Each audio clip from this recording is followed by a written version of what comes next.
You're ready when you are. Chair, hold on.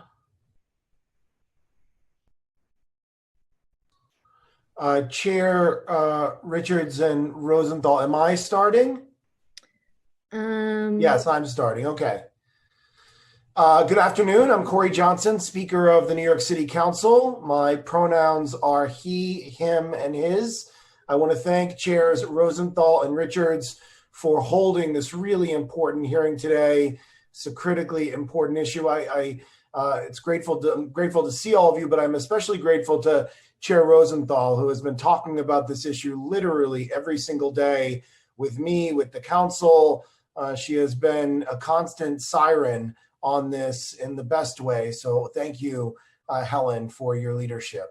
This crisis that we are in has impacted the entire world. No one has been spared from the economic and social impacts of this pandemic. And those of us in New York City have felt these consequences even more acutely. We all know someone who has been affected by the coronavirus. Maybe we have a family member who is serving on the front lines of this battle as a first responder, a grocery store worker, a hospital worker. We may know someone who has been sick, or tragically someone who we lost and they were not able to recover. But there are certain individuals for whom this pandemic brings unique challenges that, separate from the virus itself, can be harmful or even deadly. And this includes those who are survivors of domestic violence. New Yorkers have come together during this unprecedented time, as we always have, and done what we can to help our neighbors by working on the front lines, maintaining social distance in parks and on streets to the best of our ability, helping our children continue their schooling remotely, and for those of us who can, staying home. But what we are recognizing by holding this hearing today is that staying home is not always a safe option. For New Yorkers who are living with an abuser, it can be dangerous. We must do what we can to amplify the voices of those whose dangerous living circumstances are exacerbated by isolation. We must recognize that abuse can take place in many forms. It can be physical, verbal, emotional, financial, or even digital, each harmful in many ways. And we must ensure that individuals know that help is available. Domestic violence advocates and service providers in New York City are among the heroes of this pandemic. They are working tirelessly to make sure survivors have support, services are still being provided remotely, and domestic violence shelters are open and operating. I want to announce that today the City Council will be launching a social media campaign called #BeingSafeCan'tWait to spread awareness about the unique challenges and dangers that DV survivors face during this pandemic and to promote available resources. Over the course of the next several days, we will be sharing a toolkit of information for both survivors and bystanders, what different types of abuse looks like, signs of possible abuse, why shelters are a safe option, and organizations and services that are open and available across the 5 boroughs, even during the pandemic. We must ensure that individuals have this knowledge and access to resources now, because #BeingSafeCan'tWait. I want to thank the NYPD and the Mayor's Office to End Domestic and Gender-Based Violence, as well as the many advocacy organizations and service providers who are joining us at this hearing today. I also want to personally thank those brave survivors who are joining us to testify today. We hear you and we are with you. And with that, I want to turn it over to Chairs Rosenthal or Richards to begin this hearing. Thank you both so much for your leadership on this, and I look forward to participating in the question and answer period as well. Thank you very much.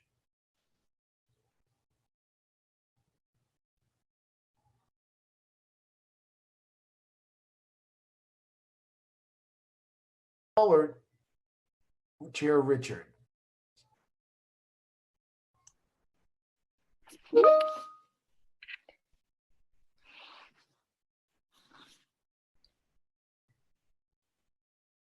Committee counsel, who's doing it? Next, we'll move to Chair Rosenthal.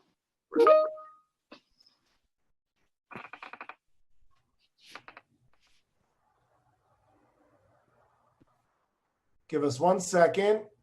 These remote hearings are not the easiest. Chair Rosenthal, are you there?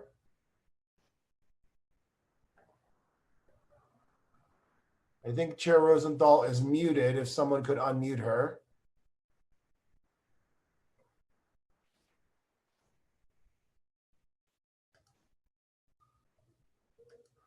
Give us 1 moment. Can one of the sergeants try to unmute Chair Rosenthal?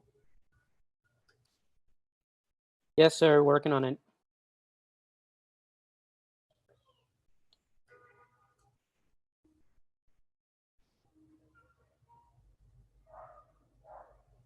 It appears we may have lost our connection. All righty. Well, thank you, Speaker Johnson, and to Chair Rosenthal, and good afternoon to everyone. I am Donovan Richards from the 31st District in Queens, and I'm the chair of the Committee on Public Safety. Since this is the first virtual hearing I've chaired since the COVID outbreak, I want to start out by recognizing the first responders, including police, firefighters, EMTs, and all frontline medical workers who are confronting this crisis head on. Many of those folks have put themselves at risk in order to keep us safe. And many have gotten sick, and some have even lost their lives. So I want to take a moment to recognize the folks on the front lines and to say thank you for your service. If we can do that for at least 30 seconds.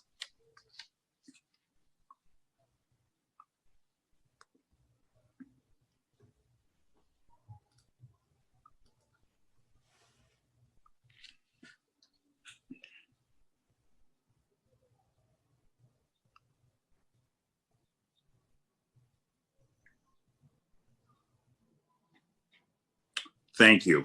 I also want to wish everyone in attendance good health and hope you are all staying safe with your family and loved ones. For me, it's been a blessing to spend extra time with my wife and son, most of the time anyway, outside of these Zoom calls. But the truth is, it's hard for all of us to be confined like this. It's wonderful to see my son growing and learning day by day, but it's hard too, right? To be right on top of one another and to struggle to find an outlet, some time alone to decompress. I've had a stable job and a wonderful, healthy family, and I'm blessed, and it's still hard. So today I'm trying to imagine, and I want all of us to now to just imagine what this confinement means for a victim of intimate partner violence, for a child who is witnessing an abusive relationship, for a child who is being abused. Take every moment of stress you feel throughout these days that all seem the same. Every doubt about financial security, about the health and well-being of your parents and your kids, every concern about the future and what kind of world we'll return to when this is all over. And now add the fear of what someone you live with might do to you if all of it becomes too much. Because even before all these things weren't good. And now what happens if there is another incident? Do you call the police? Where will they take him? Will he be exposed to COVID at the precinct, at central bookings, at Rikers? Will he come back after and hurt you again, or she, or get you sick, get the kids sick, get your elderly mom sick? Where else could he or she even go? How are you going to pay rent, buy food, take care of the kids on your own? Can you even imagine it? I'm no expert on domestic violence, and I don't pretend to have the answers for those women and men who are suffering now. My role here is simply to make sure the NYPD is doing all they can under these challenging circumstances. But if there are victims and survivors listening, I want you to know that we are here and that many other people are out there looking for ways to help you. Today, we want answers from the administration, but we also want them to have the opportunity to remind everyone that you can help. Services continue to be available. Officers are still on call, and they will be there if you need them. Just because we are physically disconnected doesn't mean we have forgotten about you. It doesn't mean that you have nowhere to turn. I'm looking forward to learning from the administration witnesses what they are seeing on the ground and what we need to do as policymakers to ensure that victims and survivors of domestic violence are able to seek help and get what they need to stay safe. Specifically, I want to know just what is going on with text to 911. We had a hearing on this in November. It should have been rolled out years ago. And now we're in the middle of a crisis where it sure looks like victims might not be comfortable picking up the phone to report a crime. So I want to know when we're getting that done and what we're going to do until then to make up for the fact that a technology as simple as text messages can't be used to get emergency help. So I'm expecting some answers on that. With that, I will turn over to the speaker or the Chair Rosenthal, and I look forward to hearing from the administration. Thank you all. Thank you, Chair Richards. Do we have Chair Rosenthal back? I think she's having some Great. technical difficulties. I can, There she is. Chair Rosenthal. Actually, so I'm back, and I want to thank you for your patience, and thank you, Speaker. I just want to check on some technical things because my computer shows the moment to crash as just when we started. So has anyone gavelled us in? Yes, Chair Rosenthal, I gave an opening statement. I called on you, but you were dealing with the issues. So then Donovan went. And so now it's Great. time for your opening statement, and then we'll hear from the administration. Thank you so much, Speaker. I do want to first start by thanking the ASL interpreter. I see her hard at work on the Zoom screen.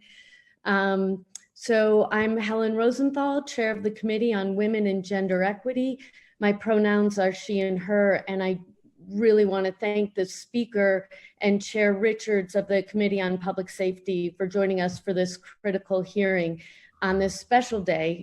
Today is May Day, which honors the struggle of working people around the world. The COVID-19 crisis has had a devastating and incredibly far-reaching impact on our city. One of the most sinister aspects of the crisis is how to put the most vulnerable people in our society, they are now especially applies to survivors of domestic violence, many of whom are now trapped with their abusers 24/7. Access to the normal physical outlets for help or even just temporary respite while a partner goes to work has vanished almost overnight. The lockdown has intensified the abuse of power and control, which is at the heart of DV.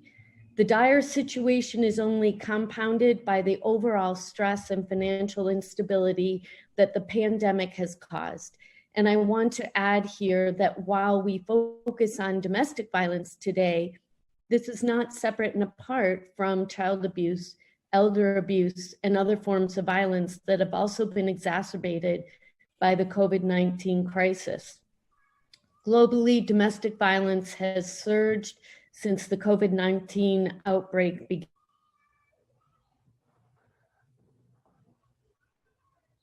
I think Countries we were lost 30% Chair spike Rosenthal city. for a moment. Oh, you're kidding me. Helen, Am I are you back? there? I am. I Can you not see hear you, me? but we can't hear you. Oh my goodness. I Hold on, I'm can going to see try to and hear mute you and unmute you. Hold on.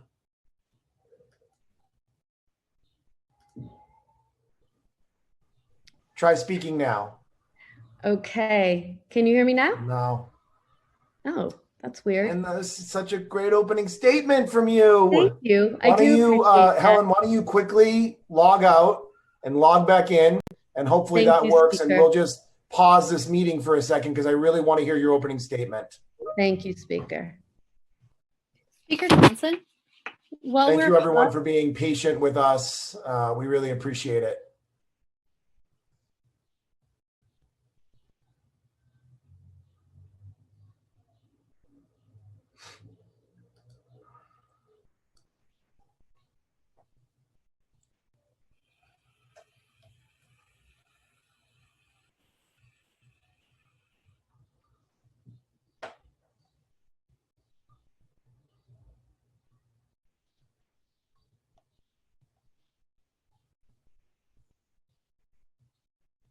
I'm unmuted. Okay. Can y'all hear me now? Can people hear Helen? I can't hear her, but can other people hear her? Okay, then it's All right. my issue, not yours. Go ahead, Helen. Keep Okay. going. I'm going to log out and log back in. Okay. Thank you so much, Speaker. I really appreciate you. So let's see. Globally, this is where we were. I think domestic violence has surged since the COVID-19 outbreak began, with cities and countries reporting a 30% spike in domestic violence.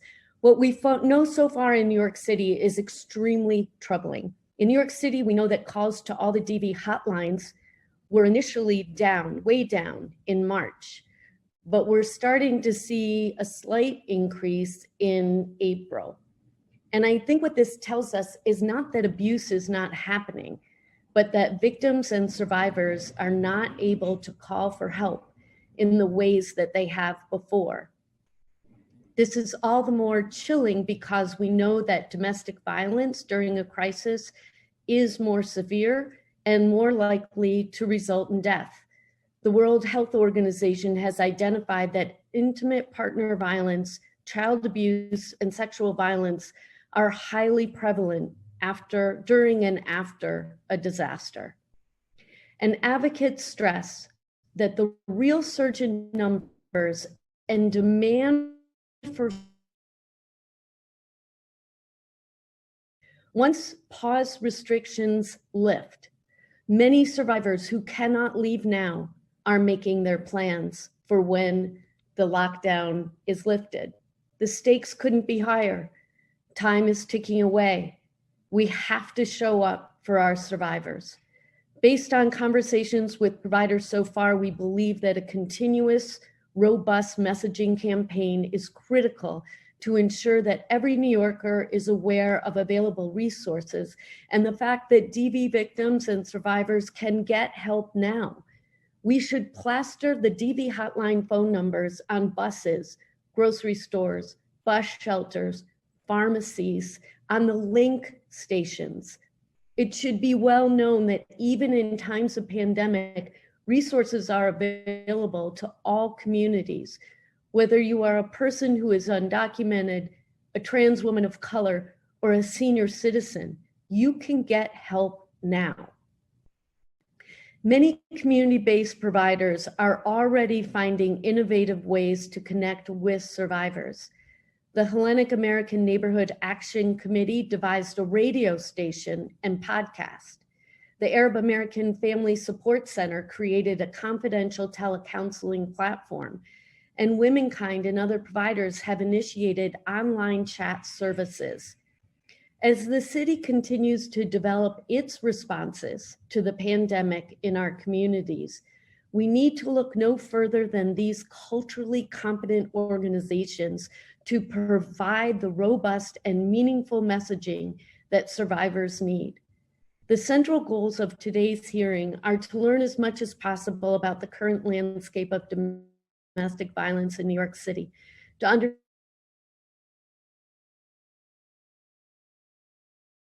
where they are now, especially the most vulnerable survivors, the undocumented, non-native English speakers, transgender, and LGBTQ plus New Yorkers. We have to highlight services that are available now for survivors and strategize how to increase public awareness and access.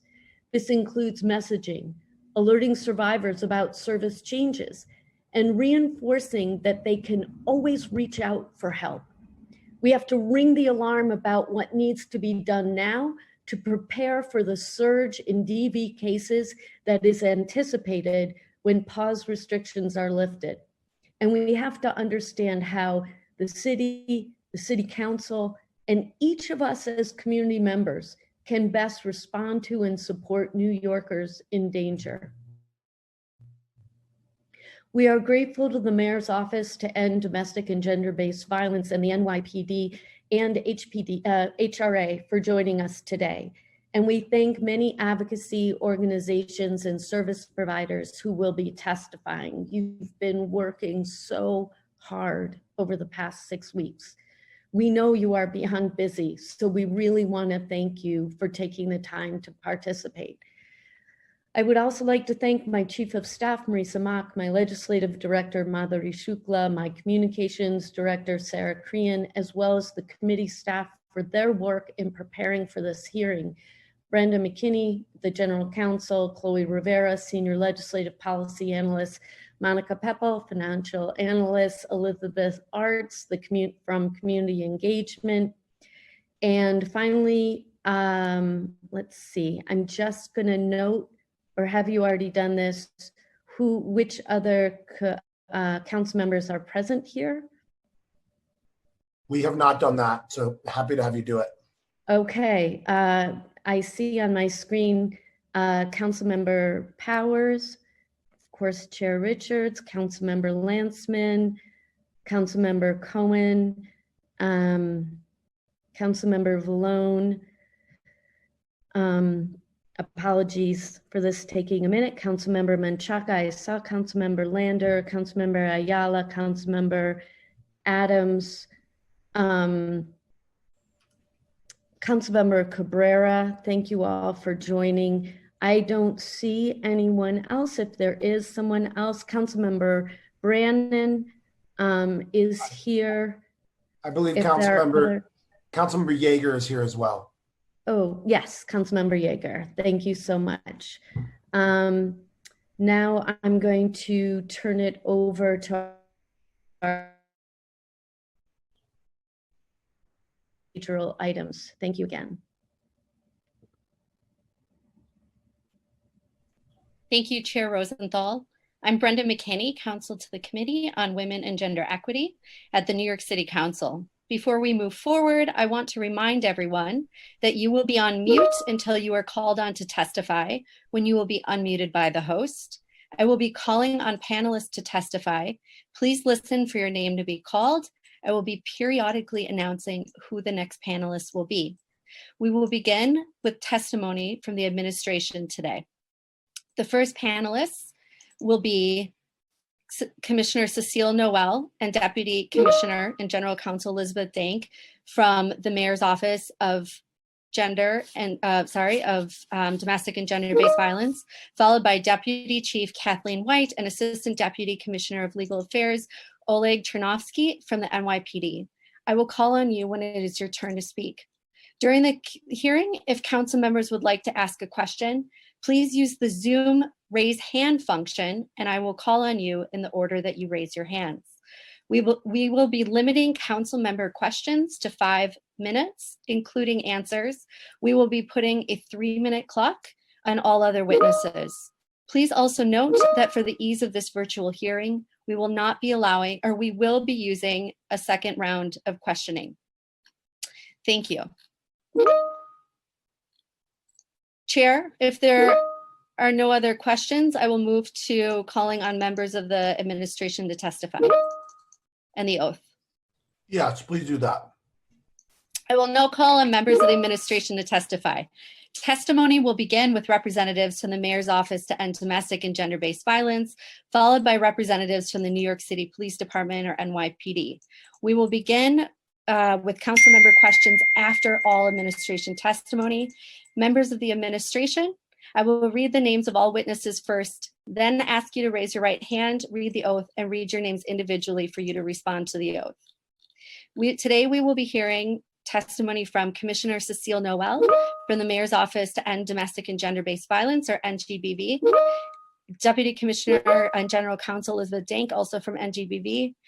Deputy Chief Kathleen White from NYPD, Assistant Deputy Commissioner for Legal Affairs Oleg Chernovsky from NYPD, and Deputy Commissioner for Intergovernmental and Legislative Affairs Aaron Drinkwater from DSS. If you can please raise your right hand for the camera, I will deliver the oath and then name you individually. Do you affirm to tell the truth, the whole truth, and nothing but the truth before this committee and to respond honestly to council member questions? Commissioner Noel. Yes, I do. Deputy Commissioner Elizabeth Dank.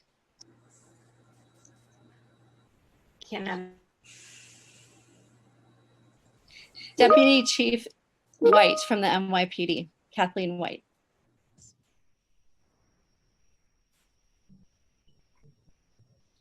I did, okay, thank you. Assistant Deputy Commissioner for Legal Affairs, Oleg Chernovsky from the NYPD. Yes, I do.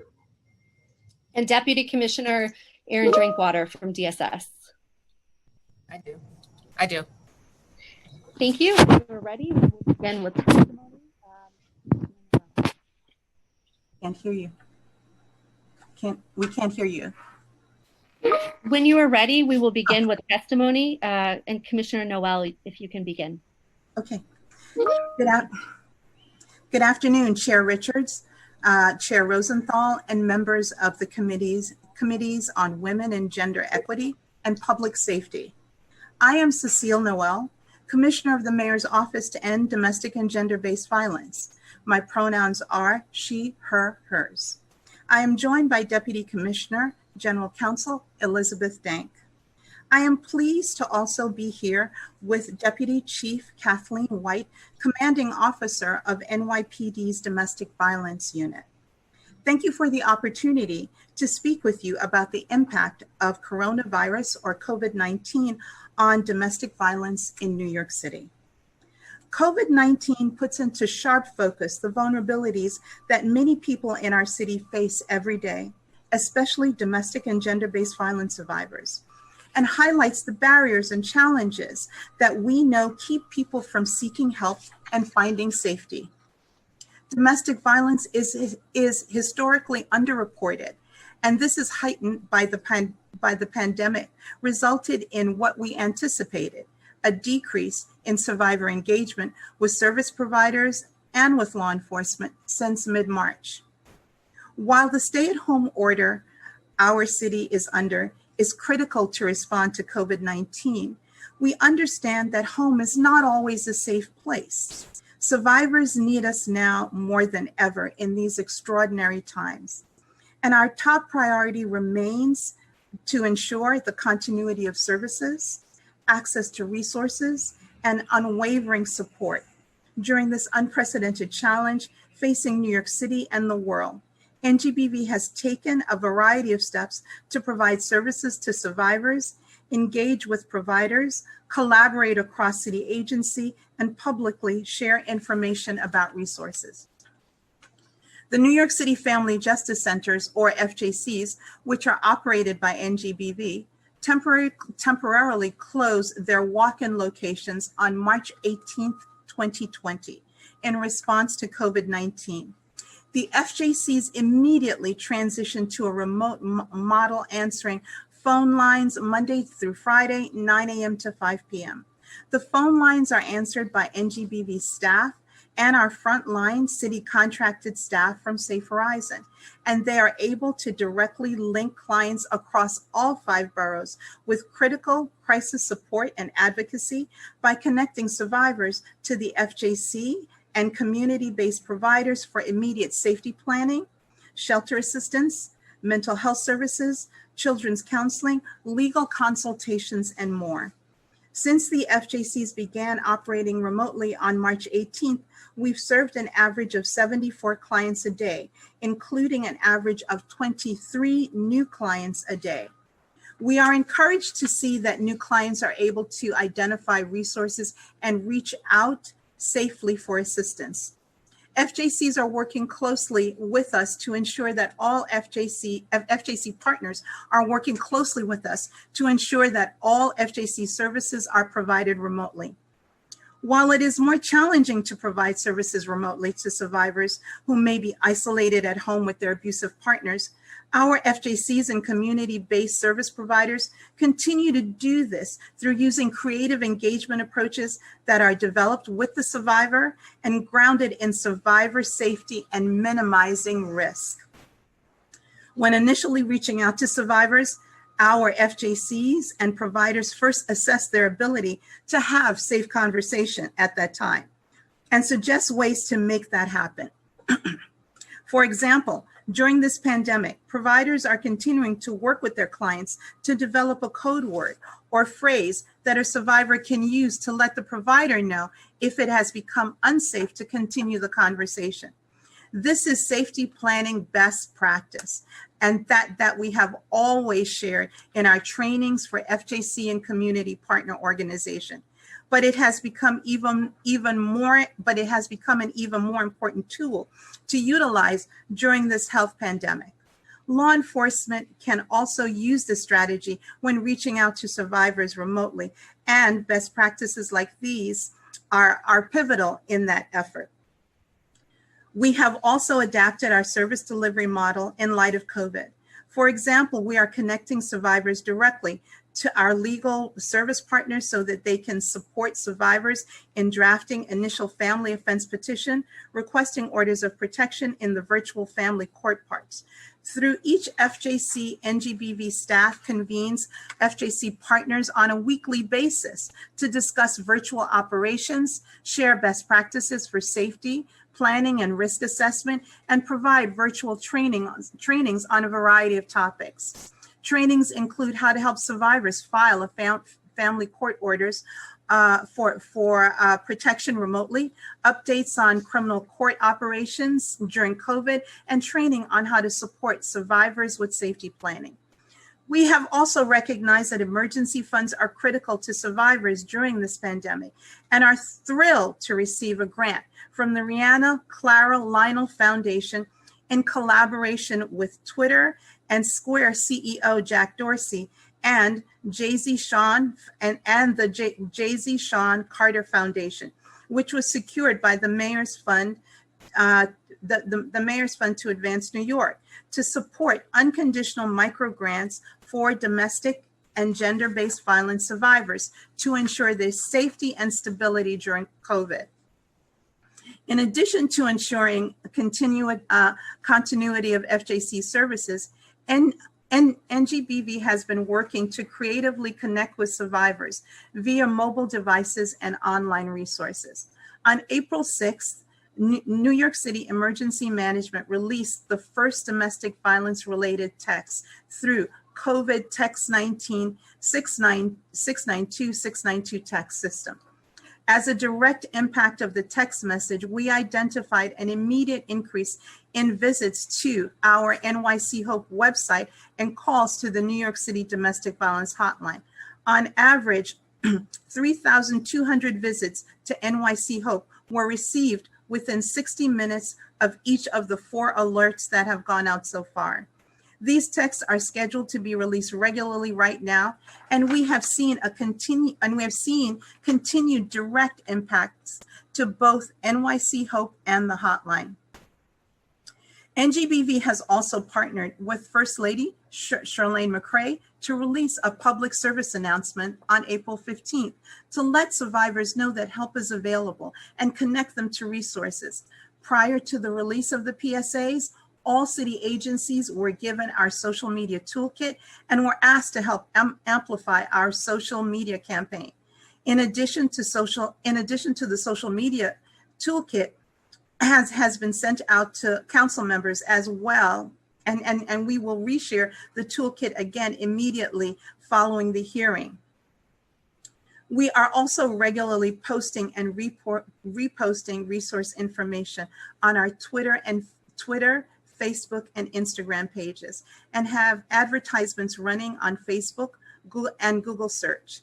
Since the social media campaign launched on April 1st, individuals accessing NYC Hope from Google and Facebook have quadrupled from 350 prior to the campaign to 1,300 now since the campaign launched.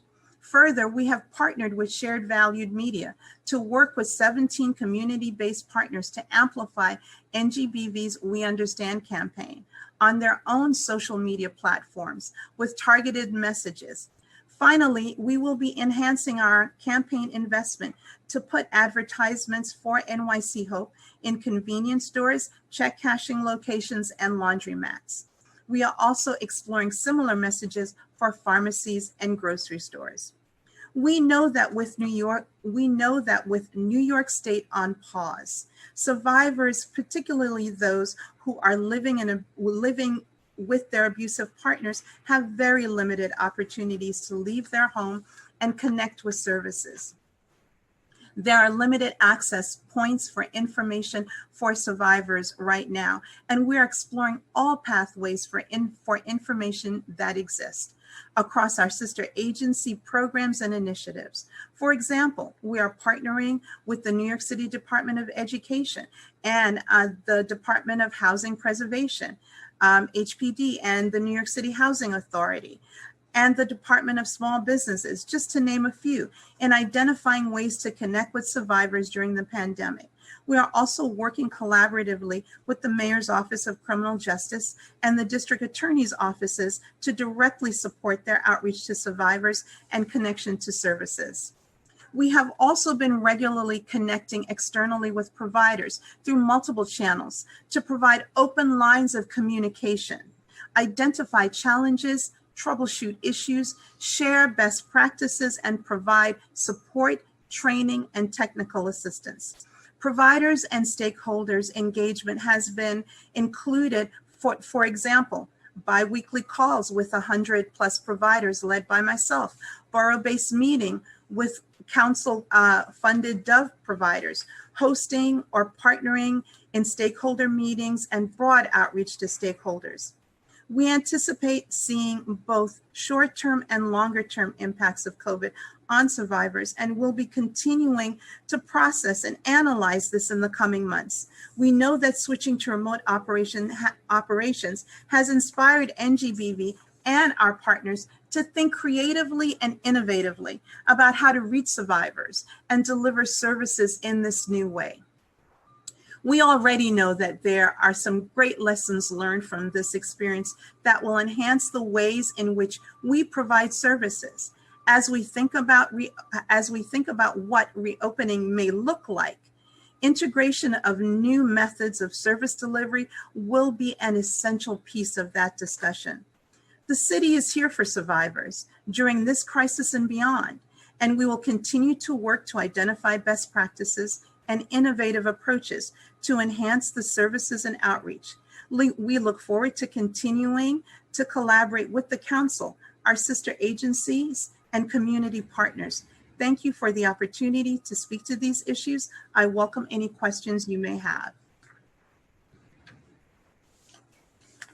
Deputy Chief White.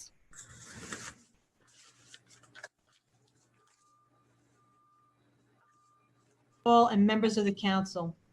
I am Deputy Chief Kathleen White, the commanding officer of the New York City Police Department's Domestic Violence Unit. I am joined here today by Assistant Commissioner for the Oleg Chernovsky and the Commissioner for the Mayor's Office to End Domestic and Gender-Based Violence, Cecil Noel. On behalf of Police Commissioner Dermot Shea, I wish to thank the council for the opportunity to speak about the department's efforts to combat domestic violence. During this time of uncertainty, the NYPD's efforts to protect residents and businesses have never been more crucial than it has been over the past 2 months. It has been an unprecedented time in our nation's and history of our city, a time when residents are depending on their first responders more than ever. While the department has experienced significant challenges with nearly 20% of the uniformed workforce out sick at the height of the pandemic, over 4,000 members of the service having tested positive for the virus, and tragically 37 members having succumbed thus far, the men and women of the department remain committed to fulfilling our mission by, first and foremost, protecting those who are most vulnerable, those who cannot help or control their circumstances.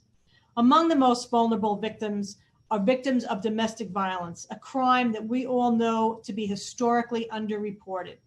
Unfortunately, domestic violence continues to afflict our communities as the NYPD responds to and assists with over 240,000 911 calls for domestic violence annually. Combating domestic violence has been and remains one of the department's top priorities. But our collective efforts to combat domestic violence are all the more important during these times of physical isolation when victims may be left alone with their abusers. Stressors such as the loss of employment, financial hardship, and social isolation can exacerbate an already abusive relationship. Yet from March 29th through April 26th, all of which was spent in lockdown, reported domestic violence index crimes have been down 36.5%, 618 versus 973. Further, during this 28-day period, domestic violence arrests were down 43.6%, 3,822 versus 2,157, even though radio runs were up 1.6%, 17,987 versus 17,699. I want to assure you that we are not lulled into complacency with these lower domestic crime numbers. We are responding to every call for service. If we are able to develop that probable cause of a crime exists, we are making arrests. When we respond to a call for service and cannot develop probable cause of a crime, we always take a domestic incident report to document the complaint and our response. All domestic incident reports are triaged and appropriate follow-up conducted on each founded domestic incident report by both the domestic violence prevention officers and the crime victim assistance program victim advocates of each respective precinct and police service area. My staff and I continue to closely monitor reported incidents of domestic violence in every precinct, borough, and citywide to ensure that no victim slips through the cracks and to identify patterns early on so that resources can be dispatched and social services can be recommended. In spite of the effects of COVID-19, we are endeavoring to continue unabated as best as we can. We still monitor the high propensity and child at risk programs. These programs allow our domestic violence prevention officers to focus on the most at-risk homes where domestic violence occurred in front of the children, where there have been multiple complaints, or where there are elderly individuals involved. I continue to attend weekly meetings with members of the clergy and domestic violence advocacy groups virtually so that I can have the best possible understanding of what they are seeing and hearing as well. Oftentimes, people who are unwilling to speak with the police will confide in these community advocates or leaders. We have been reviewing hundreds of body-worn camera videos of radio runs related to domestic violence. We wanted to make sure that officers were handling these situations properly. We have been able to confirm that in all these situations, officers responded to radio runs and services were provided as needed. We have continued our outreach as well. Every day I tweet about how individuals can get help. We have been sending out our domestic violence car around to neighborhoods with high number of complaints to get the word out that help is available. I worked with Live on New York to discuss the support that is available to domestic violence survivors. I am pleased that I was invited here today because any opportunity that we have to potentially reach survivors of domestic violence is one that I value. I encourage all the council members as community leaders to use their networks to continue to spread the word that help is available. The NYPD has dedicated many resources to fighting domestic violence, and our officers are committed to helping anyone who feels disconnected or vulnerable during this pandemic. Each local precinct and police service area has at least one domestic violence prevention officer. Our 525 NYPD domestic violence prevention officers, investigators, and supervisors assist victims of domestic violence in precincts and housing bureau police service areas citywide. Under normal circumstances, domestic violence prevention officers visit the homes of victims, make referrals to court, offer counseling services and shelter alternatives, and help in personal safety planning. We are continuing to work with victims to create safety tips, including 1, keeping a cell phone with you at all times, developing a code word to share with children, family, friends, coworkers when you want them to call the police, staying in touch with family, friends, coworkers by engaging in face-to-face contact via FaceTime, Skype, phone, or other social media to help stay connected, and telling family and friends if they don't hear from you by a certain time to call 911. Identifying safe rooms in an apartment or house and avoiding dangerous situations. Telling children to go to a separate room for their safety and call 911. Making weapons less accessible. For example, putting knives on a top shelf to buy more time to leave a residence if necessary. Planning an escape route. Where would you go? Who would you call? Having a go bag in your home or at a friend's house containing clothing, money, important documents, and medication for you and your children. Domestic violence prevention officers typically make nearly 200,000 home visits a year. However, in light of the COVID-19 outbreak, the domestic violence prevention officers have had to adjust their practices and have been reaching out to victims of domestic violence by telephone. These dedicated professionals and the department as a whole are doing everything in our power to assist victims of these terrible crimes and are providing these same essential services during these trying times. Our Crime Victim Assistance Program, a cornerstone of the NYPD's efforts to improve its response to victims of crime, staffed by Safe Horizon personnel, places 2 victim advocates in each of the NYPD precincts, one specializing in working with victims of domestic violence, the other serving victims of all other crimes. Victim advocates have done yeoman's work in addressing the trauma that reverberates for victims of crime, particularly domestic violence crime. Our victim advocates have also been required to alter their practices by working from home to offer and deliver services to victims during these trying times. Victim advocates can connect with victims with the same array of high-quality programs and services as were available prior to the outbreak. These dedicated workers have not wavered in their commitment to providing the highest quality of service. The NYPD's Domestic Violence Unit stands ready and committed to provide valuable services to those falling victim to domestic abuse. Officers are working vigorously to follow up on reports, make arrests where appropriate, and check in on New Yorkers, including the most vulnerable population, children and elderly, amid this ongoing COVID-19 crisis to ensure that everyone is safe. I cannot stress enough that those who are in need of assistance should reach out to the NYPD. The NYPD is continuing to respond to cases of domestic violence and remains committed to serving and assisting survivors during this challenging time. There is no need to suffer in silence. Help is available. In case of an emergency, victims should call 911.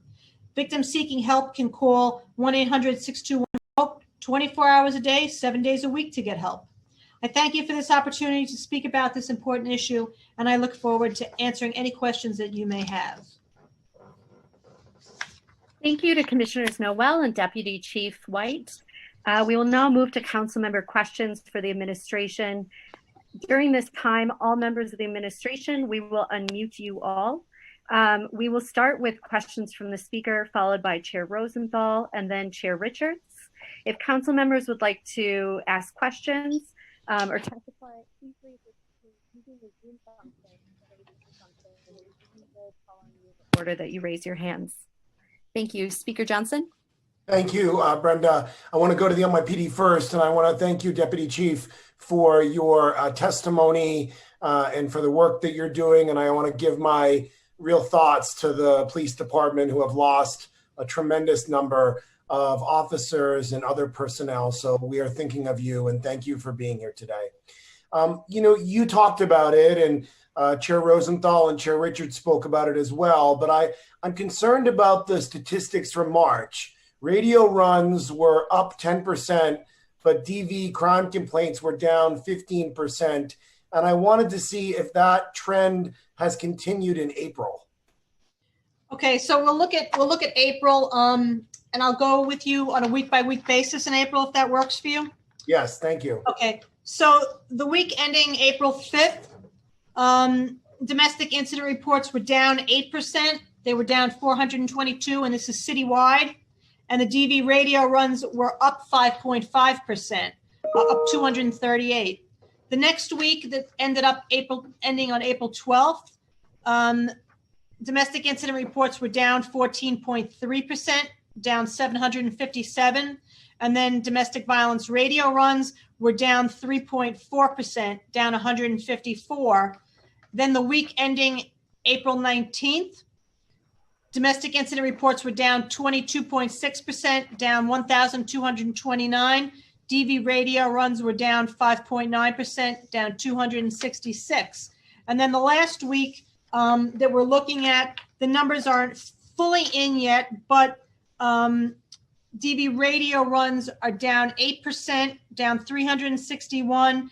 And as of 9:45 this morning, the domestic incident reports were down 18.8%, down 1,016. And that number will increase a little bit more as we have some data inputting issues as so many of our officers are out sick, and we have the clerical civilians working from home. So they're constantly being updated every couple of hours to catch up. Thank you, Deputy Chief. So how do you interpret those numbers? When you look at that as someone Well, who is, okay. yeah, I would love to hear your thoughts on how you interpret the March numbers and the April numbers and what concerns you see from those numbers. Well, I like to think that that's going to be the $1 million question that we're going to be looking at and really analyzing between now and probably a little bit more time throughout the next couple of months. Of course, when the pandemic first started in March, everyone was at home, and now as we see we're moving on further, individuals are starting to leave the residences a little bit. They're going to the grocery stores, and they're out and about, social distancing, and going to the parks and that. So there's a little bit more a separation, if you will. They're not home bottled up together all the time per se. And there are a lot of other avenues out there that they can go. I mean, we are always concerned about domestic violence being underreported, and that's nothing new. That we've been concerned about that from day one before the pandemic, because victims only want to report it when they're ready to report it, or when they feel that the time is appropriate for them to report it. We try and reach out to all the victims. We've gone so far as to reach out to victims of felony assaults, both and misdemeanor assaults from the week before. Every week we reach out to the victims the week before that have reported to make sure that they have gotten follow-up home visit phone calls, and that they have been afforded, different planning, the safety tips, and let them know that the FJCs are virtually open for them. And we still have our officers from the FJCs working as well. And we are also reaching out to our high propensity violence victims, our children at risk households, and our elderly households. We've had these lists established, for quite a long time now, and we usually check in with those victims twice a month, 2 to 3 times a month anyway. So we're continuing to check up on them as well. Deputy Chief, I have a question. So why are arrests down more than 43% than criminal complaints, which are down 25% overall and 36% for felonies? Whenever there is a criminal complaint for domestic violence, there should be an arrest unless the person flees. But you would think they would go down by the same amount if officers are making all arrests when the victim alleges a crime. So how do those numbers sort of add up? Normally when we take the domestic incident report for the violation of the order of protection, our DVOs are going to follow that up with a in-person home visit. And sometimes when we knock on that door to do the home visit, the offender is there and we can arrest him right then and there. The follow-up home visits are being done by phone. So that window of opportunity has now closed for us since we're doing the visit by phone as opposed to in person. The other reason might be, the victims, they might not wish to tell us that they're there. They might not want them arrested right now because, they're going to possibly go to central booking, go to jail, pick up COVID, bring it back home. There's a lot of factors that are coming into play. We can stress that, they should always try and make sure that they are safe. And we know that they're going to tell us if they really need help. They're going to call us. They might reach out to advocacy groups. They might reach out to the clergy. They might reach out to other family members. It's not that we don't wish to make the arrests. We always try and make the arrests. You know, our manpower has been really, really strained because of this whole pandemic. At the height a couple of weeks ago, my domestic violence officers, I had 72 DVOs out sick.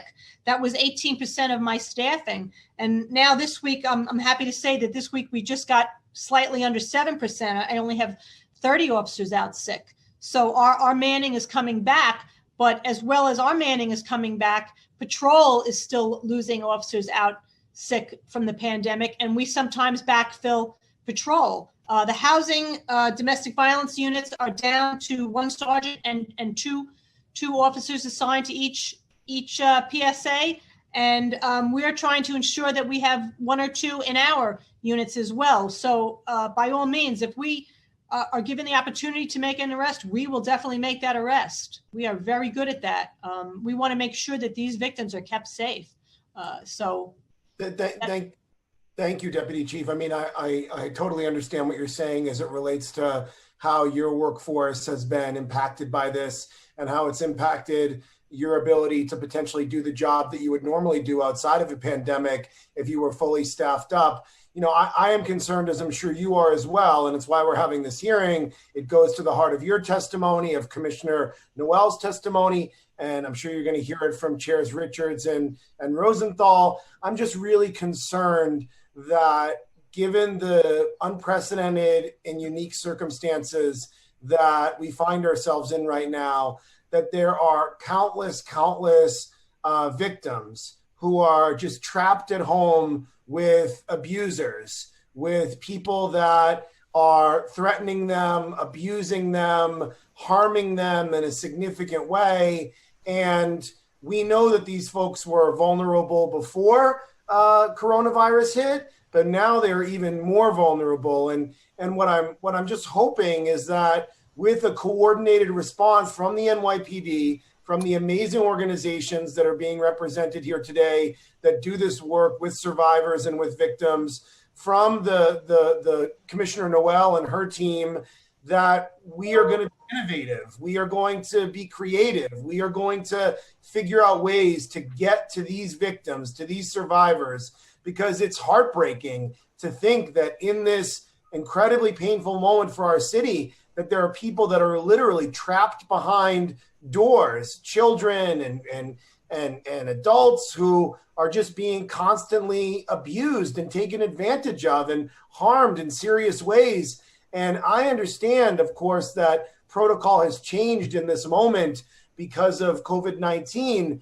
but it is a little alarming to me that the officers aren't going to the apartments. I would think that, you know, I was talking to the Administration for Children's Services, and they're still sending out child welfare specialists to do home visits. They have a protocol on how to do it. They have PPE. They may not walk inside the apartment. They have all sorts of things they do to check. But to think that some of these follow-ups are happening by phone, that sort of concerns me even more to know about the situation these victims are in. So I just want to acknowledge that I totally understand this really difficult task that you all have right now, but I just feel so alarmed for, you know, thousands, if not tens of thousands of people that are currently being abused today, May 1st, in New York City. And are we doing everything we can to help these individuals? I mean, I know that's what you want to happen. That's our big concern. Well, you know, we were even trying to think outside the box and looking at the 311 calls for loud noise or arguing in that maybe neighbors might be placing. And we took a look at our busier precincts, the 3-4 up in Washington Heights, and then the 7-3 and the 7-5 in Brooklyn North area. And there were thousands of calls for loud noises and et cetera. And we drilled way down to see if any of those calls could have been domestic related. And in all 3 places, it was maybe 2 or 3 calls. And at that point, when we really looked at it, it was for a verbal argument. It was a violation, it was minimal. So, and we looked at over 3,500 calls in each of those precincts. So, But I guess, Deputy Chief, the concern is that officers are not making arrests in all cases that they should. And how do we make sure that they're making arrests in all cases that they should? They should make an arrest for every complaint related to domestic violence. officers must make an arrest on all felony complaints. And what we do here is we review the body camera footage from the patrol officers when they respond to the jobs to make sure that they are effecting arrests when they need to. Not every domestic incident mandates an arrest. That's kind of a misnomer that that's being referred to. You know, there is discretion on some of them. And if a complainant does not want an arrest on some of them, sometimes we do not have to make that arrest. So, you know, on must arrest situations, we must arrest. But to prevent that, to prevent any that are slipping through the cracks, we are doing self-inspections on all body worn camera footages from jobs that, you know, domestic related. So thank you. I have a lot more questions, but I'm not going to keep going because there are a lot of members on the call. The chairs have questions. So I have a bunch of questions for Commissioner Noel. So I will come back for a second round later after we get through a bunch of the other members. I have to go on another Zoom conference in a little while, so I hope I'm around to ask the questions to Commissioner Noel. But I will turn it now over to, I believe, Chair Rosenthal, because she has been an incredible leader during all of this on these issues. And I want to make sure she has plenty of time to ask questions. And then she and Chair Richards will make sure we get through to the members as quickly as we can as well. So thank you, Deputy Chief. I'll come back to you, Commissioner Noel, if I'm still around, and I turn it over to Chair Rosenthal. You know, thank you, Speaker Johnson. You've been the one leader in the city who's really picked up on this issue. I appreciate your agreeing to have a hearing on this. That's a real sign of leadership on your part. And it's incredibly meaningful that we're doing this today. I'm gonna just ask one question each of the NYPD and NGBV and then turn it over to Councilmember Richards. But I would like to start with the NYPD Deputy Chief. If we could just keep going on the speaker's line of questionings, what he's pointing out is that if we set aside the radio runs, so just we're not going to think about radio runs, if a complaint is taken, right, then an arrest is made if the abuser is on site. Right? If he's not on site, then you're going to put out a warrant for the arrest and et cetera. My concern about a violation of order protection, if an order has been violated, we would make an arrest. Depending no, I'm talking about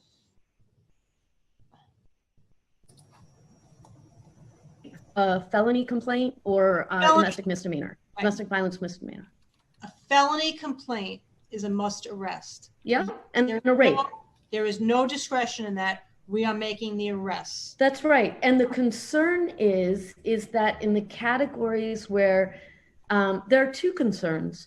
One is the number of complaints themselves are down in a statistically significant way. And then the number of arrests are down in a statistically significant amount. Look, COVID has brought on, everyone is learning every day about this. And I'm not saying that your officers, you know, I am saying your officers are juggling so much. And my heart goes out to our lost officers. That's tragic. And it's gotta be, you know, they're doing even more of a public service now as they go to someone's door. But I know there's language that they could be using to try to coax out an abuser. We could know that, you know, there's language on how they could be talking to someone behind the door to respond to a situation where the abuser might be saying, look, everyone has COVID here, go away, there's no abuse. Wouldn't you agree that it's concerning the drop in the number of complaints and the drop in the number of arrests? And I appreciate you're saying that you're looking at the body cam video. I'm curious to know what you're seeing there. Does that tell us anything? I'm seeing that the officers are responding to the jobs and they are handling them properly. And if there is an arrest to be made, they are making the arrest on the scene. I'm also having officers reach out to victims from the past that they might, let's say a household had past domestic history. I'm having the officers take a proactive approach and call those households and see if there's anything that they want to talk about. Or we're also availing people that will meet them somewhere. If they don't feel comfortable talking at the house and they want to meet us, at a different location, or if they want to come in by the precinct, we can meet them outside the precinct, or, whatever would make them feel more comfortable that would try and help them out. We are availing them of that. I mean, the domestic violence officers are all dedicated. This is their mission. They have extensive training on how to talk to complainants and victims and try and befriend them and let them know, listen, if you don't want us to help you per se, we can give you the name of the advocacy groups. We can give you, go to your clergy, go to your friends and family. There are a lot of different avenues. We are not the only avenue out there that can get you help, but we Absolutely. do want to Look, get you I'm on going to the move path. on, Deputy Inspector. I'm going to move on. I think I think we haven't quite answered the question, I'd like to explore this further, but we can move on for now. Commissioner Noel, just one quick question. I heard you say that, hang on one second, that the COVID text number, 652, I can't remember what it is exactly. It sounds like it took until April 7th to get the first text out. And then over the past, if you think of the pandemic as having gone on for at least 7 weeks, there have been 4 texts that have gone out. Sounds like when they've gone out, they've been successful because you've gotten more hits to your website when they go out, which is really just terrific. But what I haven't heard in your testimony, and I wonder if you want to just speak to a little bit, is whether or not you think the agency is doing enough, whether or not there could be more that could be done. And I would love to, if not now, but at some point, hear your sort of game plan for what the agency is doing in preparation for when the pause is lifted. Okay, so first I'd like to say that outreach to survivors is critical. And we started this with the clear understanding that we understand that survivors may have found it or may be finding it difficult to reach out for services now. So we looked at how we could stand up services as quickly as possible in 2 phases. The first phase was really thinking about what we could immediately push out, looking at social media, thinking about the tools that we had at our fingertips at that point. And we did that through Google and Twitter, and we were pushing out our messaging, letting folks know that we are open, the city is open, shelters are open, resources are here, our wonderful providers are here, ready to serve. We stood up our FJC services and are really connecting in that way. And so a major part of pushing out that was in fact using the social media platform. And we had a large increase using social media. We saw a great uptick with Google and Twitter, and we continue to see that. The second phase of our outreach will really look at how we can continue to amplify using those means, but also figure out how we can get our messaging into convenience stores and check cashing locations and laundromats and places that are open, so we can actually put signage up so that they can really access services and know that services are available. And Thank you, we've also Commissioner. done a PSA with the First Lady and have pushed those things out as well. Have you gotten a commitment for additional funding should demand increase? We have gotten funding to do the second phase of our plan. So to be able to really push that out to the places that I mentioned, convenience stores and check cashing and laundromat, we have gotten a commitment for that. And we will evaluate that impact as we go forward and evaluate our funding needs at that time.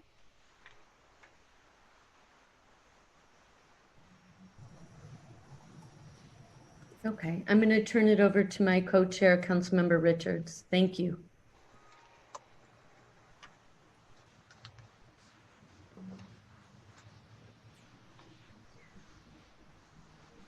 Thank you, Commissioner. I'm trying to turn it over to my colleague, Councilmember Richards. Is Chair Richards there?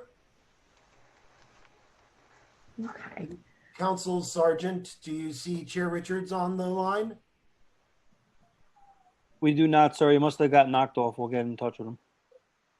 Okay. Okay.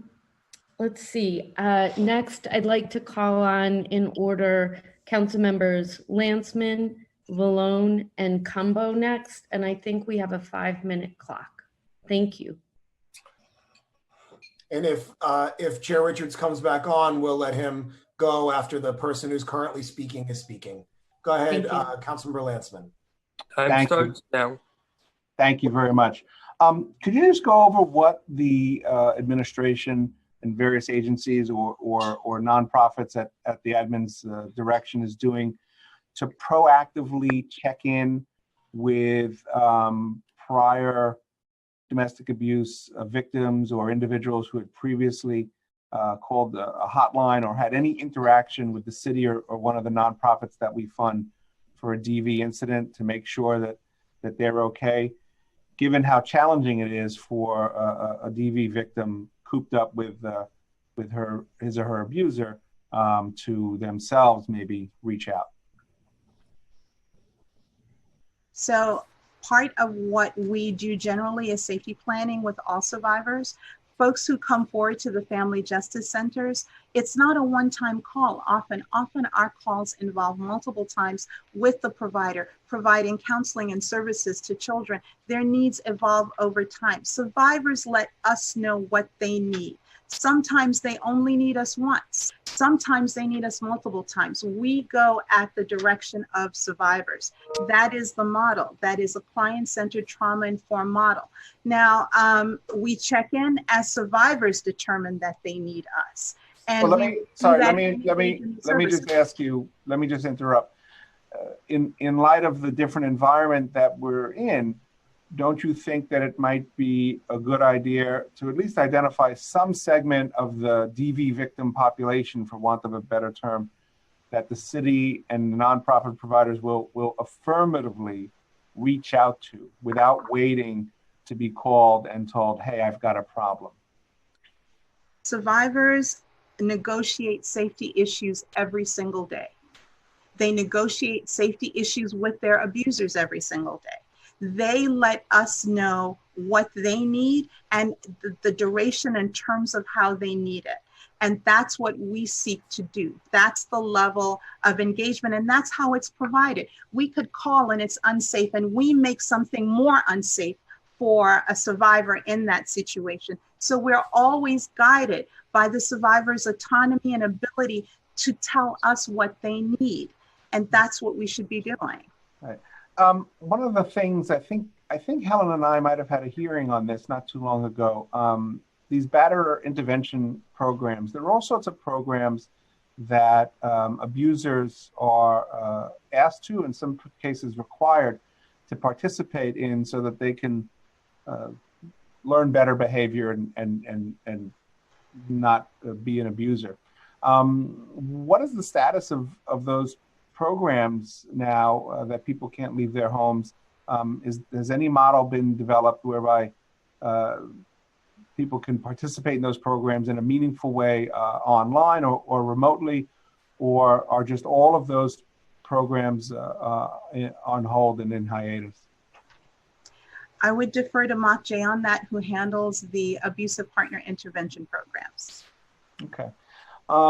We had passed in the council a law prohibiting making it a crime for people to engage in revenge porn. And I've heard and understand that, as one could imagine in this circumstance, online harassment, online abuse, some classic revenge porn, others just online harassment has increased, as one might imagine.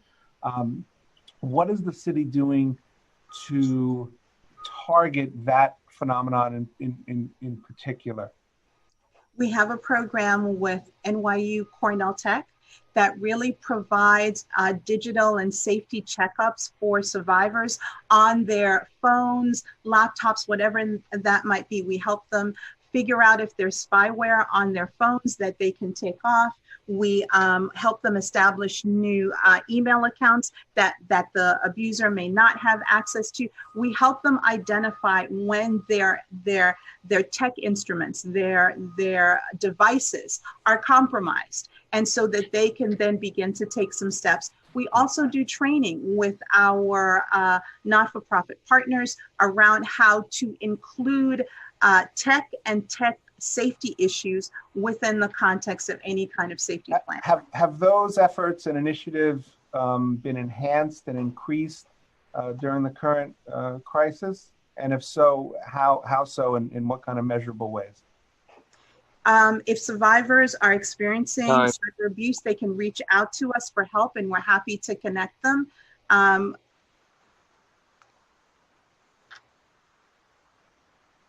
My time is expired. Commissioner, you can finish your question. You can finish your answer, please. I did. If survivors are experiencing any kind of tech abuse, they can reach out and we can connect them to services and help them manage that issue. Okay, we're going to turn it back to Councilmember Chair Richards for your question. Thank you, Councilmember Rosenthal. I appreciate it. Sorry, somebody called me and we're all adjusting and I hit the wrong decline button. So to the NYPD, how many felony arrests have been made since COVID has begun?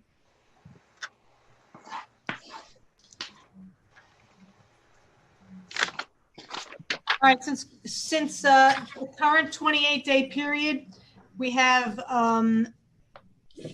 2,157 arrests, of which 900. How many? Go back again. How many arrests since COVID begun? Period. I'm going with the 28-day period, which is pretty much close to the COVID time. We're looking at a total of 2,157 arrests, of which 950 were felonies and 1,205 were misdemeanors and 2 were violations. And like others, I am concerned. So thank you for that question, for that answer. Like others, I am concerned about underreporting. And I want to figure out if there's ways we can do better in ensuring that victims could reach out for help. What is going on with text to 911? Okay, well, the texting to 911, that's an outside agency that is DeWitt, the Department of Information Technology and Telecommunications. And we have been working with them. They are telling us that will be operational in June. And we cannot get it up any quicker than June. And would you agree with me that text to 911 could be helpful in DV cases?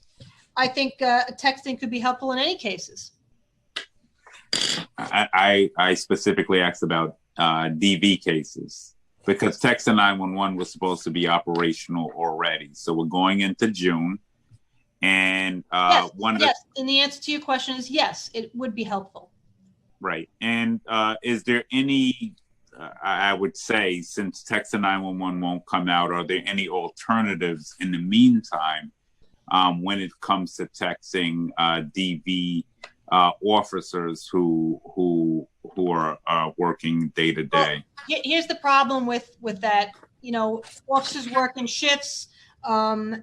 we work 24 hours a day. The officers change, the numbers change. Who's going to be pulled from DV to go to patrol? Who responds? Is it going to go to the desk? There's so many different ways that it could be done, and all of those ways, the potential for it to fall through the cracks is immense. So that's why they're going to have it operational at the beginning of June, I believe. That's what we would be shooting for. If they could get it earlier, that would be great. Right, and I thank you for the work, and I know it's been a tough time, certainly. But do you think there are any alternatives possible until text to 911 comes to online? So we have DV officers, obviously. Is it feasible for them to receive text or to get their numbers The out? answer would be no. Why not? If every officer has a cell phone. Let's say I text Officer Jones. He's working at 8 to 4. Officer Jones takes off today. Who's going to pick up that text? Where's that text going to go? You know what I mean? What if someone's not in the office to read that main number? The text comes into the domestic violence office, and there's no one in the office. Let's say they got pulled for patrol, or somebody is out sick, or they're doing something else, or they're on a lunch break or something. Where is that text going to go? It's going to sit in space, and that person really needs help. If they really need help at that moment, they're going to have to call 911 or text a friend or a relative and have them call 911. We've set that up in all the trainings.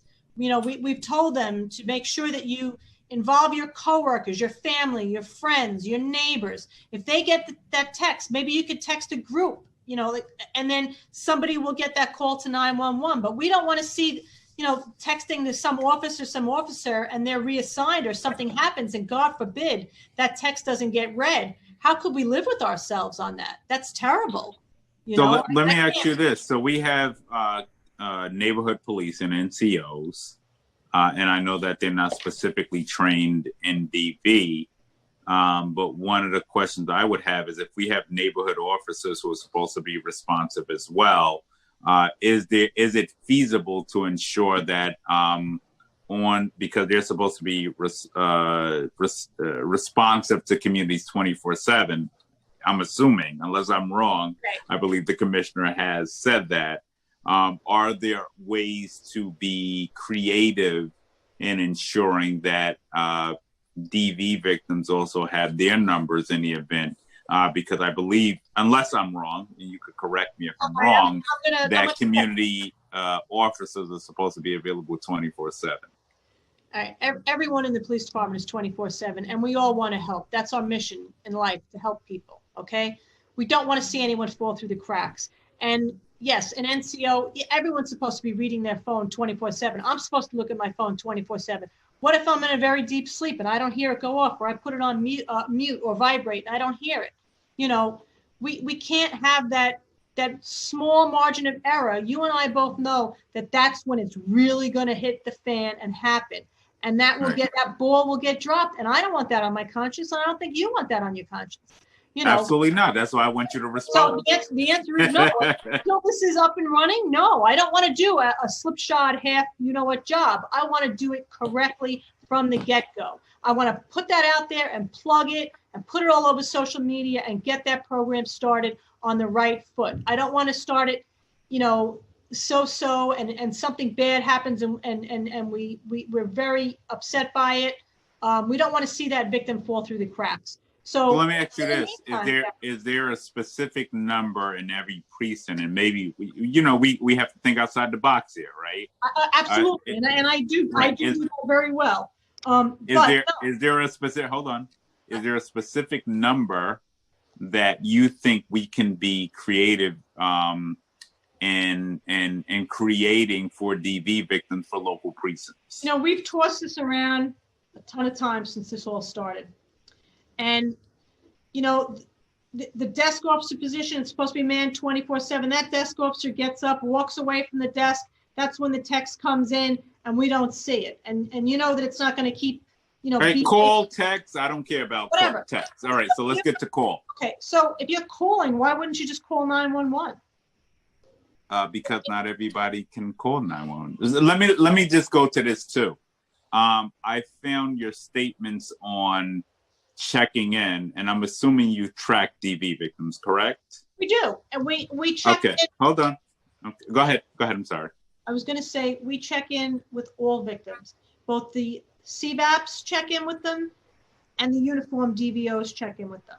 And we also have been trying to think outside the box and see if there's households that have had prior violence, maybe not reaching up to the level of high propensity or children at risk lists, but maybe victims that have had, let's say, multiple misdemeanor felony assaults, or that the offender might have gotten out of jail, recently, and he has a heavy domestic violence background or a very bad criminal background.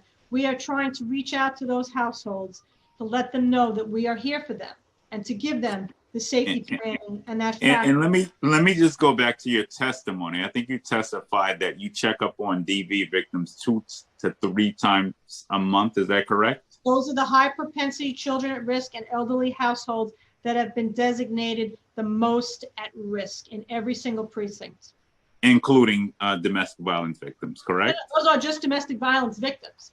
A domestic violence victim could also be an elderly domestic violence victim. Right, and children, I agree. Or children, yes, correct.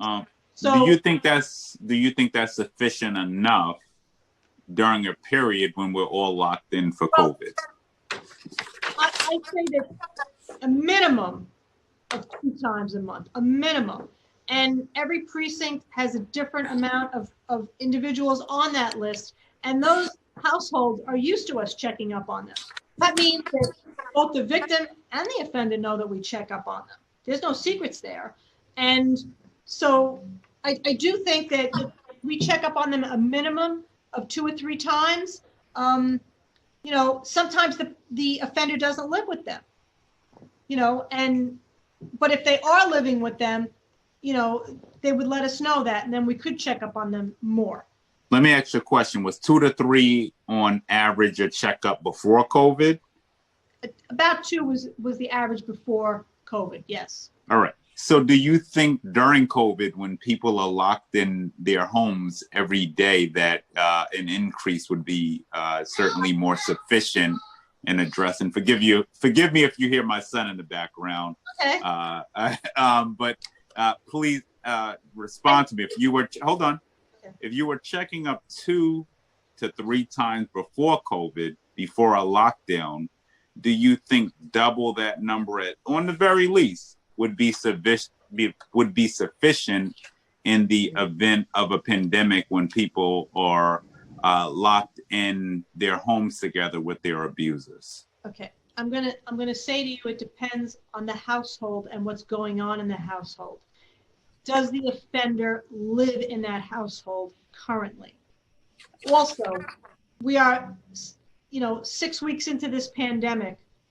People are going out. They are going to the grocery stores, the pharmacies, the parks. They are social distancing out in the street. So they are getting that breath of fresh air. The first 2 weeks, it seemed like everyone was in and it was almost a ghost town and you couldn't see anyone out on the street. Now you do see people coming out. So I think it's what's going on in that household, and no one is better at knowing what's going on than those specialist DVOs in that precinct that deal with that family all the time. These families didn't just get added to this list this month. They've been on this list. They've been on our radar for months. We know who's living in that household, what's going on, what the backgrounds are of the offenders, the criminal backgrounds, and what that family likes and how often they like to hear from us. Sometimes they want to talk on the phone. Sometimes they want to meet at a private location. Sometimes they don't necessarily want to see us at all. But we do let them know of the different avenues that are available, whether it's advocacy groups, the FJCs, the clergy, their family and friends, and having the importance of those emergency plans in place, that they should be able to text their family, friends, coworkers, and get 911 if they need it. There is planning that has been going on since day one when they have first put that complaint report in on that domestic incident report. That family has been touched numerous times but sometimes they like to even talk to the civilian advocates that work for Safe Horizon rather than necessarily talk to the DVOs, and by the way, they work hand in hand, the CVAPs and the DVOs, because they're in the same office together. They have a very intimate relationship of the households and the different parties that are there. And they know who the victim likes to talk to. Sometimes the victim feels much more comfortable talking to the civilian victim advocate in the precinct as opposed to the DVO. As opposed to having a uniform. Sorry, how many DVOs have been out since COVID?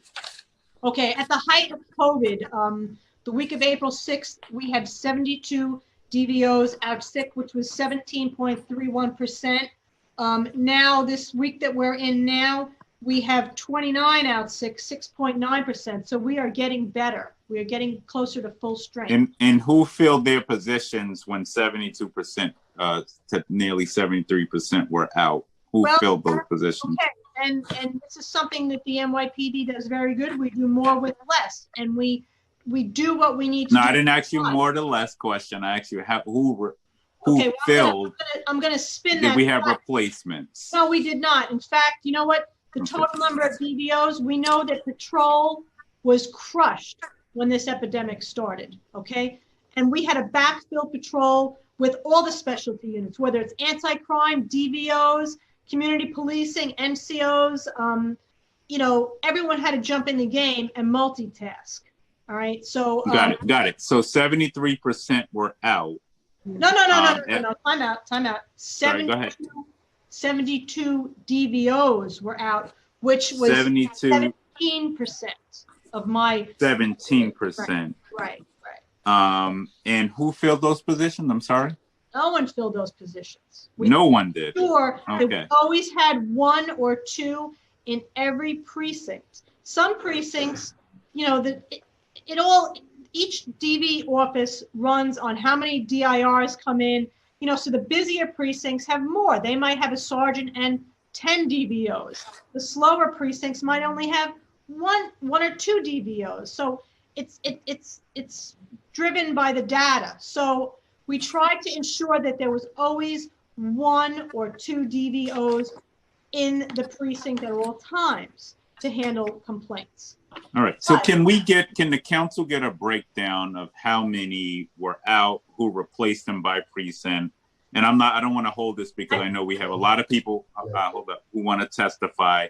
And then my other question is, what is the relationship with CBOs on the ground who possibly can fill these gaps, and if the NYPD was actually giving them additional assistance, or the mayor's office to fill the gaps that we might have seen. So I don't want to hold this up, but your answers to me are insufficient. If 70% of DVOs were out and we didn't fill those positions, we endangered lives in our city, and there's a direct correlation between the reduction in DVOs and also arrests. And arrest down in domestic violence, as we all know, is not necessarily good, especially when people are locked in during a pandemic.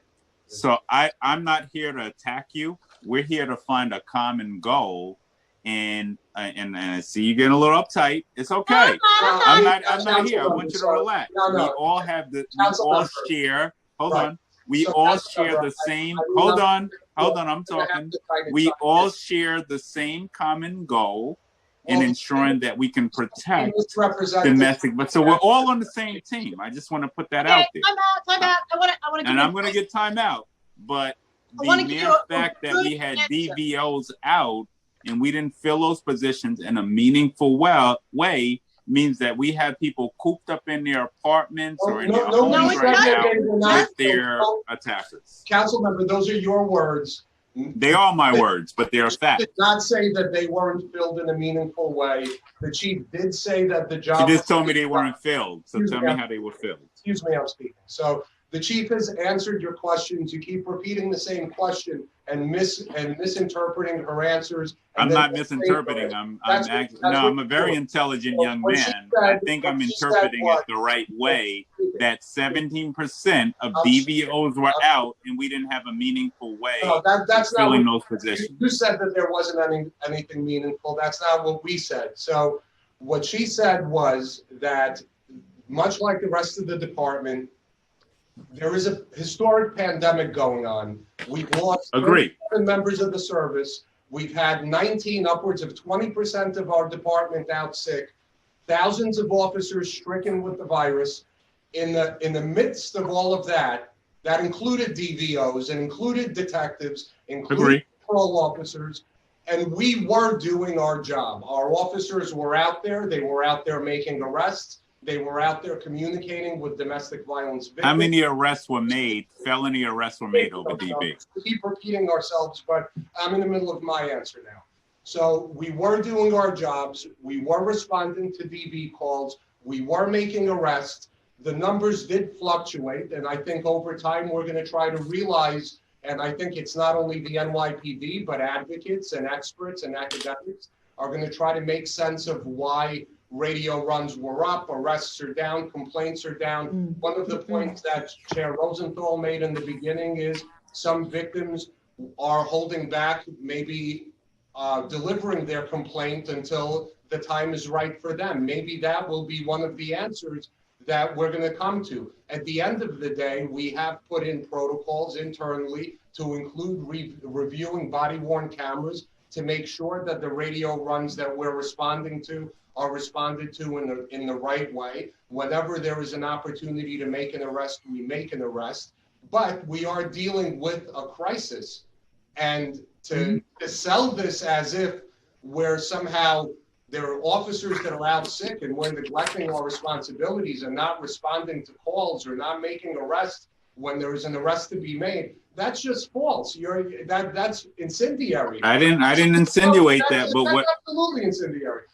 And you're leaving victims with a misperception that if they call 911, if they call the police, that we're somehow going to inadequately respond to them. That's inappropriate. Well, let me get back to text. Hold on. Let me get back to text 911, Oleg. So where are we at with text 911? Will we see that in early June? We keep going in a circle. The chief answered that question. Do it as well. Hold on. No, I want you to answer that question. Or text to 911 going to be ready by June? Do It is handling that project. That's not a PD project. And the last we heard is text to 911 will be up and running in June. And I live in the real world. There's no abuser that can call 911 with their abuser in the house. So I don't know what world you're living in, but in the world I live in, it would be very complicated for victims to be able to pick up their phone and call 911. So that's why I want to stress. And that's why text to 911. Working really hard to get text to 911 up and running. It's going to be made up and running in a safe way to ensure that no caller slips through the cracks. It wasn't rushed through to leave a victim calling 911 with nobody on the other end to answer their call. So it was done prudently, diligently. The city took their time to make sure that the system, the text to 911 system put in place, was a sound system that worked, that didn't leave anybody unanswered, and that system is going to be up and running in June. And every victim that a domestic incident report had prepared on them during this whole pandemic, they got a phone call by the CVAP and by the DVOs. So there was follow-up on everything. If there was an arrest to be made, it could have been a timing issue of when a 61 was dropped and the squad picks up someone later on. Maybe they weren't at the house when we went to make an apprehension. But every victim who did file a report did have the prudent, quick, timely follow-up. So I want you to understand that. I agree, and I'm not discounting that. Radio runs could also be up because during the pandemic, victims did not walk into the precinct. They could have called 911, or they could also have neighbors are calling 911 as well. So, a lot of times victims do come in to the precinct and go right up to the squad or the DV office. So let me just say this, and I want to end because I know my colleagues have questions. Sure. But for you to say to me that one, that your desk officers are walking away from their desk and they can't answer the phone is unacceptable. But why And then is the it- other, hold on, I didn't finish. Is I there didn't finish a my person trying to hang statement. himself? Is there Hold a on, disturbance hold on. at the front door? I didn't finish my statement. I'm gonna let you, let me finish my statement. So desk Right. officers who are assigned to a precinct, a local precinct, should absolutely, at the mere least, as I do with my staff, they better answer the phone. One person walks away, hold on. They better have somebody else who can answer the phone. Hold on. And then secondly, lastly, I would add to that checking up on DV victims 2 to 3 times a month is unacceptable. We need to make sure that we're ramping that up, and whether that means you get more civilians. I know the NYPD is hiring another class of officers. Perhaps we need to look at civilian hires so that we can ensure that people are checking up 2 times to 3 times the amount of times that they did prior to COVID, because people are locked in their homes with their attackers. So I just wanted to make that clear. I'm not here to attack you.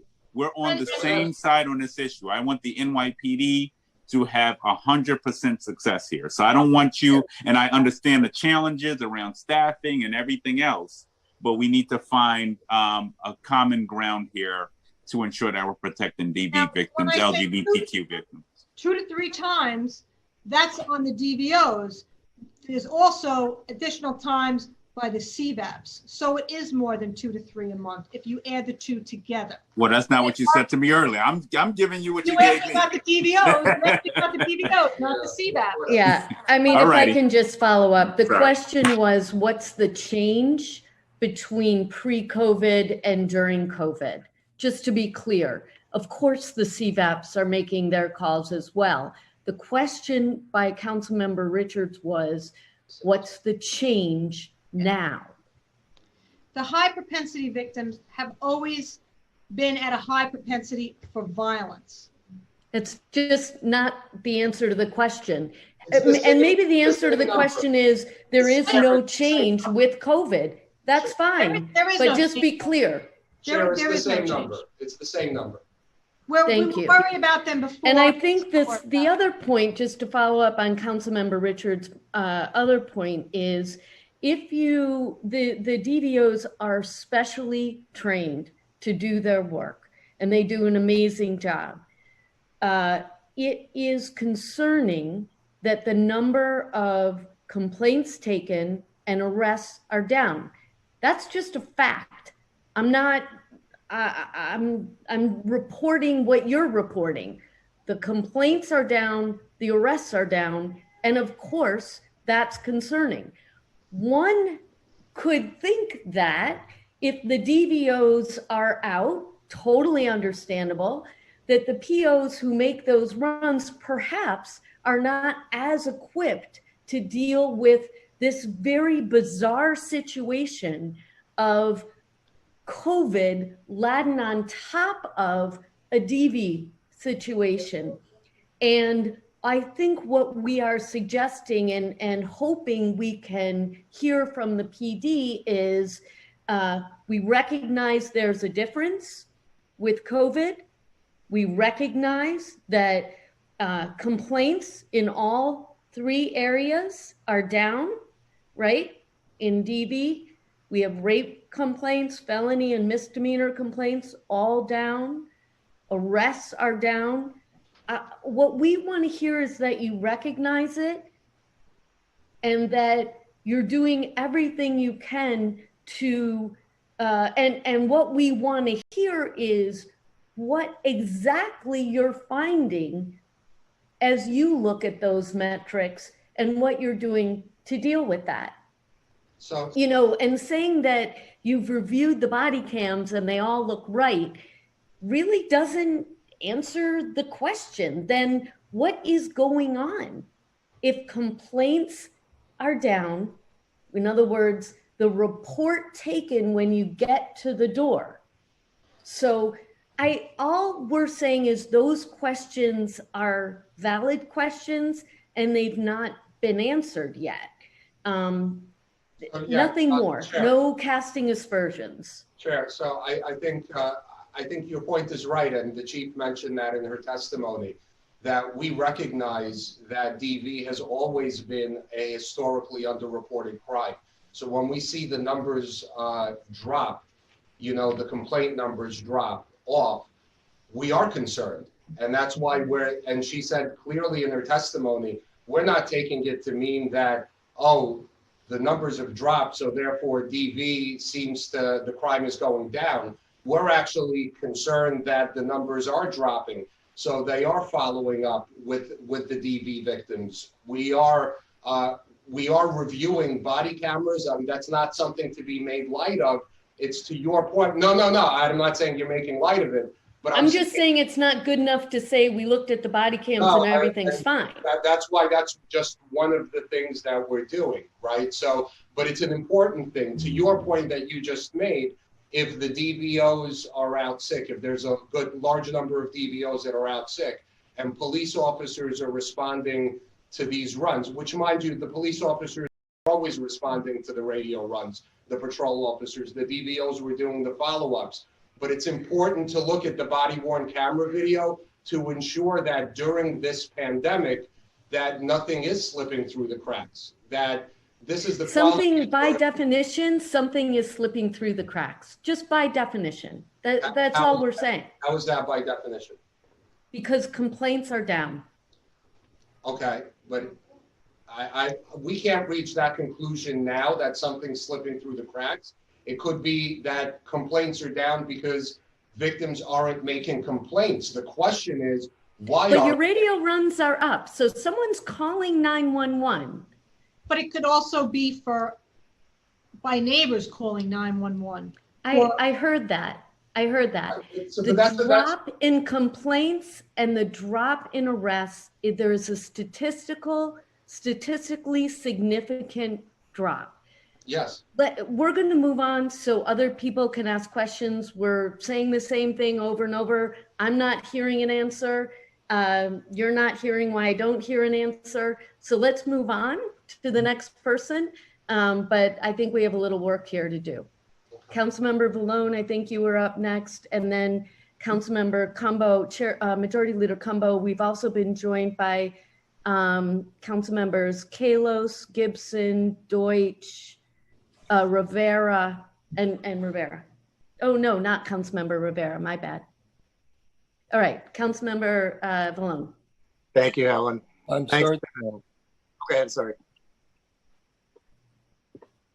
You can begin. Okay. Thank you to our co-chairs, Helen Rosenthal and Donovan Richards, and our speaker. Thank you to NYPD and the mayor's staff that are here today. First, we're all in agreement to thank you for everything that you're doing to keep us alive in the city during these times. So I wanted to personally thank every one of our first responders in the NYPD for everything you're doing and the staff that's doing the work that Helen and Donovan are bringing out today. One thing that came up between Rory's and Helen and Donovan's, the providers that are actually handling the DV work, some of them in my district that are handling this are telling me their calls are up over 300%. So I just want to make sure we're on the same, even though maybe 911 calls are down. I have providers telling me that the last 5 weeks they've gotten over 300% increase. But they're also being told that as of today, and maybe you could clarify for me and for them, are they still categorized as not essential service? Because right now they're having difficulty working under the conditions because they haven't been classified as an essential service at this point. I'm under. DV providers who are working, we have reached out to our contractors who are deemed as essential services and have been working with them to be able to figure out whatever their COVID needs are and address those appropriately. Well, so it's that they are classified as essential services, because I'm being told that they haven't been done that yet. So if we can coordinate and make sure that is lifted, that would be a big help in their ability to address these concerns.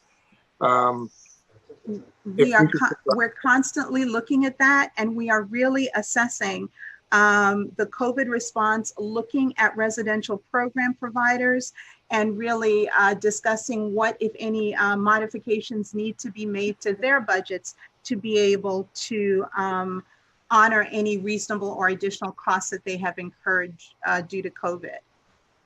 Well, that's encouraging, and I just want to thank Helen and Donovan for bringing this up because, for example, I have the Korean American Family Service Center of Queens, and they're looking for that help. They have over 300% increase in DV calls, and it's at crisis stage here in Northeast Queens and Queens. So clearly, there's a need for this hearing. Clearly, there's a need to connect the services that are trying to be provided and what's done. So if you can maybe just end by saying how we can make that connection. I would encourage that service provider to reach out to the agencies that hold that contract and talk to them about what they're seeing and what some of their needs are. Thank you, Helen. Thank you, Donovan. Thank you so much. Majority Leader Cumbo. Time starts now. Majority Leader Cumbo, are you unmuted? No, I don't think she's unmuted yet.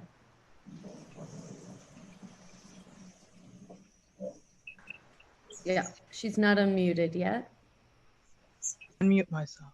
There you go. Okay. I can hear you, Majority Leader.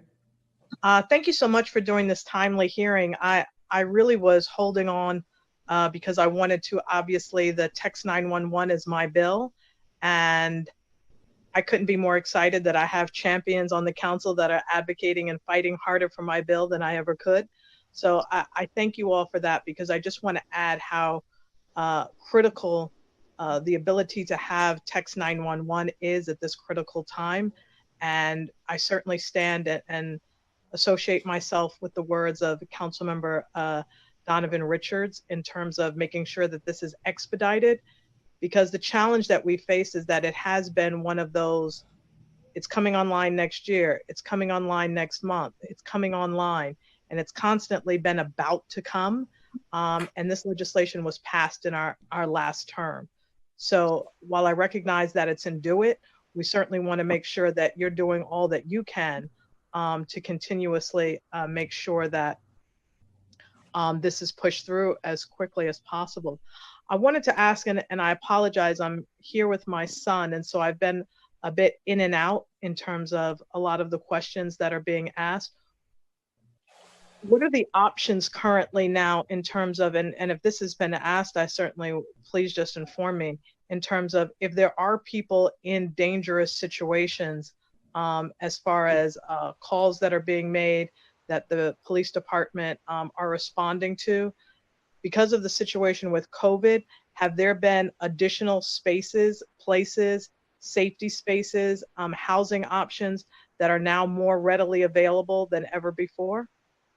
Do you mean when calls come in from 911 and then we farm them to the domestic violence officers, that we meet victims at a different location if they so request, if they don't feel comfortable with us coming into their homes, or they don't want us, to be seen at their homes? We do make those provisions to meet them at a different location of their, of a mutual understanding to help them. We do that. Thank you. So what happens now if you've discovered that there's a case, a dangerous situation, someone stepped out, they've met you at this disclosed location?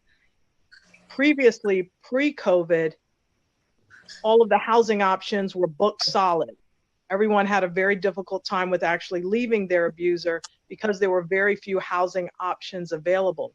Have we opened up, I'm just making examples if these questions were asked, have we further opened up our hotels, other safety spaces, and other things like that now make it easier? Because the challenge prior to COVID was that the housing stock, particularly for DV, was so packed and the waiting list was so long that oftentimes people didn't come forward because the understanding would be there's really no place else to go. You're going to have to return home. So my question is, at this time, are there... Oh no. Come back. We need to unmute the majority leader again. Okay, you hear me? Yeah. Okay, so are there more safe spaces in a COVID world right now at this time than there were pre-COVID? Can I, this is Commissioner Noel, and I'd first like to say that domestic violence shelters are open, services are available, but I'd also like to defer to HRA, who is here as well, to answer that specifically. I thank you, Majority Leader. To answer your question, as Commissioner Noel just stated, we have capacity in the emergency shelter system for those individuals who might require immediate placement in one of those shelter options. I think something that you're asking is slightly different. You're asking about housing options. I would just say that our HRA offices that are processing housing applications for rental assistance remain open. We've stood up an opportunity to be able to work with landlords to do remote viewings for apartments when linking somebody to rental assistance and ensuring that they're able to move out into permanent options as well. So I just want to be clear about that because I think that information is really important. Are you saying that in this time right now, there is an opportunity if you're in a situation where you can no longer live with your abuser and you and your family have to leave? Are you saying that there are housing opportunities that are available for them if they want to leave that day? And what you're saying is that there's shelter housing available? Time's expired. Please, this is an important question. Council member, please continue. Can you still hear me? Yeah. I think it's important. I think a lot of things are important. It's important for us to be able to outline clearly to the New York City worldwide, if you're having issues, that housing is an option. There is some place that you can go temporarily for support, for services, for temporary shelter. And so I just want to make sure that that is actually the case, and that it's very streamlined in terms of how they go about doing that.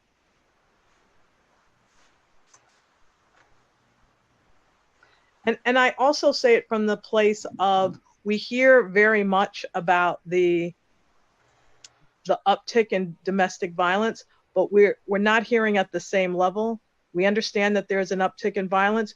We have some place for you to go. I think that's a critical part of this, so that people know there is an option and that there is some place for them to go. That it's not you're going to be returned back to the same household where the incident is taking place. Because, you know, for me, if I were in that situation and I knew that I'd have to return back to the same home, I probably wouldn't report it, because you would infuriate the person who you've called this upon and not have any place to go at that point. And I guess because of COVID, what kind of provisions are being made for someone to move if they have to leave their home very quickly and rapidly in that way? What's important, I think, to understand is that part of our messaging out there is that, one, that we're open, two, that services are available. Part of safety planning includes figuring out how we help you exit that situation that you need to do safely. Part of safety planning will include linking you to the hotline to find that placement that you need in the borough that's safe, in the area that's safe. It's really working with the survivor where they are and really strategizing with them on how to leave safely and how to access the system that they need to. Is the shelter for DV victims, have all the precautions and dynamics been taken into place in terms of COVID? Because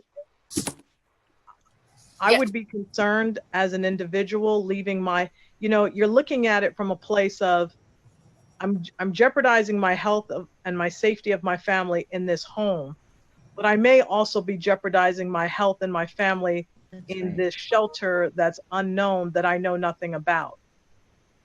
What are the dynamics in the shelters also places where we're saying these particular DV shelters are safe havens. They are safe. You will be protected. You will have the privacy of your own space, your own housing opportunity. Like, you're going to be in a space that is safe, as reasonable as possible under the current COVID circumstances. Sure. Thank you for the questions. I was having a bit of difficulty the last couple of minutes unmuting, so I was not able to respond. Thank you to Commissioner Noel for jumping in there. The vast majority of the domestic violence shelter system is set up with apartments and private bathrooms. There is a subset that does include shared kitchens and bathrooms.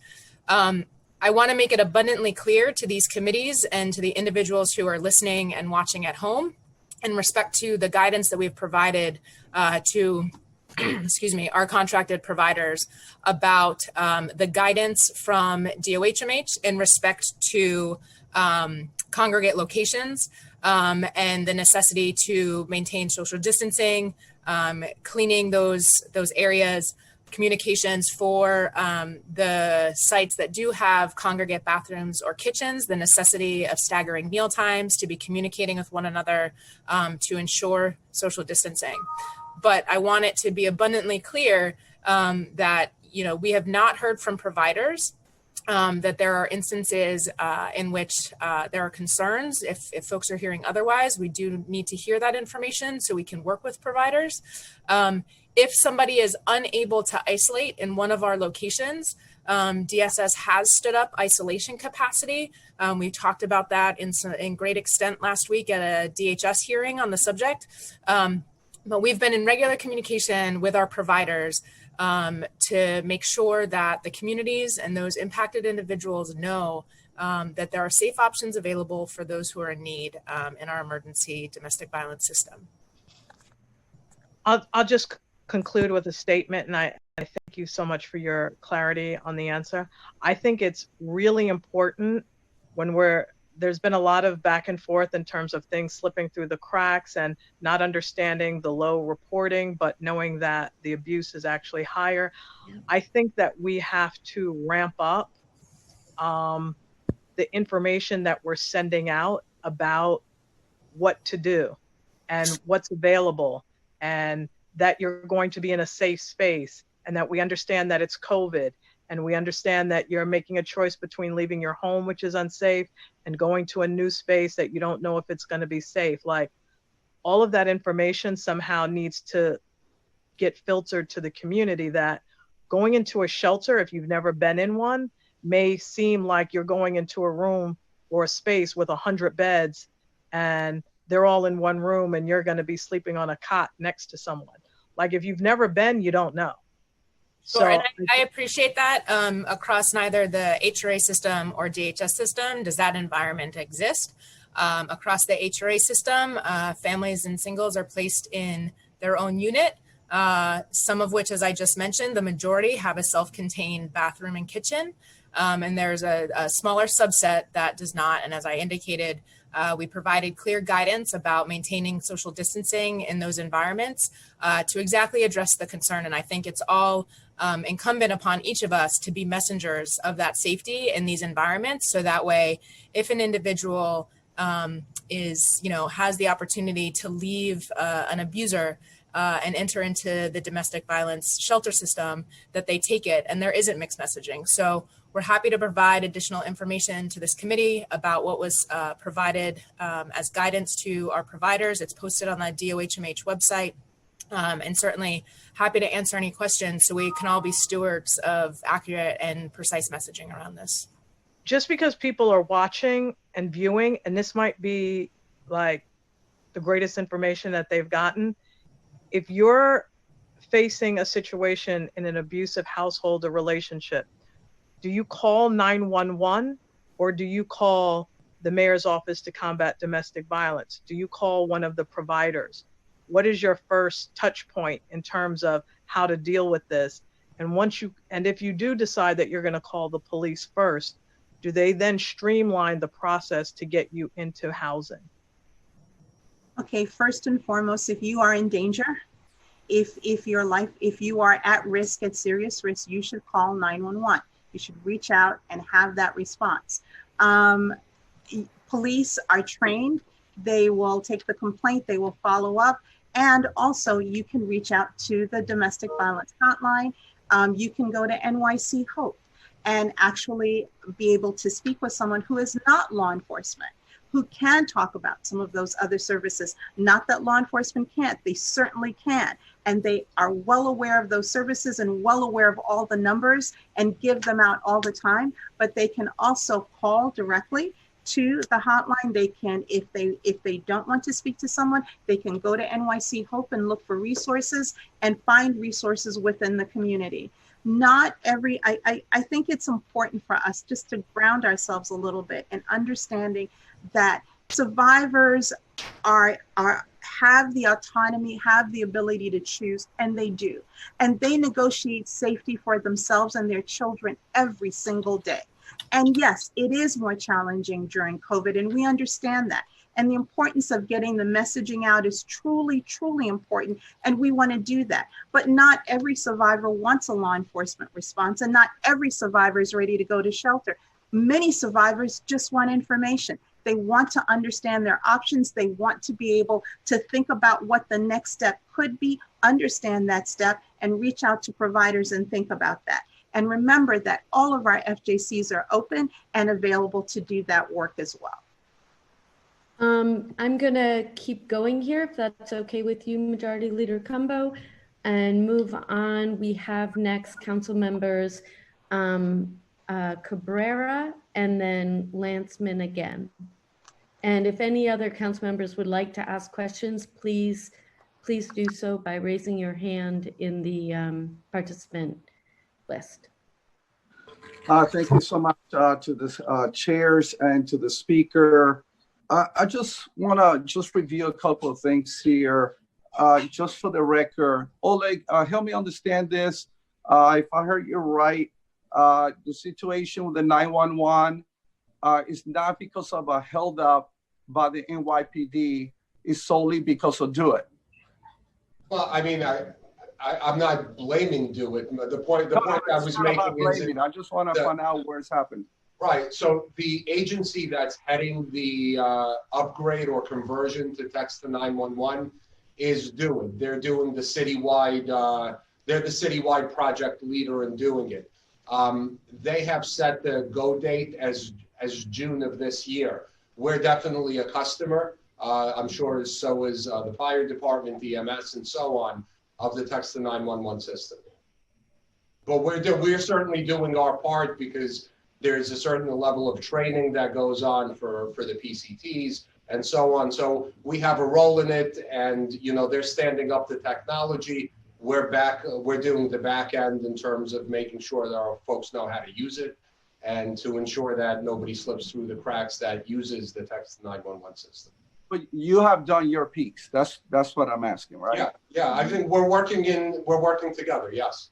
Okay. I just want to make sure that we're not demanding of an agency something that they have no control over at this point. And so it really comes down to Do It, and the discussions need to take place with Do It for them to be able to expedite, because we definitely need it. The second thing is, I wanted to ask you, because there was a really good question regarding the most sensitive cases, right? That normally they get 3 calls. What are the best practices that you see nationwide? And are we among the best practices during the COVID-19 season that we're going through right now? Well, we've been in contact with other law enforcement agencies around the country. We read the weekly newsletters of all the different practices.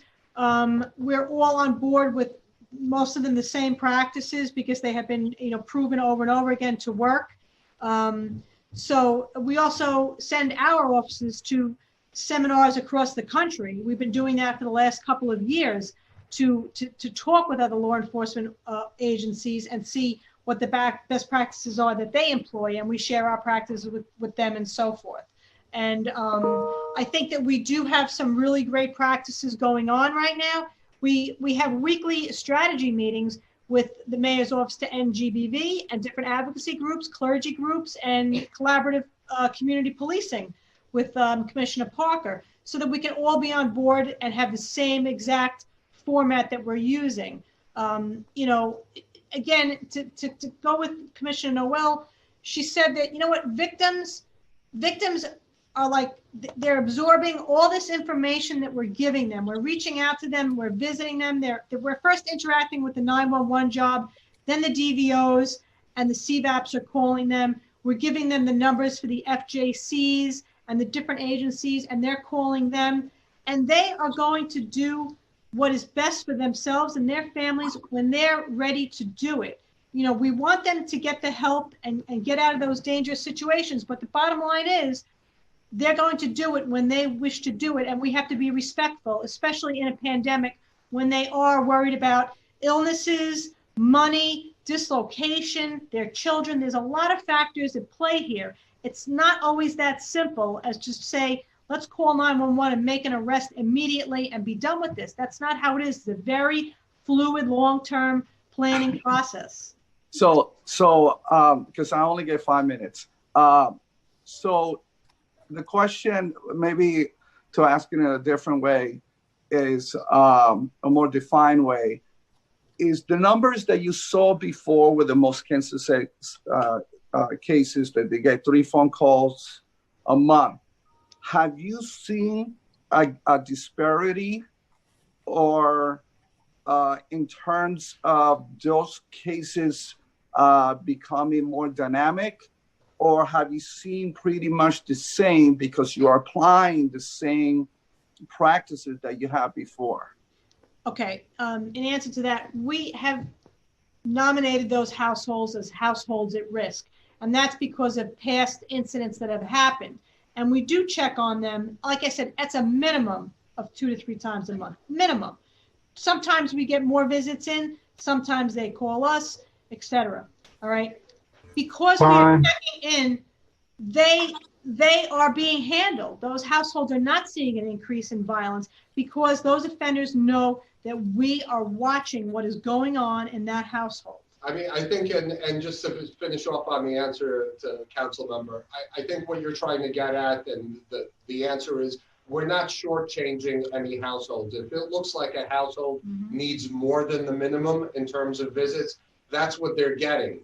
But that seems like the 2 to 3 minimum a month historically has seemed to be the right recipe, but that's not a one size fits all. Sometimes there's a household that needs more, and we're there, and we're certainly going to provide more. And the other piece, just to finish off to your very first question about the text to 911, I don't want there to leave with a misconception that a city agent, do it, or any other city agency was sitting on their hands and they could somehow, you know, flip a switch and do it a lot faster, and they haven't been. That just hasn't been the case. This is it's a difficult process because we can't make a mistake. That's the key. You need to build a system that's a sound system that you need to test the system before it goes live to ensure that if somebody that's calling for in the course of an emergency needs help from a first responder, that call gets received on the other end. And that testing, that building out, testing, training, it takes time. And we didn't want to rush through it and get it going before it was ready to go live. So we're all working together, the PD, the FD, do it. Everybody's working together to get it up and running as quickly as humanly possible. And it's not the fault of any agency. I just want to make sure that that's clear. I'll run out of time. Thank you so much. Thank you. Councilmember Kalos and then Councilmember Menchaca. Or actually, now. Councilmember Kalos, have you been unmuted? No, not yet. I think actually, there you go. Thank you very much. Thank you to Chair Rosenthal. Thank you to Chair Richards. I wanted to just touch on 2 quick items. One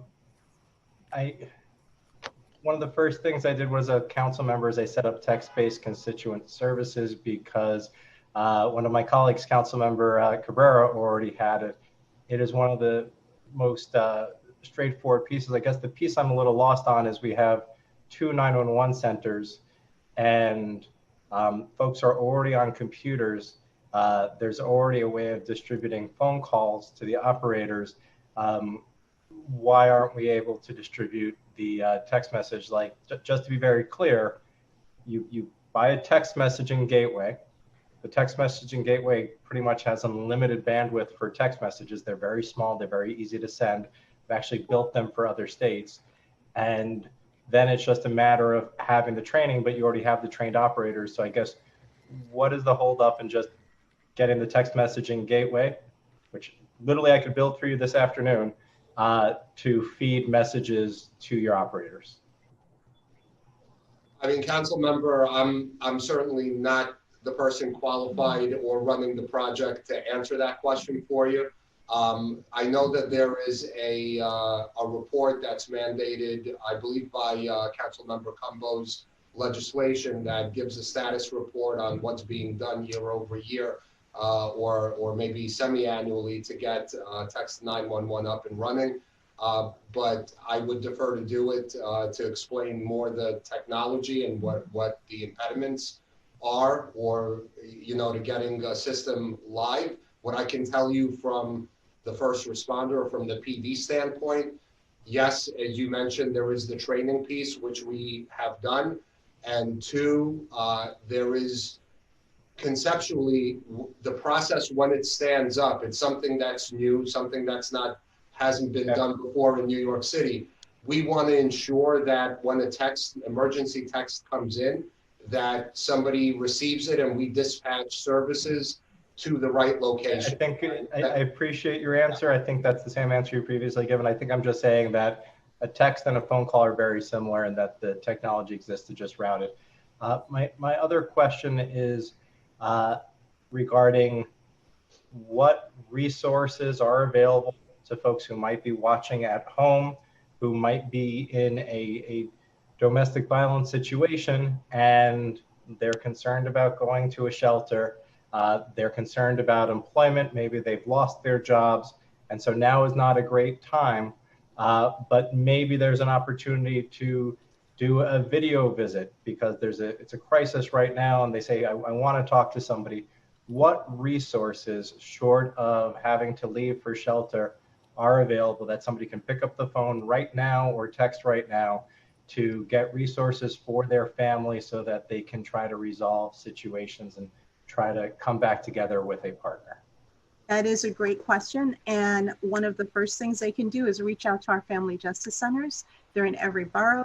We can connect them to services. We can give counseling. We can provide legal consultation. We can connect them to shelter if they want to be connected to shelter. So it is a multi-service entree to be able to help a survivor both assess the situation, safety plan, and then connect to services if they need that. If they are sure that they want to go into shelter, they can call the New York City hotline and be connected to a shelter. They can also go to NYC Hope, which is our resource directory. They can look up services. They can call services within their community and get connected that way. There are multiple ways that survivors can connect. And that's what I think that we all need to make sure that they hear. And they also need to hear that we are here, we are responding, NYPD is responding, shelters are open, and they should reach out if they need services. What is the number for the New York County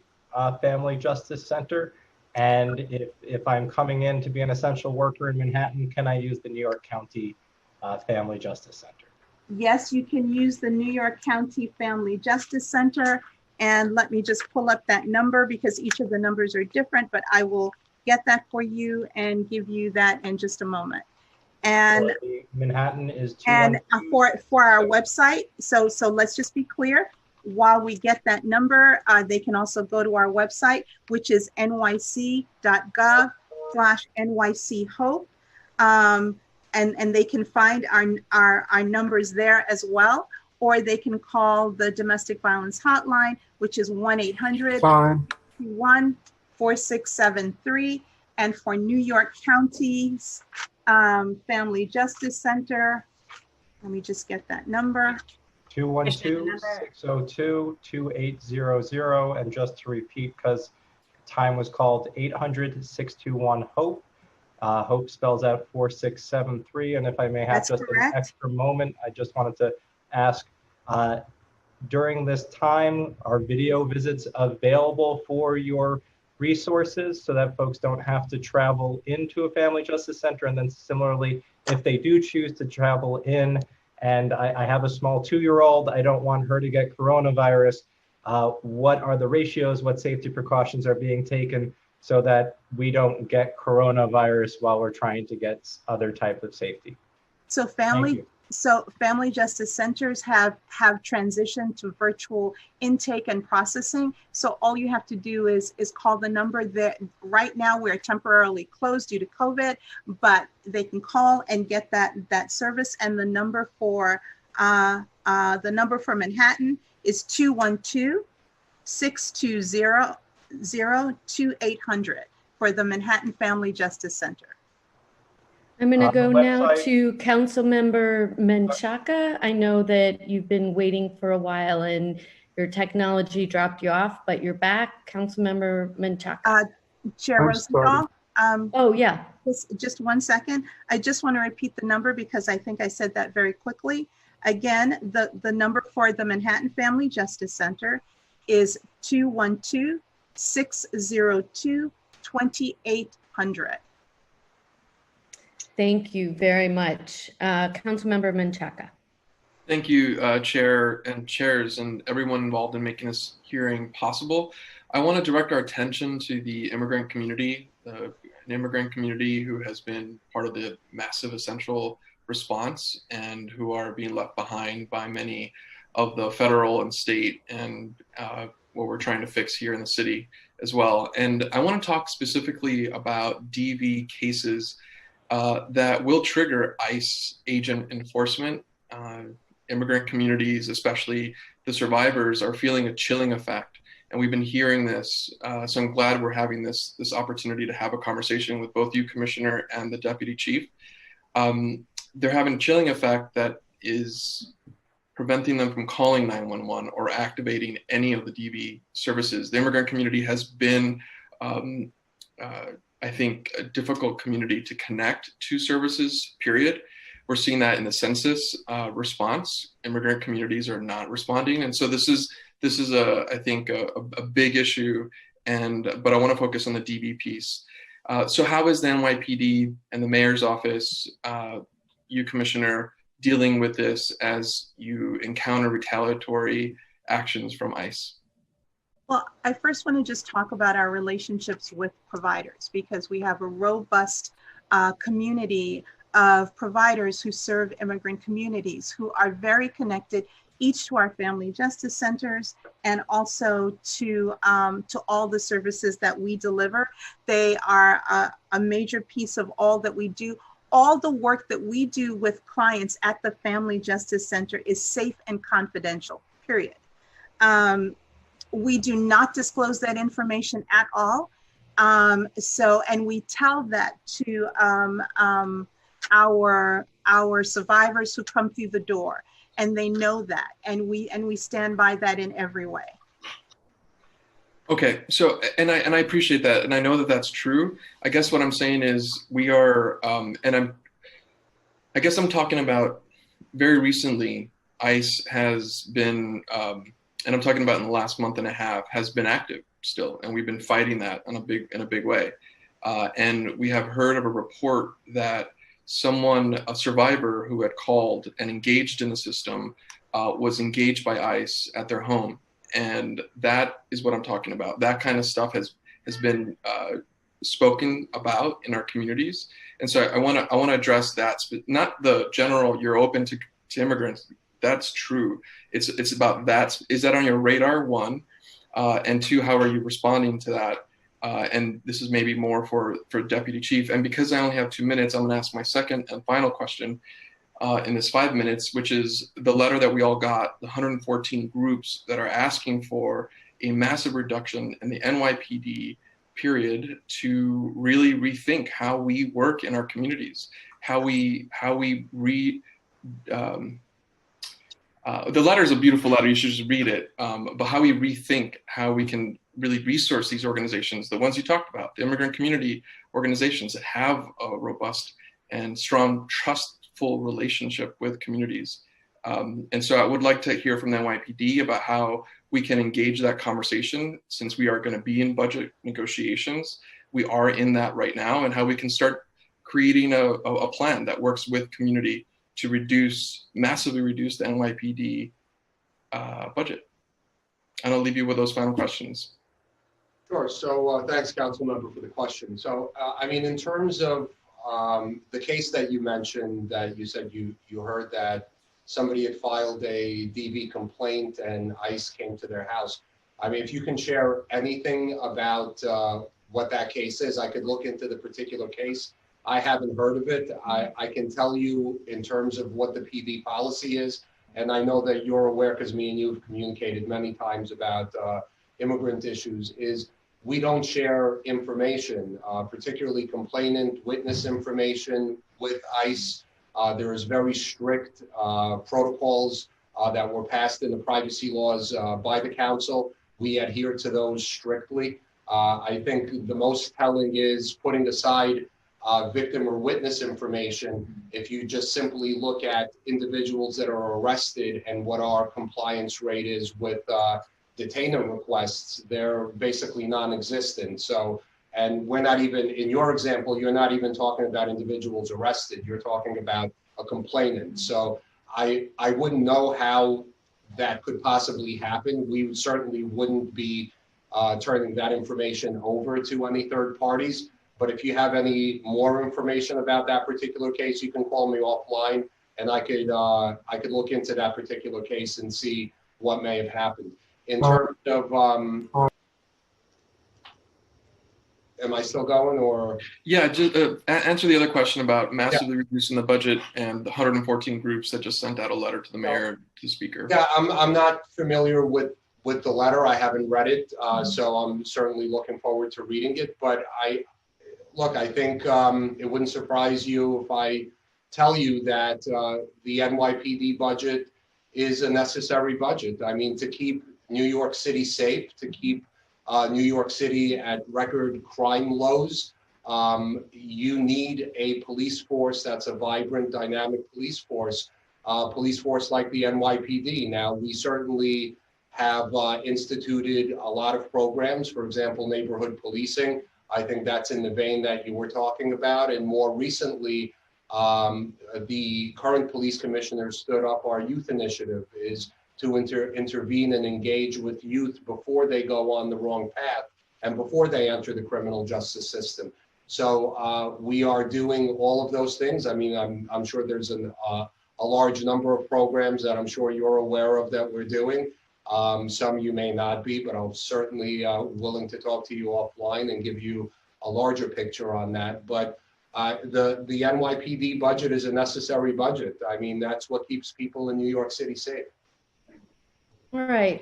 I'd also like to add one thing that I think is really important. Again, I'm just serving the immigrant community because I do believe that they face additional barriers, and we are working with our providers very much to get the word out there. Just in our time of doing the family justice centers virtually, we've serviced clients from 45 countries in 23 different languages. So immigrant communities are coming forward and they are reaching out when it is safe to do so. So thank you. Thank you so much, Councilmember Menchaca. And thank you to all the council members for your very thoughtful questions. Thank you, Chair Richards and Speaker Johnson. Really appreciate your insights and the issues that you are pushing.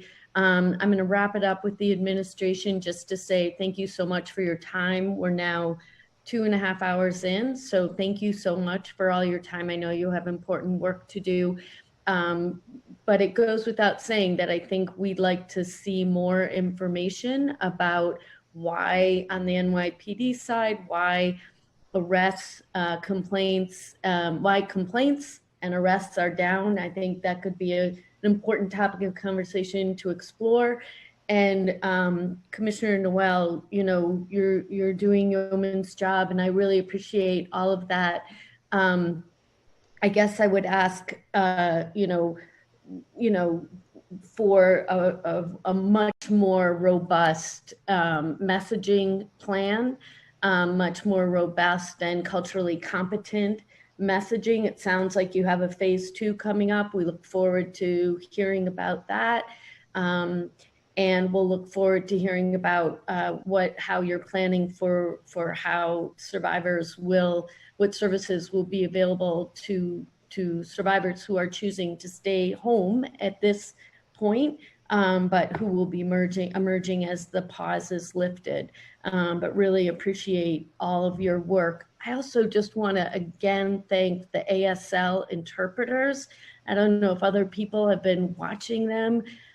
They're extraordinary. And I think we also have Spanish interpretation going at this same time. So thank you all for your very hard work. And of course, thank you to the staff for keeping this going. I'm going to turn it back to my counsel, who I think is going to start now with the advocate panel. Thank everyone for their patience. Thank you very much. Thank you, Chair Rosenthal. We will now turn to public testimony. I would like to remind everyone that unlike our typical council hearings, we'll be calling individuals one by one to testify.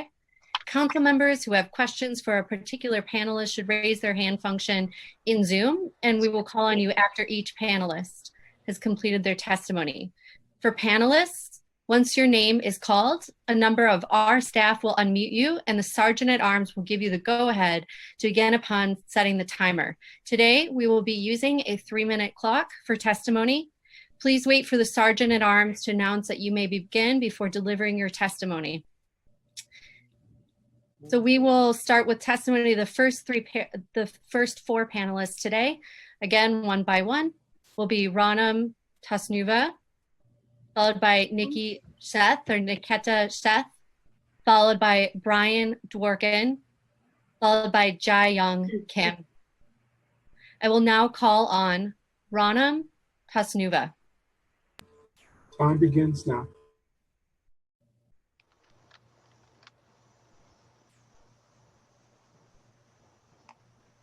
Good afternoon, distinguished member of City Council. Thank you for the opportunity to speak today. My name is Ranam Tasnuva, and I'm the manager of our helpline program at Womankind, formerly New York Asian Women's Center. We are here today as a culturally specific gender-based violence organization with over 3 decades of experience to provide on how our communities are navigating life during the COVID-19 pandemic.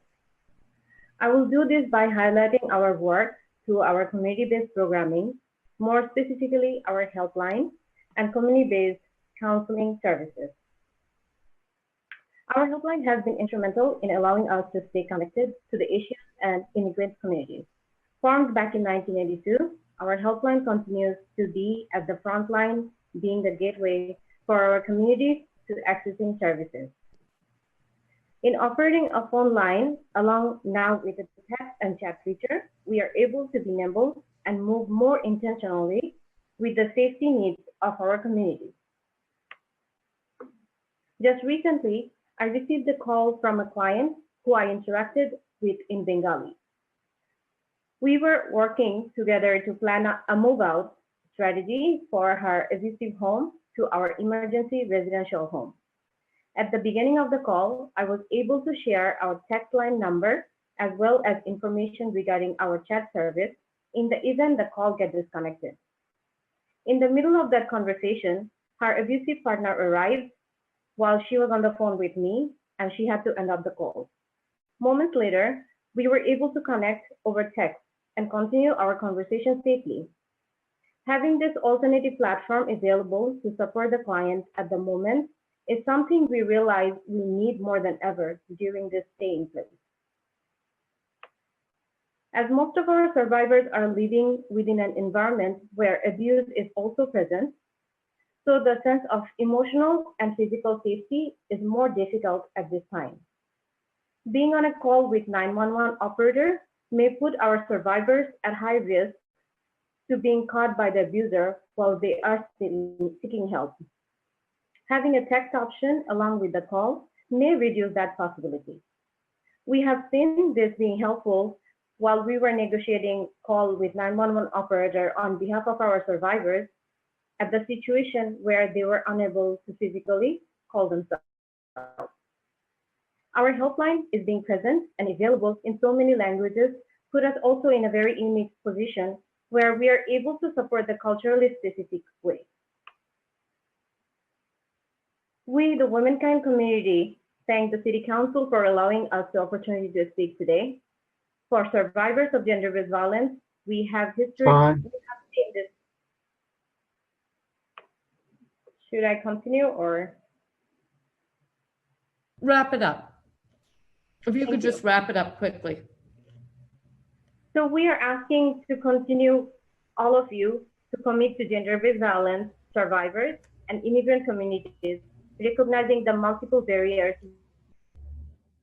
these communities negotiate every day and the need for specialized support. In order, we ask for your financial commitment to ensuring organizations like ours, who are deeply rooted for underserved communities, are able to stay whole during and after the pandemic, to able to provide critical service to New Yorkers. Thank you. Thank you, Ms. Tesnuva.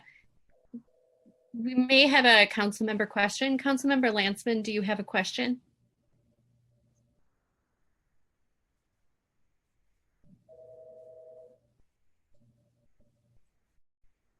I do. Thank you. I just wanted to get your opinion on why you think there might be this increase in domestic violence calls, but fewer arrests. Are you hearing from, or are you seeing anything in the community that might give you some reason to think that, or to understand why that is occurring? Because I don't think my colleagues have gotten a really clear explanation from the city. So I want to hear what you're seeing on the ground.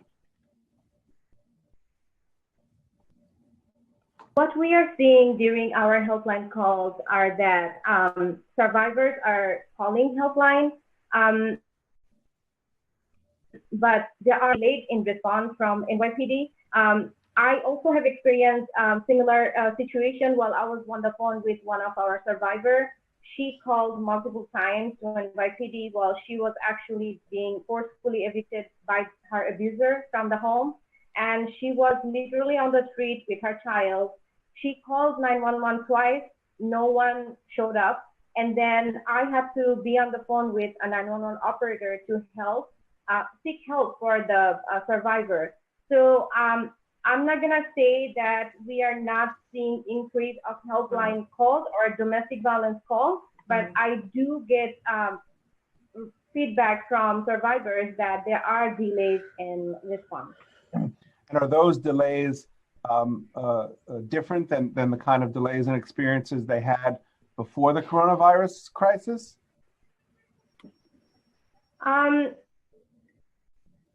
I would say that I think right now survivors' expectation also that they are not only dealing with the domestic violence or the safety of their physical well-being, but also like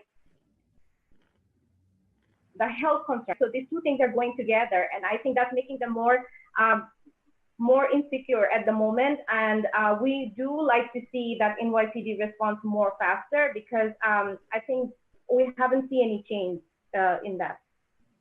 And one other question, if I can, and the other providers who are going to be testifying, if you could incorporate this maybe in your testimony, so I don't have to ask each of you each time.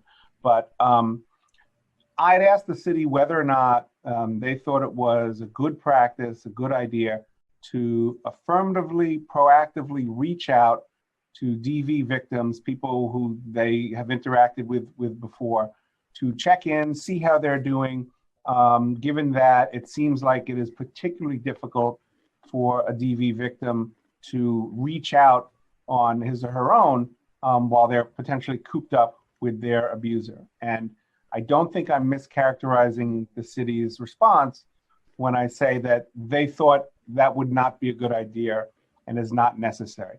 So again, I'd like to hear from you and the other witnesses, the ones who are like on the ground, also dealing in some cases with your own particular communities and particular cultures.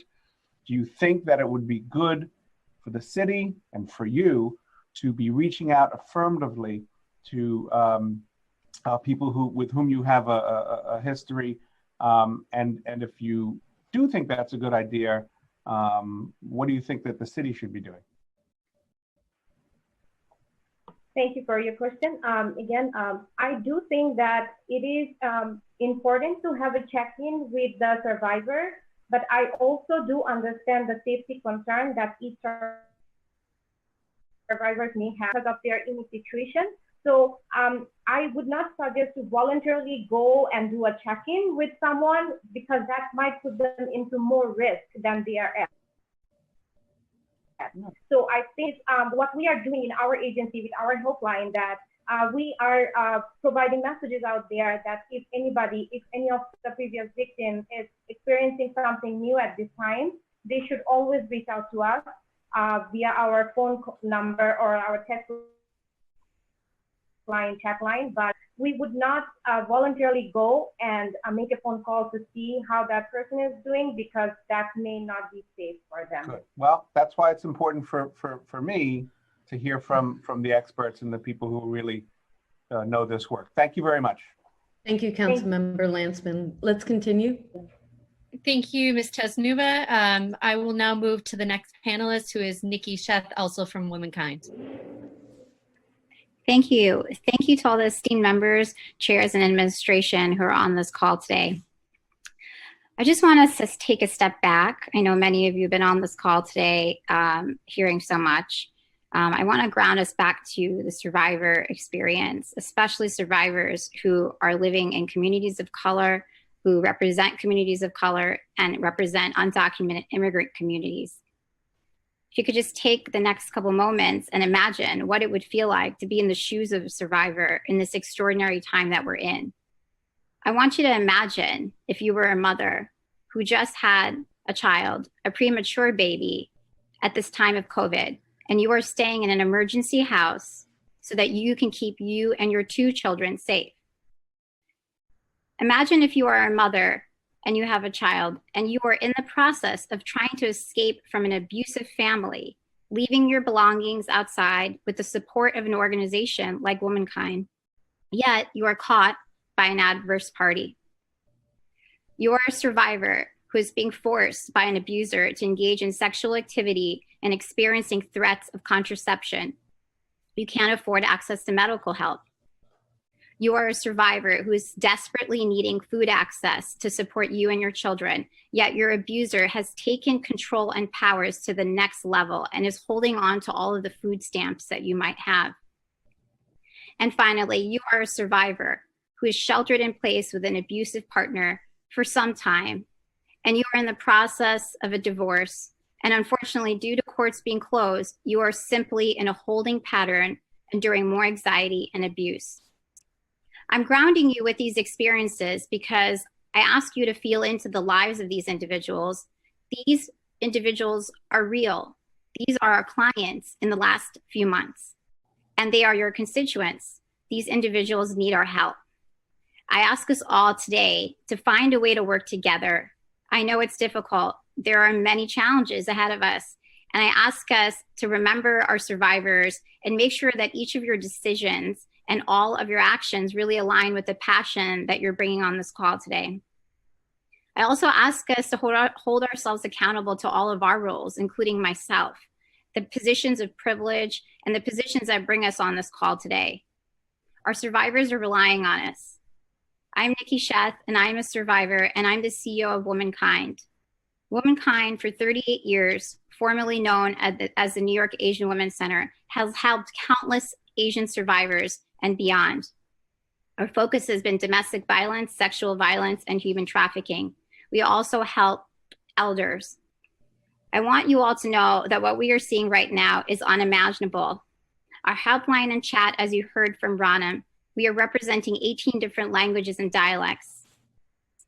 Recently, as you heard, our language capability has allowed us to help unique situations, such as an individual who was able to call and unfortunately needed to hang up. And because of our chat feature, in combination with our translation ability and our cultural competency, was able to immediately call 911 on behalf of survivor. I want to highlight that because there are going to be limitations that the city may not be able to fill the gap for. And that's why organizations like ours exist. It's really important that organizations like ours have your support. It's at times like this that undocumented immigrants. You can finish. Thank you. That the times like this and undocumented immigrants, such as 75% of who Womankind serves, are not being represented. And I ask you today to keep in mind what are often the core needs at this time. Our survivors are not just seeing violence, they're facing homelessness and starvation. They are undocumented immigrants who do not speak this language that we speak.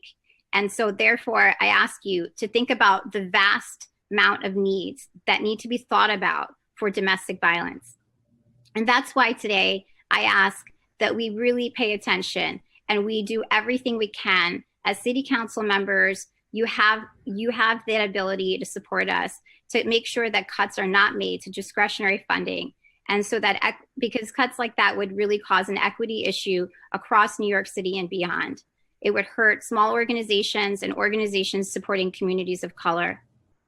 At Womankind, 85% of our funding relies on government grants.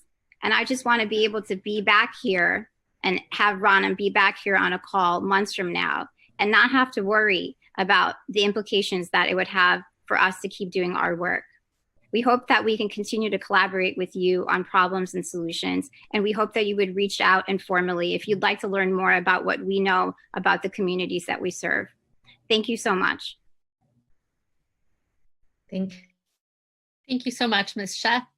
We're going to call the next panelist. And just a reminder, please wait for the sergeant to announce that you may begin before beginning your testimony as they set the clock. Thank you again. Our next witness is Brian Dworkin. Time starts now. Thank you. Good afternoon.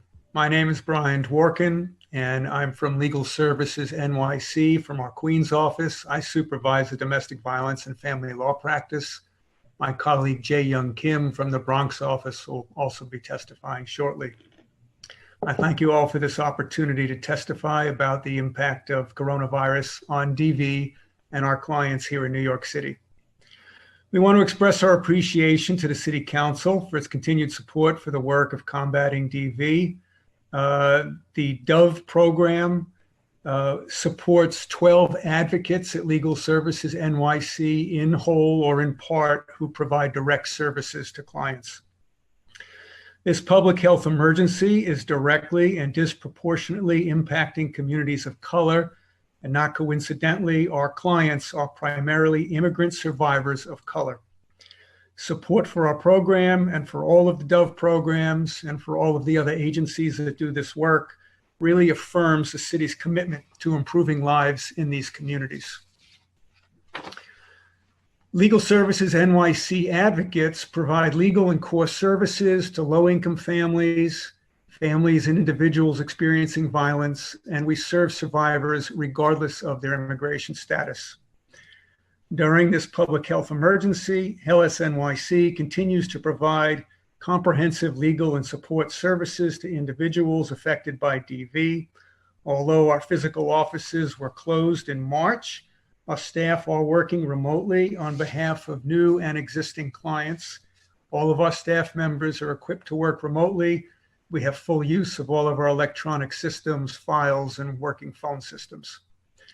Our advocates are providing legal assistance and representation in the virtual NYC courts, including obtaining new orders of protection, drafting emergency motions related to custody and visitation. We continue to provide advice to clients concerning custody and parenting issues that have arisen as a result of the public health emergency. This is probably the number one issue that's affecting our client population right now, is how to negotiate custody and parenting time given the health situation that we're in, how to help parents work out compromises with each other, and how to help them assert their rights where the compromises are not possible. Our advocates are also continuing to provide immigration assistance to survivors of domestic violence and trafficking.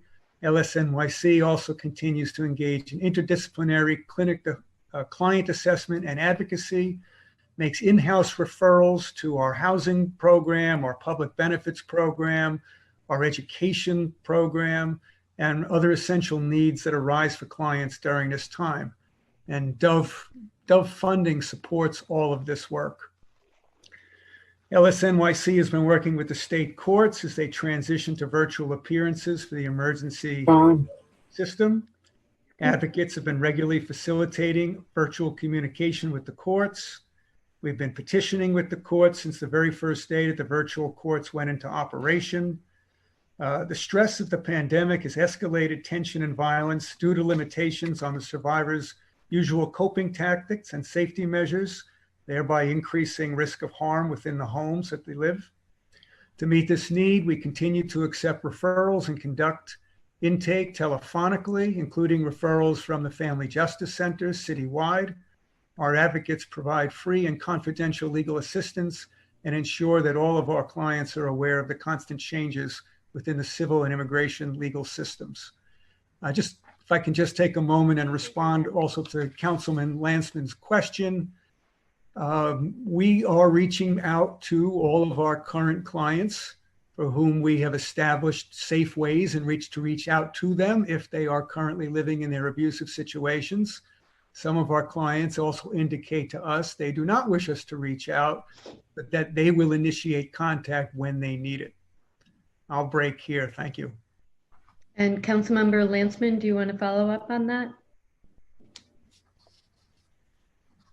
I do, thank you. Not so much on that, but the committee that I chair has jurisdiction over the courts for what that means at the city council level. Is there anything that you can tell us that we should try to be encouraging the courts to do differently as they are grappling with how to handle cases, how to do virtual and remote hearings, et cetera? Well, I mean, you know, we're in regular and frequent communication with the family courts and the Supreme Court. What they need is they need all the assistance they can toward increasing their capacity to function. They have got everything up and running, and you know they started with emergency applications. Recently, they've expanded the work that's happening in pending cases in the Supreme Court. So, for example, some of our matrimonial cases can begin to move forward a little bit, but the operation is constrained by the technology right now.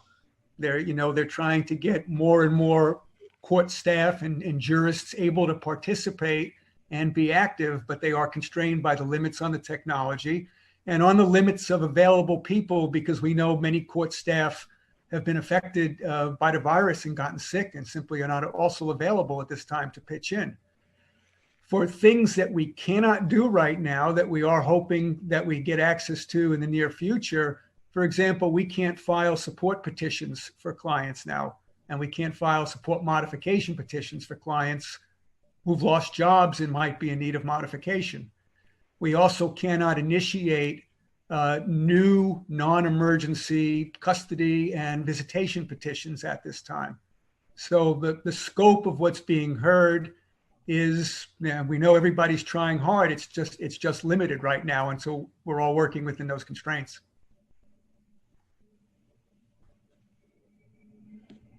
Thank you. We have no other council member questions. And Councilmember Landsman, are you finished?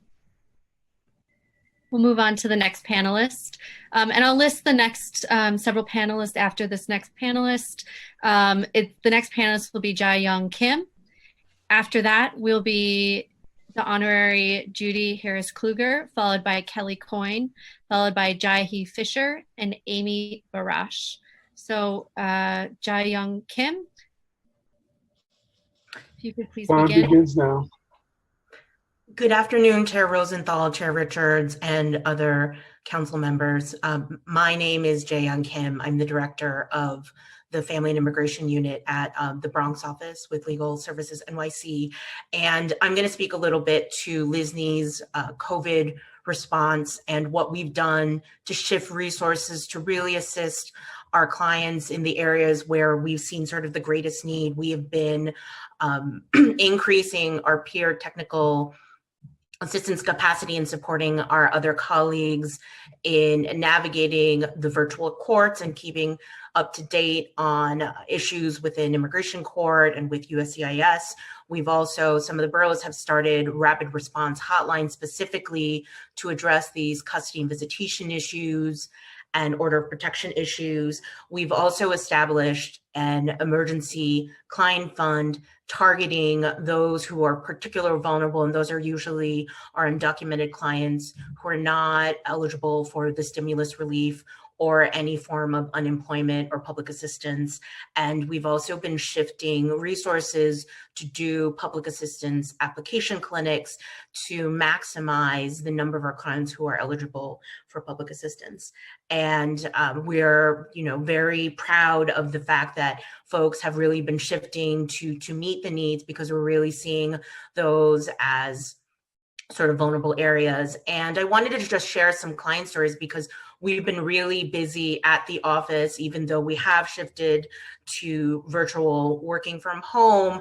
Clients are still in need of services. We filed one of the first virtual family offense petitions on behalf of a healthcare worker who's being stalked by her abuser. And she knew that she was going to be going to work, and she was deeply afraid because there was a long history of physical violence, and she knew she needed the order of protection for safety purposes. And it was really great to actually work in conjunction with the courts to file that order of protection. And we were successful in getting that temporary order of protection. And, we continue to have issues around custody and visitation. For example, we've just recently filed in our Bronx office on behalf of a survivor that was assaulted by her abuser at Visitation Exchange. And we'll also probably be seeking a modification of the custody and visitation order. And we're really seeing how abusers are using pause orders, are using COVID-19 as a way to withhold contact with children. And, this is true whether our clients have physical custody of the children or whether they're the visiting parent, but that's unacceptable.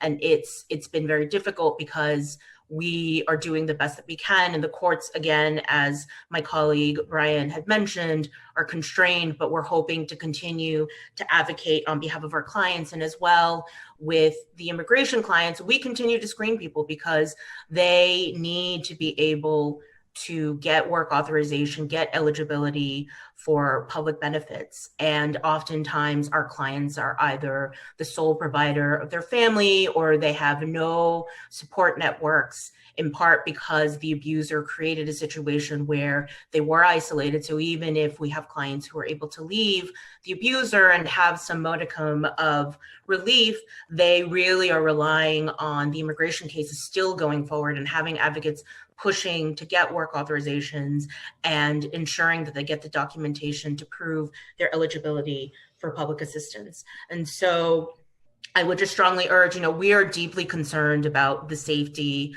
of our clients at this time, and we believe that our work is definitely essential, and we need the funding to continue to do that work, because without it, we cannot support these clients who are immediately in crisis.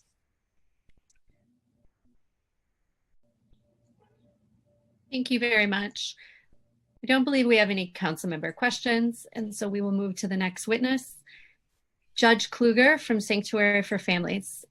Please begin once the sergeant has started the clock. Begins now.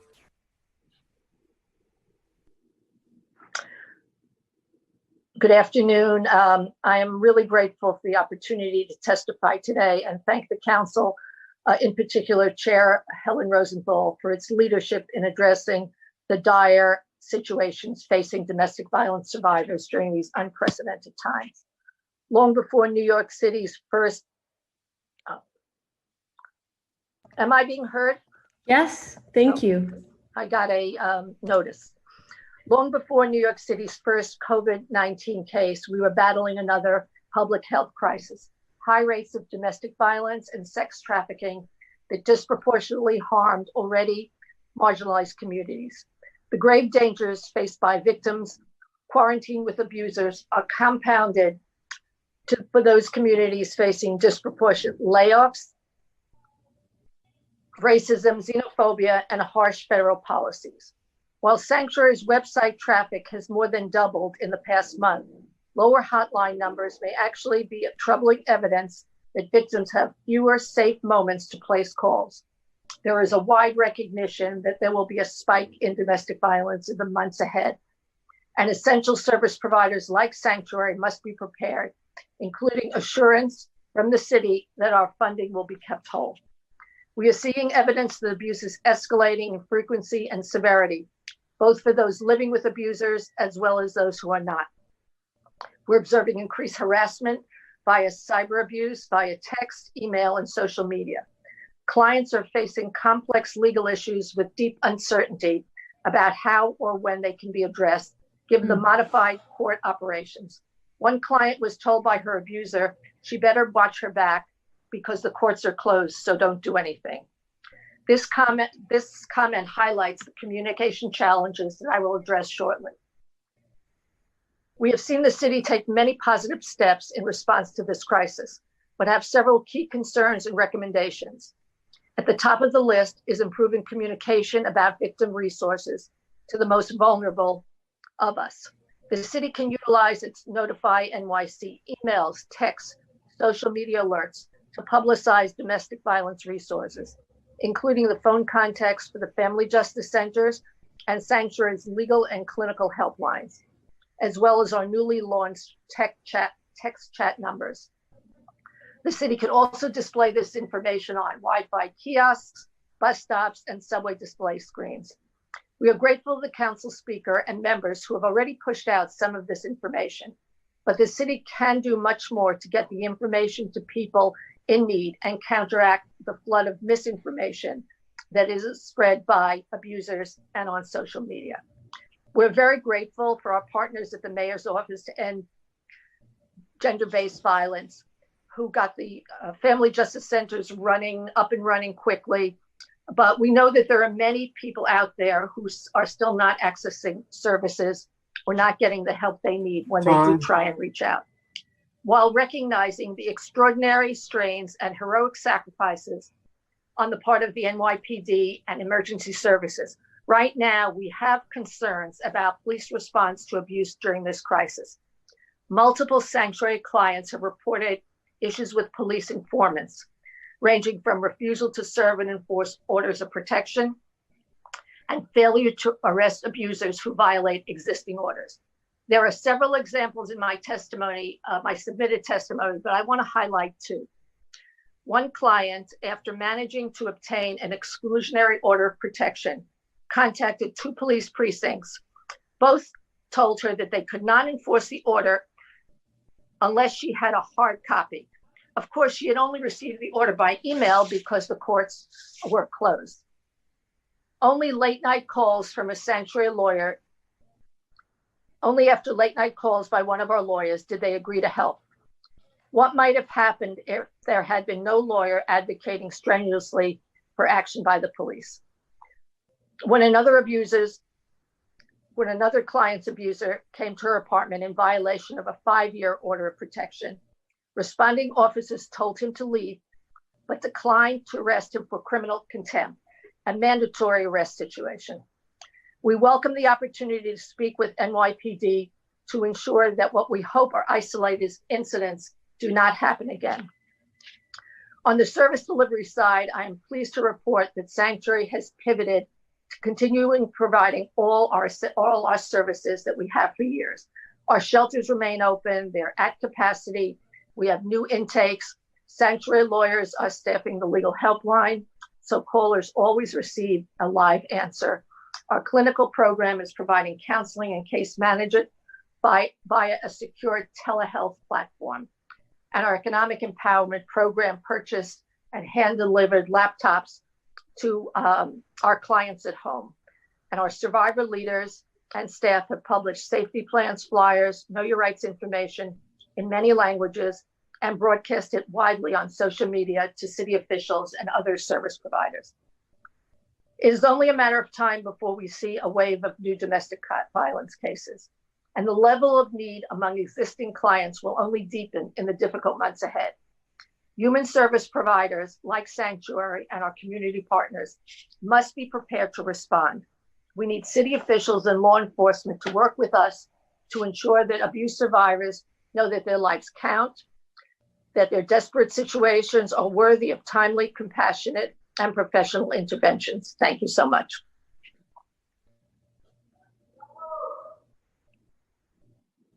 Thank you so much, Judge Oh, Kluger. I'm sorry. We have several. I didn't mean not to have the video on. I guess that was the message. We can see you. Thank you.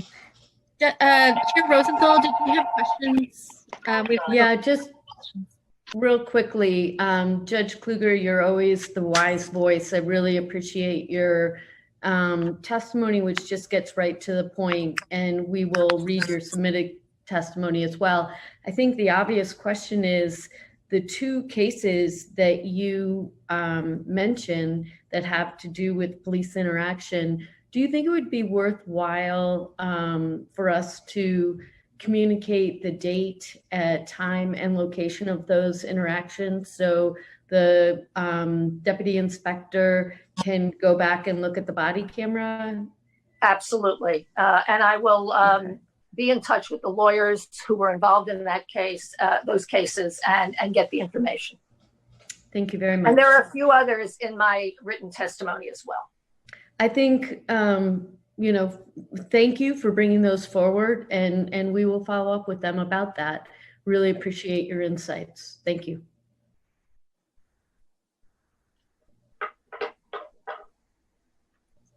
Moving to moving to Councilmember Landsman next for questions. Thank you. Judge, it's good to see you. Good to see you too. Could you maybe give us a little more depth where you said that the city can do much more to get the word out, to alert people as to the services and resources that might be available to them? And then in particular, I don't know if you were referring to this, but whether or not the messaging that you do see coming from the city is fitting the time that we're in, or are they just kind of cookie cutter messages from a pre-COVID era that should be fine tuned? What more and different can the city be doing?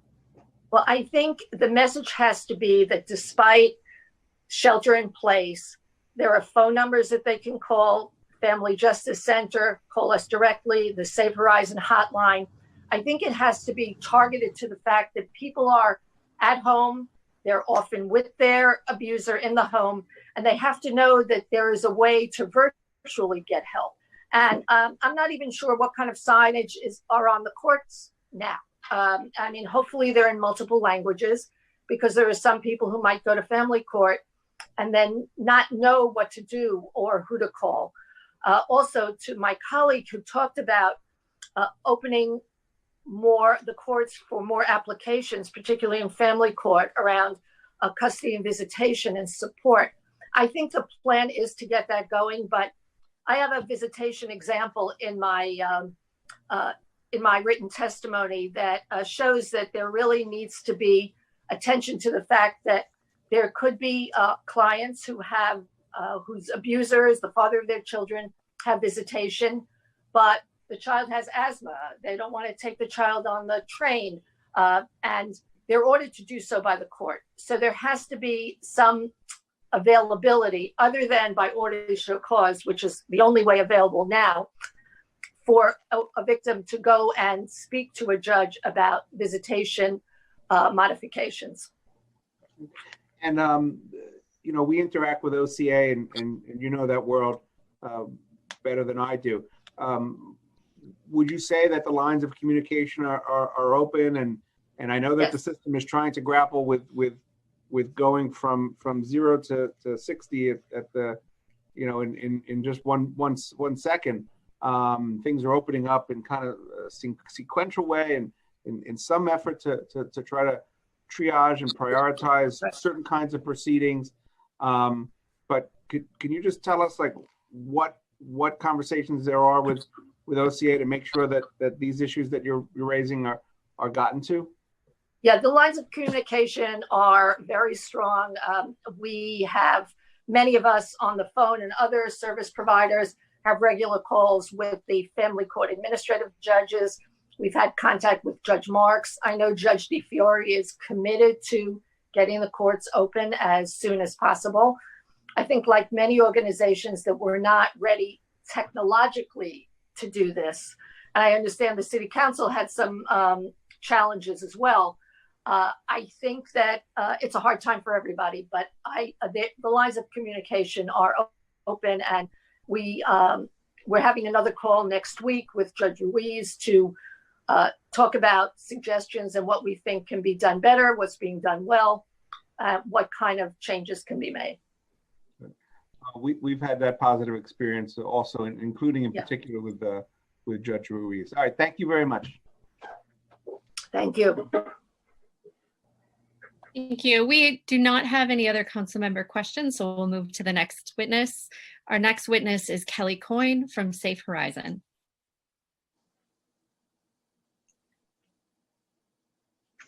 Thank you. Good afternoon, everyone. I want to thank you for the opportunity to talk with you all today, and a specific thanks to Chair Rosenthal and Richards. My name is Kelly Coyne, and I'm the Deputy Chief Program Officer at Safe Horizon, the nation's largest nonprofit victim services organization. At Safe Horizon, we offer a client-centered, trauma-informed response to 250,000 New Yorkers each year who've experienced violence and abuse. I'd like to offer a general overview of how Safe Horizon is operating during this pandemic, and a couple of reflections about how the city and city council can help engage New Yorkers who might be at risk of domestic violence and who might think there's no options to seek safety during this time. One thing to note is normally Safe Horizon has 1,000 employees working in over 200 locations across the city. Since the pause has gone into effect, many of Safe Horizon's staff are now working remotely as their program sites have physically closed. For example, the advocates who typically sit in all 86 police precincts in the police service areas are now reaching out via telephone to New Yorkers who file police reports related to domestic violence, assault, and other crimes. Similarly, our staff who normally sit in the 5 family justice centers are continuing to offer safety assessments and safety planning and resources to clients over the phone. Some of our programs are also essential and are still operating in person. All 8 of our domestic violence shelters remain open. Our 5 child advocacy centers remain open. Our street work project is continuing to respond to homeless youth who are in need of shelter or drop-in services, and our hotline is working both remotely and in person. A couple of recommendations during this great time of uncertainty and fear is I think that we really want to offer the following words to all New Yorkers who might be feeling unsafe right now, and that's we are open. While some programs and sites are physically closed, Safe Horizon staff and many of our community partners are still reaching out and supporting victims of crime each and every day, offering our services either by phone, Skype, Zoom, other virtual platforms, and then in person in our physical locations. We're still offering evidence-based mental health counseling to survivors over the phone. We're helping victims obtain order of protection through virtual courts. And our web-based chat line, Safe Chat, is offering a more private way for New Yorkers to reach out for help. To further the points is we're also working closely with 110 of the organizations funded through the City Council's Dove Initiative to make sure appropriate services are available to New York's diverse cultural communities. Understanding the heightened fear in immigrant communities, especially during this health crisis, we are proud to partner with those leading domestic violence organizations funded through Dove that specialize in responding to New Yorkers no matter where they were born. The Dove Initiative has always been important, but in this environment, at this moment in our history, it's literally a lifesaver for New Yorkers in every neighborhood. I want to ask the City Council to remember these vulnerable families as we go into what's definitely going to be an austere budget for FY21. We hope that we keep these vulnerable families and victims close to your heart as you enter what is obviously going to be a complicated budget negotiation for this year. Thank you all so much for this time, and I'm happy to respond to any questions that you might have. Thank you, Ms. Coyne. We do not have any council member questions at this time, but we're going to pause for just a moment to switch out captioners. If we can please wait.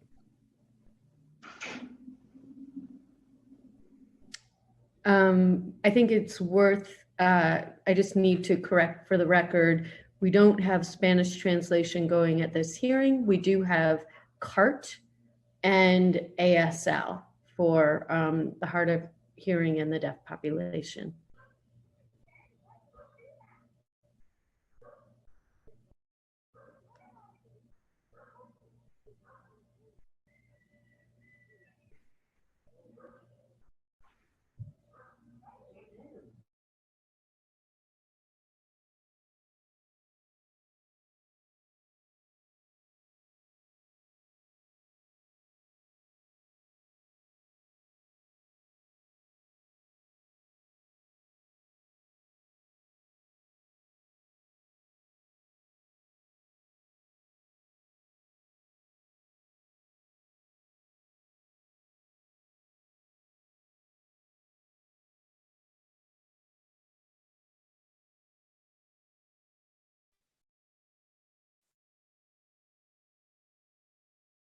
Okay, if you're watching the hearing, we are ending our pause and we will be moving to the next witness. So our next two witnesses, I will call you one at a time, are Jahi Fisher and Amy Barash. Jahi Fisher, as soon as the sergeant starts the clock, you may begin your testimony. Thank you.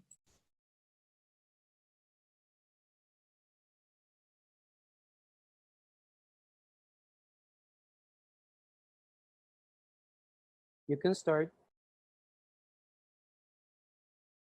Good afternoon, everybody. Thank you for the opportunity to testify this afternoon. I would like to thank Speaker Johnson, Chair Rosenthal, and Chair Richard for coordinating this budget hearing. My name is Jiha Fisher, the Executive Director at the Korean American Family Service Center. We provide services including 24-hour hotline, shelter, long-term transitional housing, economic empowerment programs to immigrant survivors of domestic violence, sexual assault, and child abuse. We're committed to preventing and ending domestic violence, sexual assault, and relationship abuse, and creating a violence-free society. KFSC is the only organization serving Korean immigrant families who are affected by domestic violence, sexual assault, trafficking, and child abuse in the tri-state area, with an emphasis on the highest Korean populated areas in the borough of Queens and Manhattan, New York City. 90% of our clients are Asian immigrants, 95% are women, and 98% have limited English proficiency. 98% of our clients live under the poverty line. Our population is disproportionately at risk and left without a safety net in the wake of this global pandemic. As a direct service organization serving the vulnerable immigrant community, we are an essential human service provider that cannot cease operating. KFSC continues to still be fully open to the Korean community, and we have stepped it into the role of providing services that have not normally been our target area.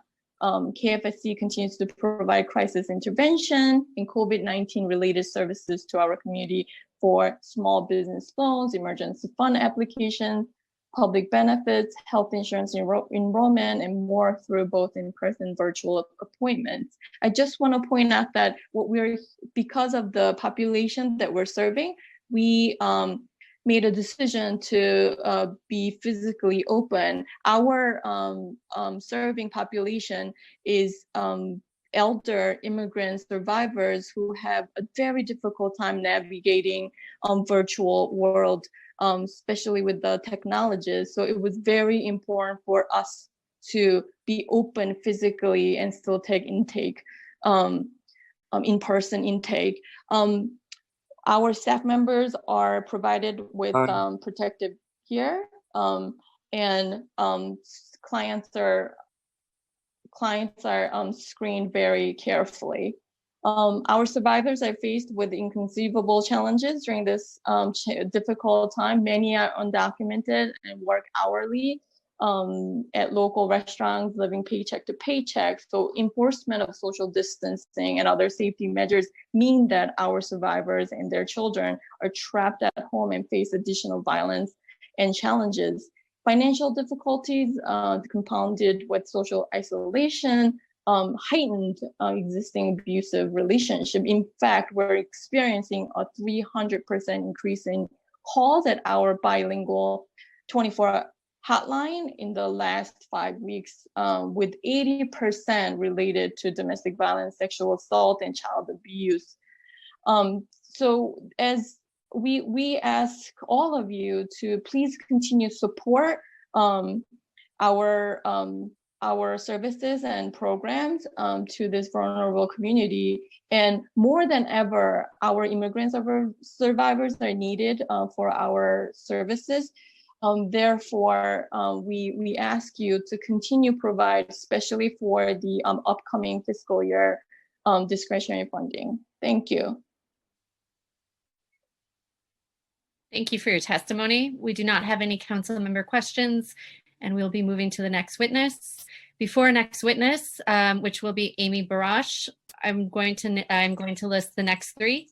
We have Margarita Guzman from the Violence Intervention Program, BIP, Tauji Lorna-Zen from NILEG, and Melina Sefalakinaki, excuse any misspelling, from Legal Aid. So Amy Barash, once the sergeant starts the clock, you may begin your testimony.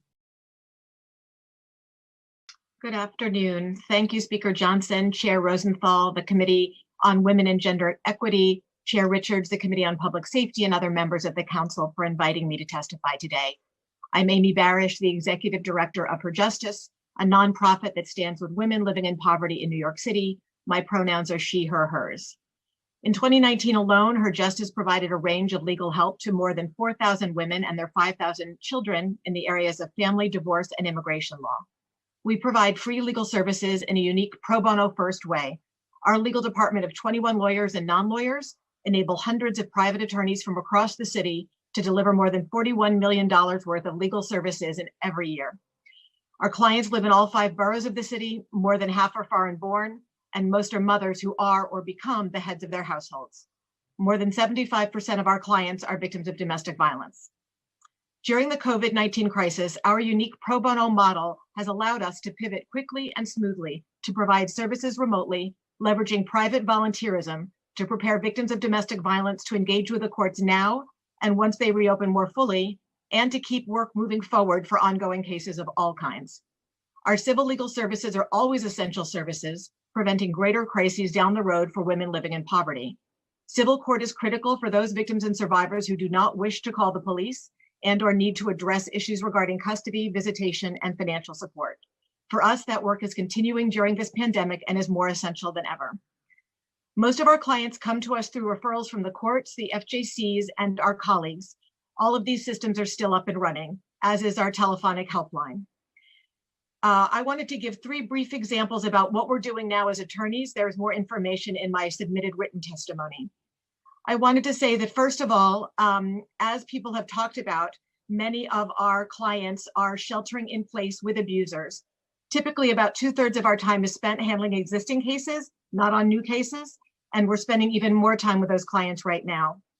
So, for example, we have a client who is an immigrant victim of partner violence who lives in a building in which her husband works. She has been able to text her volunteer attorneys when her husband goes upstairs to work in the building so that her immigration case continues to move forward. And once the pandemic restrictions are lifted, we anticipate that she will have her green card.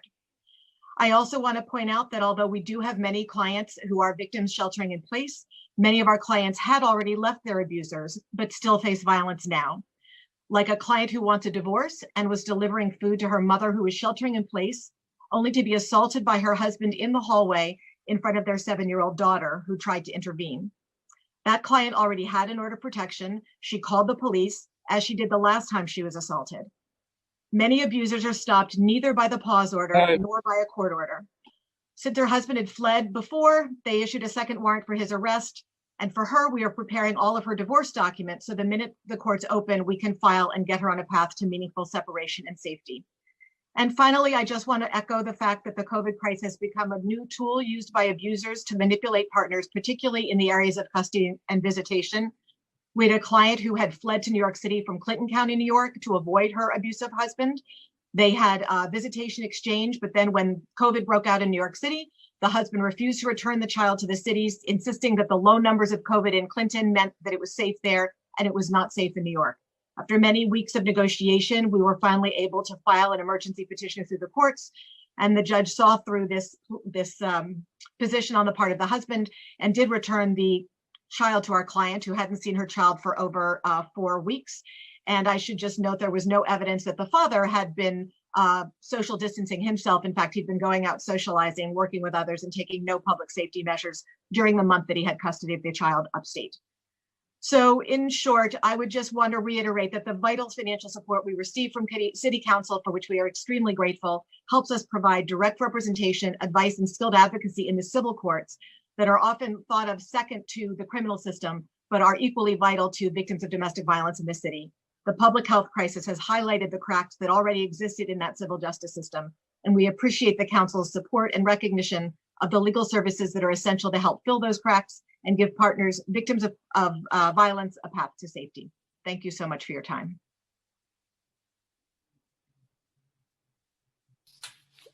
We have one question from Councilmember Landsman. Councilmember?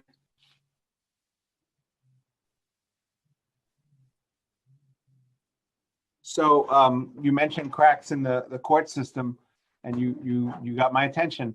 So what are some of those cracks, the highlights, and how can we help fill them?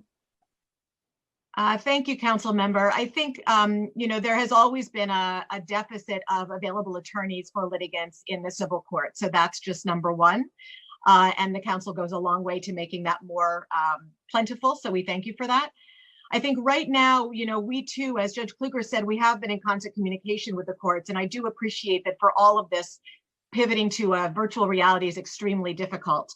I will say that, echoing one of my colleagues earlier, I would encourage the courts to be thinking as much as they can about virtual filing, e-filing, even if a case can't proceed right now in cases like support matters or divorce matters. If we can get a date, register a date for the filing of the case, that's very relevant to certain financial decisions that are made later on. We also would love to see more information for the general public about what the courts are or are not doing.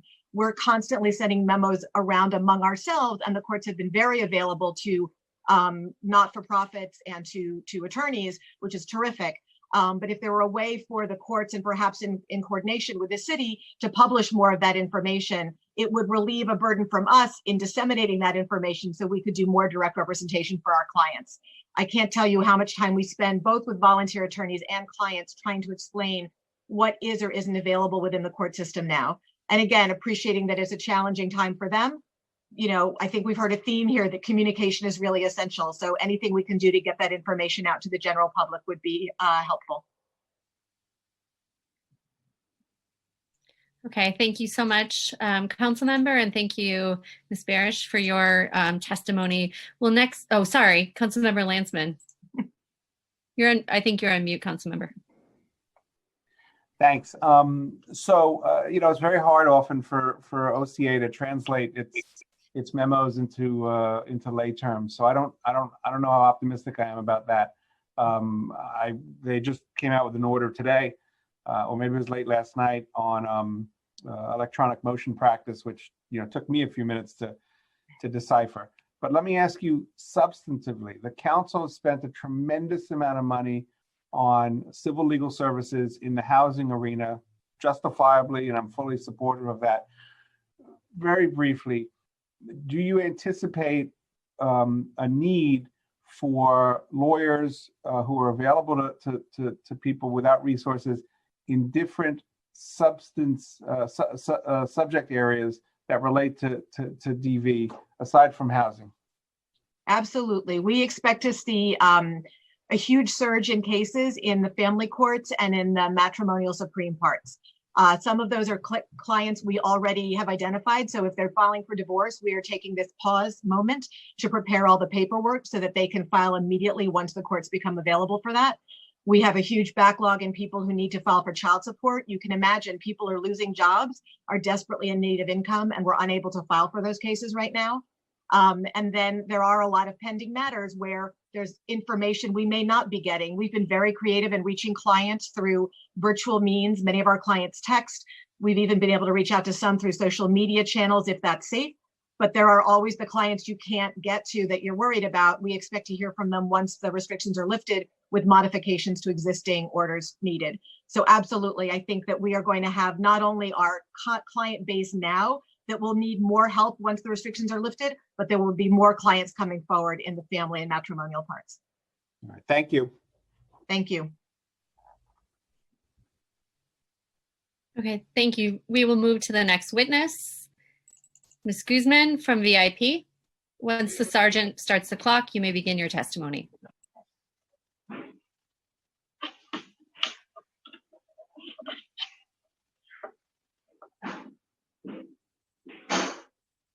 You can start. Thank you. Good afternoon, Speaker Johnson, Chairs Rosenthal and Richards, and esteemed members of the committees on women and gender equity and public safety. I thank you for creating this opportunity to come before you today to share our insight about one of the most hidden and dangerous byproducts of the COVID pandemic, the increase in severity and frequency of domestic violence. Normally, I would begin by introducing myself and my organization, but I would like to begin not with my name, but the name of Tania Gonzalo. I say her name so that everybody listening can lift her spirit and do justice to her memory. Almost 2 weeks ago, on Sunday, April 19th, Tania Gonzalo was found unconscious and unresponsive inside her apartment on East 105th Street in East Harlem.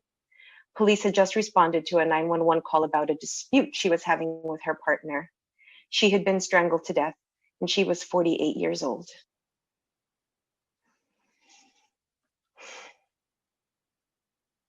My name is Margarita Guzman. You can use she, her, they, or Margarita. I am the Executive Director of the Violence Intervention Program, VIP. VIP is the only culturally specific nonprofit in New York City serving Latina, Latino, and Latinx survivors of domestic and sexual violence, the vast majority of whom are low-income immigrants. VIP never went on pause. Our 24-hour hotline, our online chat service, emergency shelter, and transitional housing have remained fully operational. Our community-based staff immediately pivoted to a remote service model that is now more in contact with clients than before COVID, providing the strongest network of support possible. But these services are in jeopardy. The survivors we may have helped, along with all of their children, are in danger of going unseen, unheard, and unserved. And the problem is not a lack of dedicated workers or a lack of expertise. It's not even because Latinas and immigrant women are hard to reach, because we can and we do reach them with great success. It is the threat of losing discretionary funding if not all of our services are considered essential.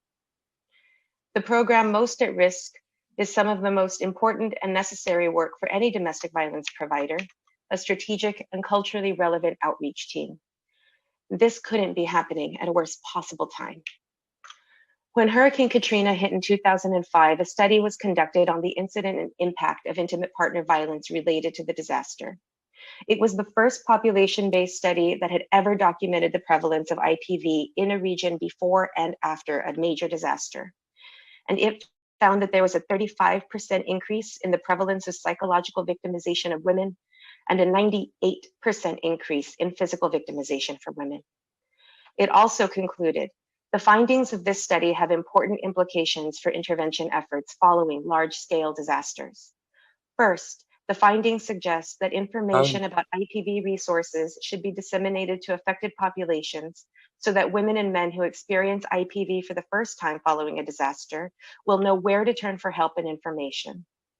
Similarly, shelters, hotlines, and other existing resources should be appropriately staffed to handle a potential influx of inquiries.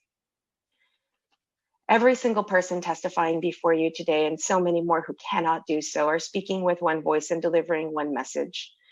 There is a slowly simmering crisis of domestic violence happening in the city right now, and it's a public health issue that predated COVID-19 by centuries, but that is being intensified by this pandemic. And it would be so very wise to increase investments to these providers. Please reference the research on this issue, which I've included in the written testimony I submitted. In addition, there's an extraordinary article in the Washington Post today about the incidents of child abuse that also cross-references about pieces about increased domestic violence. And we cannot turn our backs on these families now. I don't know if VIP's outreach would have ever reached Tanya Gonzalo, but last year alone, we reached over 10,300 community members in low-income Latinx immigrant neighborhoods with messaging specifically tailored to them. And in those thousands, we have reached so many more people in Tanya's situation, people whose lives have been saved, people that we're never going to call NYPD. But we can't save any lives if we can't tell them we're here to help them and if our workforce is decimated because of cuts to funding. I'm here to ask you to fulfill the city's commitment to those lives and the safety of some of New York's poorest and most vulnerable communities. We look forward to working with this esteemed body and the city to continue to reach out to all the people trapped in abusive homes. Thank you for providing me the opportunity to testify, and I'm happy to answer any questions that you have. Maria, thank you for all the good work VIP does. You're an extraordinary advocate for your clients and for so many others who would otherwise be unseen. You know, it's hard to think specifically about Tanya, but for the people who were not necessarily reaching, what's the next step up of what the city could be doing? Is it more messaging, which is what has been the theme here? Was Tanya on anyone's radar? I don't know the history between Tanya and any of the institutions that she may have interacted with. I know that she had not interacted with VIP, but I don't know if she had ever called out to the police before. You know, what's interesting is I know that in a lot of sister organizations and at the city at large, we're seeing a reduction in calls to providers. That's not true at VIP. We've seen an increase in calls to our hotline last week, the week from April 19th to the 25th. We had about a 40% increase in calls in that single week. We don't run a huge hotline. We maybe get somewhere between 125 to 140 calls a week. But last week we got over 200. So we know, and we are still conducting our outreach. We're still out there. We have been doing a series of PSAs in Spanish language, and we are looking to get those interpreted in indigenous languages that our clients may speak. So that we are getting messages out there in every way that we can. The messaging theme that you're hearing is a critical one, absolutely. But I also think that to make sure that it's effective, that it's heard, and that it gets to the communities you need it to get to, you need to partner with the smaller culturally specific organizations. Yeah. VIP is one of them, Saki for South Asian Women, Womankind, Sautietu Center for African Women and Children, Korean American Family Service Center, Arab American Family Support Center, just to name a few, who are in community in ways and trusted and strong bridges. You know, if people don't have a bridge to cross, they're not going to go anywhere. So we hope that we can partner by being those bridges. Thank you so much for all of your work, Margarita. Thank you. Thank you for your work, Chair Rosenthal. Thank you. We will move to the next witness. Our next witness is Tauji Lorna Zen from NILEG.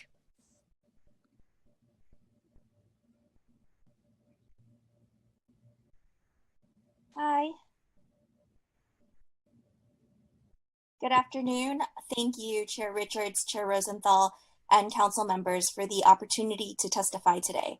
My name is Twazi Lorna Zen, and I am a supervising attorney at the New York Legal Assistance Group's Domestic Violence Law Center.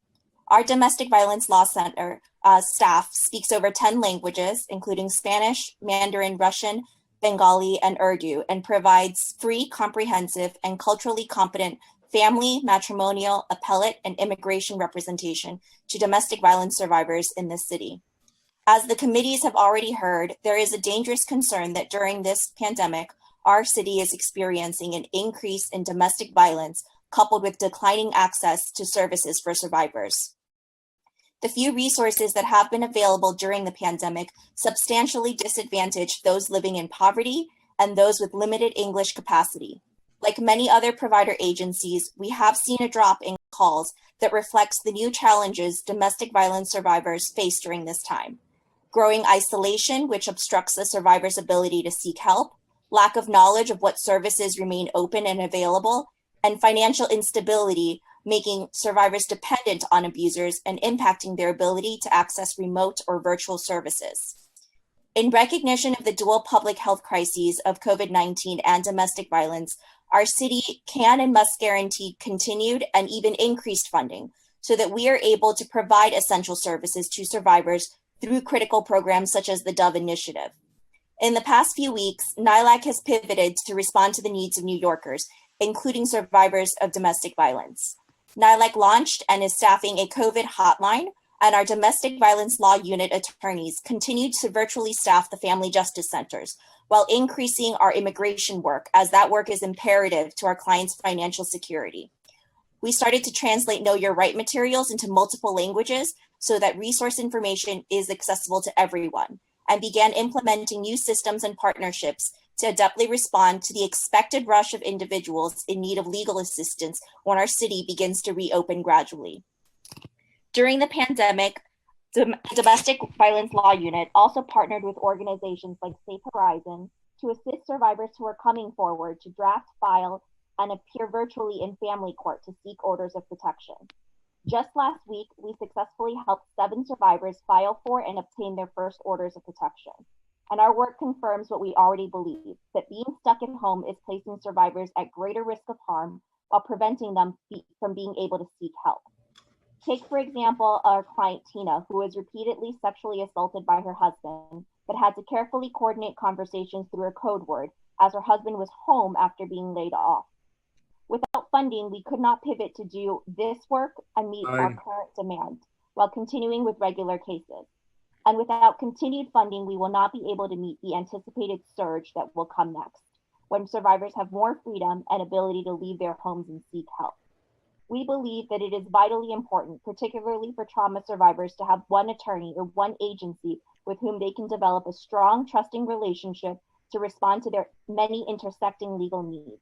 NYLAG has and will continue to prepare to respond to the long-term domestic violence crisis that will come after this immediate health emergency ends. When this pause order is lifted and the surge in reporting that inevitably will comes, we must be available with appropriate funding to meet this anticipated demand, or we risk sending survivors back into the arms of their abusers. Thank you, and I welcome any questions. Thank you for your testimony. We do not have any council member questions. I will name the next, before I name the next witness, I'm going to read the next several witnesses. So after Melina Safakinaki from Legal Aid, we'll have Julie Taylor from CCI, Nathaniel Fields from URI, Alyssa Keel from New Destiny Housing, and Sylvia Morse from SCO. So our next witness is Melina Safakinaki. When the sergeant announces that you may begin, please begin with your testimony. Thank you. Time starts now. Good afternoon, everyone, and thank you for the opportunity to testify here today. And then a special thank you to all of you that have lasted so long into this very lengthy meeting and are still attuned. The Legal Aid Society is the nation's oldest and largest provider of legal services to indigent clients. Across the society, our civil, criminal, and juvenile rights divisions serve over 300,000 individual matters each year. The Family Domestic Violence Unit of the Legal Aid Society represents hundreds of survivors of domestic violence and human trafficking in both family and Supreme Court annually.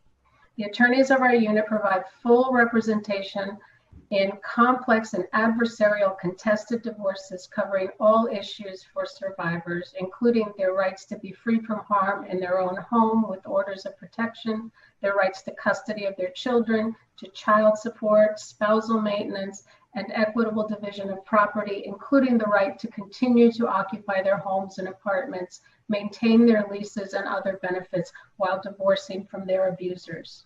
In family court, we also represent survivors of in family offense matters, to obtain orders of protection, custody, visitation, and support matters. We also represent eligible persons to obtain uncontested divorces without needing to appear in court. Citywide, we receive telephone intake from the public, referrals from the family justice centers, from other legal services agencies, and from our community-based partners that are an integral part of what we do. And I just want to echo what Ms. Guzman said earlier. We are coming here to speak to you, all of us across the agencies, whether legal or direct services or emergency service providers, in one voice, because we all feel the same needs and we all feel the same empathy towards our clients. In some of our neighborhoods, we also conduct walk-in intake as well. We are now working remotely since our offices have been closed during this crisis. We are all equipped with internet access and society-provided cell phones, whereby we can text and email our clients as whatever means is more safe for them. Since the start of the crisis, we've witnessed drastic changes in the intake that we're receiving and our ability to serve our clients. In the first instance, we are getting more calls, but they are oftentimes just calls for advice, not for people in immediate crisis that are looking for shelter or for police intervention. There are calls sometimes from people who have been wanting to get divorced, didn't have time in the past to do the research and have the conversations, were overwhelmed with just subsiding their ordinary life. Now they've come out and asked for information and consider their options. We also get calls from people who already have existing orders of support and are now in fear of losing that support because the person providing support is jobless or unable to work or in quarantine or ill because of the virus, and they stand to lose their shelter and their ability to care for their children. And there are also calls from people who are struggling with visitation and custody existing orders that they cannot reconcile on their own. And we are limited in helping these people because we don't have enough access to the courts right now. We're responding, we're calling everybody back, but we cannot provide legal services while the courts are closed to everything but emergency matters. We cannot commence divorces now. We cannot start new support petitions. We cannot make new applications or adjust custody and visitations. We are not helping some of the most vulnerable. So we look to you in these situations to help us to get the courts moving again, to assist us in serving our clients. In addition, we see the technology gap that is existing. Our client community includes people with multiple family members at home during the crisis, but with limited access to technology. Those without smartphones and internet service are not able to search the web for services or to make calls, even if just for advice. Also, people are without privacy. There are many family members sharing technology.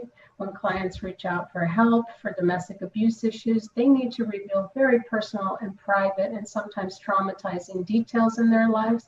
They cannot do this in small apartments with their children and other family members in the same space. And they cannot go outside right now. Lack of technology is critical here. In that same way, we're looking that we can get technology out there the same way that the public school remote learning initiative got tablets and internet service to children. Similarly, every household should have access to phone communication. Once upon a time, there were landlines. They were considered a basic necessity for a household. Today, every person should have the right to access to a personal cell phone where they can have private and safe communications while they are with others in the same home. And we ask you once again to help us, to help the courts ease into more active functioning, to allow us to file these support petitions in whatever way possible to preserve that initiation date, to allow us to negotiate with our clients in front of a judge their inability to perform their custody and visitation responsibilities. And as always, There are clerical matters that could be going on in the courts right now that do not require the full opening of the court system. We have many filed divorces waiting for an official signature at the end, waiting to be filed in the clerk's office. Clearing such matters would allow our clients who have survived abuse and survived the court system to truly begin the next stage of their lives with dignity and autonomy that they have earned. I thank you for this opportunity. I echo what many of my colleagues have said across the agencies. And please know that we are always present and always available to work with you, our council members, to achieve these common goals. We welcome the opportunity to assist you in any way. Thank you. Councilmember Landsman has a question. Time starts now. Thank you. You've talked about the changes that you need to see from OCA, from the Office of Court Administration. Others have mentioned them. We're going to have a conversation after this hearing where we can really drill down on that, and we can try to get faster movement on that. Although I don't think you're disagreeing that OCA is trying to deal with a difficult situation as best as they can. Other than the mechanics of the operation of the courts now, which kinds of hearings and petitions and motions can be heard, how do clerks do things remotely, all of that they're trying to work on, and we're going to try to move that along for you and with you. Are there resource issues that you anticipate having? I don't want to turn this into a budget hearing, but how much of ensuring that the legal needs of domestic violence victims are taken care of have to do with the mechanics and operations of the courts, and how much has to do with the resources that will be available to you? So within legal aid, we are up and running. We have the capacity to do the virtual court appearances, to meet with our clients over the internet, or to do it by text and by telephone. We don't have that need, but we do have a need that these resources be available for the courts. Even before the virus crisis began, video accessing in the court system was limited, and I speak to family court where the video machine has to move from one courtroom to the other. If we can all communicate virtually, conduct these hearings virtually, then we need the resources available for the courts to be able to do that also, and the personnel and the staff that would be available in order to facilitate those resources. In the same way, we're going to need more attorneys available to represent people, because we're all anticipating that once people get out, we have filings just waiting. We have so many people that we've talked to that we've said, we can't help you now, but we got to get this filed as soon as it's open to file. Those logistics, I can't even imagine how the court is going to negotiate the number of filings that start coming in, but we need the resources. So in terms of resources, it sounds like it's really all a function of the backlog that is accruing, as opposed to legal services of a different kind and a different type as a result of the effect that the coronavirus situation is having on people and families. Yes, I would say yes. I don't think we're going to get, at least in the family and domestic abuse sector, different types of needs. Abusers will be abusers. This is one new and different opportunity to find a way to coercively control their spouses. If they can do it by claiming it's a public health need, I won't bring the child back. If they can do it by claiming you're a hospital worker, you're risking my child, they will use whatever mechanism, and we do have the responses in place, and we do have the experts and the professionals in place to address it. But we are going to have a volume. There's no way that post-crisis we're not going to see what is unearthed when people are able to come out and get help safely. Based on the advice that we've been giving people, they know that they're not in a position now to take it up in the court system. Divorce is the last thing you do. After you feed yourself and you have shelter and you have safety and you have resources, then you go and you do the legal filings that go with it. So it's our frontline people who really are going to have to get in there and get those people out of their difficult situations. Thank you. Thank you. We have no other council member questions, so we will move to the next witness. Our next witness is Julie Taylor from Center for Court Innovation. Time starts now. Good afternoon. Thank you to the council for holding this important hearing. My name is Julie Taylor. I'm the Director of Community Impact and Youth Initiatives at the Center for Court Innovation. The center has seen the impact of COVID and the stay-at-home order through our program serving survivors referred through law enforcement, our work with individuals accused of causing harm, and our community-based programs. In addition to our work in New York City, the center works with over 60 jurisdictions across the country on improving their responses to intimate partner violence. Since the COVID crisis, the center has been hosting weekly calls for domestic violence attorneys, advocates, batterer intervention programs, and prosecutors to share experience and strategize responses. The center has a longstanding commitment to working within the criminal justice system with individuals who are accused of causing harm to address those harms and prevent reoffending. Our supervised release program provides a community supervision alternative to pretrial detention and programming specific to IPV. Our victim services program in Red Hook Cares, provides advocacy, counseling, and case management to individuals who have experienced or witnessed crime and violence. In the wake of COVID-19, CARES immediately pivoted to providing all services remotely and virtually. CARES continues to receive referrals from the district attorney and to provide crisis counseling, safety planning, and advocacy virtually. The center also uses restorative justice circles to address intimate partner violence through CARES and separately with young people in schools. We continue to see that young people and the community want access to these kinds of approaches to reduce violence during the COVID epidemic. The center also operates the RISE project, which prevents and responds to IPV in neighborhoods most impacted by community violence. RISE is a part of the city's crisis management system and works in partnership with anti-gun violence program sites across the city, using community-based restorative and public health approaches to build our community's abilities to prevent and respond to IPV, connect survivors to resources, and voluntarily engage individuals causing harm. RISE provides street outreach, public education, training, community workshops and circles, and gender-based programming. RISE serves communities of color where justice system responses may not seem like a safe option due to past experiences and harm systems may have caused in the community or fears around escalation. Survivors need services they're comfortable with and that don't compound other issues such as employment or economic insecurity, especially during this time. It is often our credible messengers and community providers, the people who are in our neighborhoods day in and day out, that those experiencing harm feel safe reaching out to first. This is true now more than ever. With COVID, community members are more physically isolated, and at the same time, the trusted community providers and credible messengers may be less physically present, which may mean there are fewer opportunities for those who need help to reach out. We're all doing our best with virtual services, but we know many are not able to access these services virtually, as many have spoken to already due to safety concerns and space.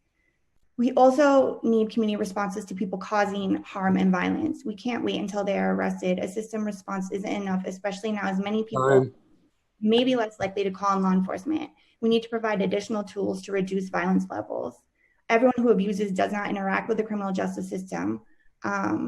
Programs that focus on long-term engagement in neighborhoods and communities build trust and increase access to resources and can provide their continued reinforcement tools and resources that those who have caused harm need to change their behaviors and maintain that change over time. Our research has confirmed that survivors from communities of color, LGBTQ communities in particular seek interventions that will also address the harm in the context of the social, economic, and cultural realities they experience. Participants from communities of color stress the need for interventions outside the criminal legal system that would not jeopardize their partners or families with deportation or incarceration. As one survivor said, "I need support that did not demonize undocumented men of color." Thank you to the council for holding this critical hearing and providing us with an opportunity to share our work. We look forward to our continued partnership to promote safe and healthy communities.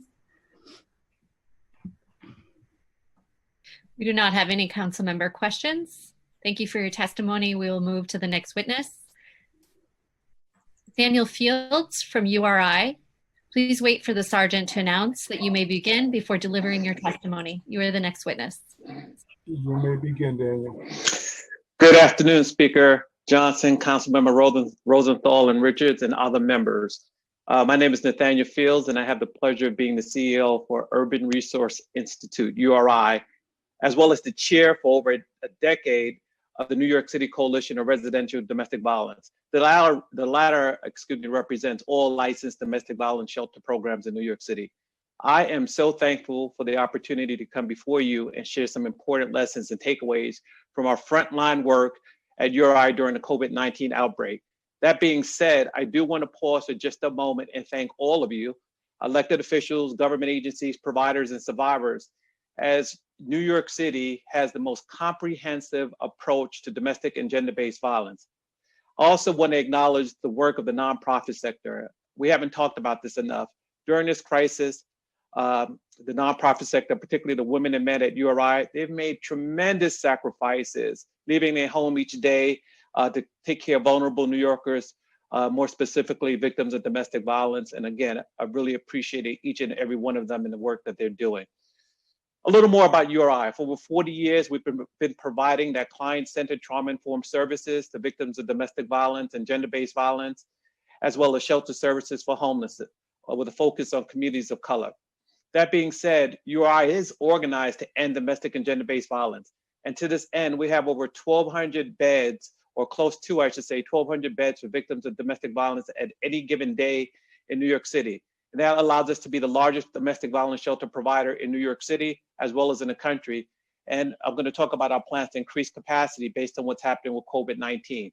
We also offer additional services because we do know we need a comprehensive approach. You've heard some of my colleagues that talked about many survivors don't reach out to the criminal justice system. So we do need a comprehensive approach, and that's what we've done in New York City, and that's what we've done at URI.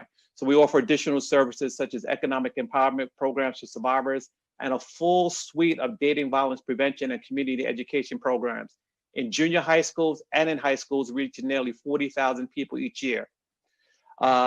We also work with abusive partners. If we're going to end domestic violence, we know we're working with abusive partners, working with them around accountability and promising and evidence-based practices. We do this work in partnership with Danny in Westchester County and in New York City. Let's talk quickly about New York City and our response. You know, as we began to shelter in place, we partnered with state representatives to include DOH to better understand the virus and the necessary implications for the populations we serve. This resulted in engagement of proactive review of our disaster emergency program initiatives. We knew the current policies weren't going to work. So this was unprecedented and we moved quickly. In crisis, we want to be right, but we need to move also quickly. So we had to enhance our protocols. We developed systems of tracking, health tracking and processes for daily check-in. We had to take care of those concrete things, such as pantries, stocking pantries with food and over-the-counter medication. We had to clean rigorously because the survivors were coming into shelter. We had to get those PPEs. We also had to work with our staff members. You know, our staff members, like our clients, they were experiencing a heightened sense of anxiety and loss. We've lost staff members due to COVID-19, and we had to expand our EAP services. So I want to just talk about a way forward because, as you've heard from my colleagues, that we have to think about moving forward. And some of the things we did at URI. Nathaniel? Yes. Nathaniel, yes. If I could just, unfortunately, we still have 14 more witnesses. It's 5 o'clock and you're getting to the meat of what I really want to hear you talk about, which is what's different under COVID. What do we need to do going forward? I'm going to ask you to try to summarize that in about a minute. And then for the people who are waiting to testify, if you could just look through your testimony real quick and know that we really will put a hard stop on 3 minutes going forward. And if you could think about answering the most important question at this time, which is what's different under COVID and what resources or what more could the city be doing to help you do your job better so we can meet the needs of survivors. So Nathaniel, I'll just ask you to wrap that up and then we'll move on. And I appreciate that. You know, when I think about the good work that's been done, I do think we can do a few things. we need to continue to communicate. When individuals are in crises, they don't hear often the messages and availability of services. So we have to continue to look at how we communicate. I think the Majority Leader Cumbo said, tell me about safe housing. And so I think we need to talk about shelter, take away some of the myths and misconceptions, and say that we're doing a lot to keep survivors safe in shelter. I think our technology and systems have to change. Listen, I sit on the National Domestic Violence Hotline Advisory Council. They have over 400,000 contacts. I didn't say calls, I said contacts. And that means calls, chats, and texts. Last year, their texts and chats exceeded their phone calls. So we know we need to improve our systems, and we need to do it as quickly as possible. Survivors, particularly now in the time of COVID, when they may be around an abusive partner, need to find other ways to communicate. So we definitely have to do that.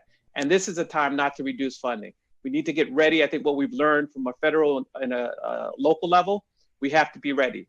So part of what we're doing, we're getting ready to increase our DV shelter capacity. We have 2 shelters opening in the first quarter. We hope to expedite that process, working with HRA and OTDA as part of the city's plan in terms of ensuring that there's services for victims of domestic violence.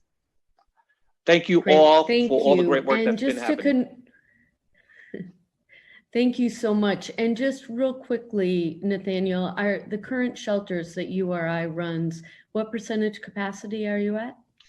We have about anywhere from 88 to 95% capacity, depending on the location. Across the system, I think we have about 8 to 12% availability.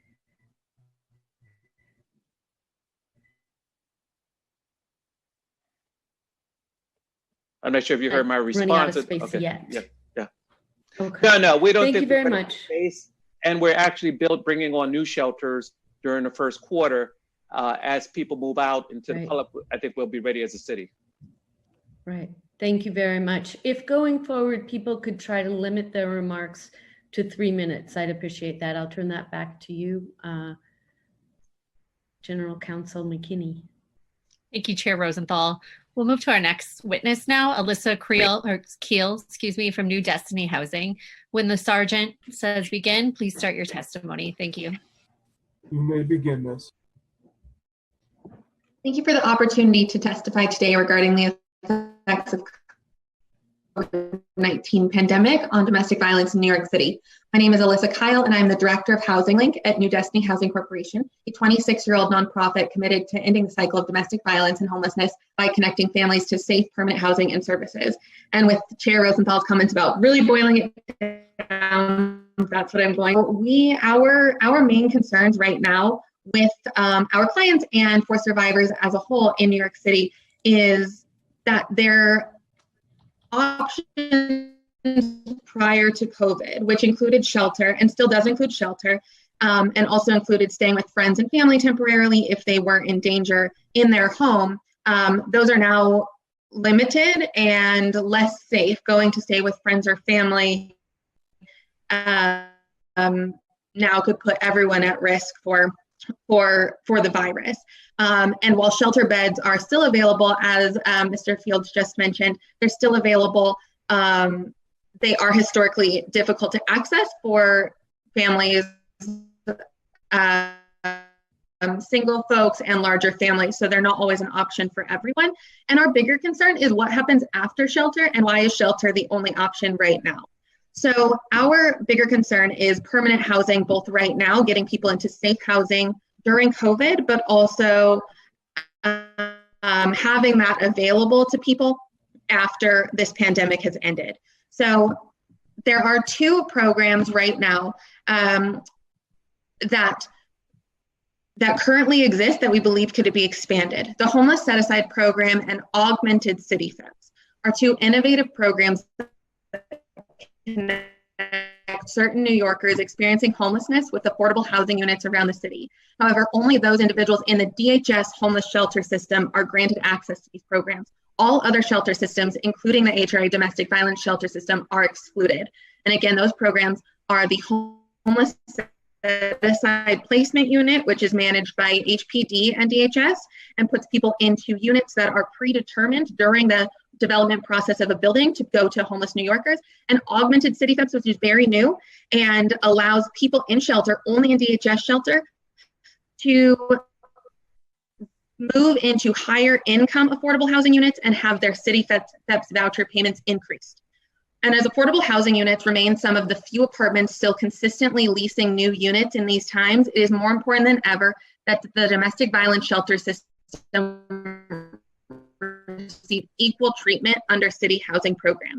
While many people have never experienced the housing and financial instability caused by COVID-19, low-income survivors of domestic violence face these challenges every day. The pandemic has only amplified their challenges and decreased their options. Now is the time to act to ensure that survivors are not forced to shelter in place with the person who's harming them, and expand options for them to find long-term housing even after the pandemic has ended. Thank you for this opportunity, and I welcome any questions you have.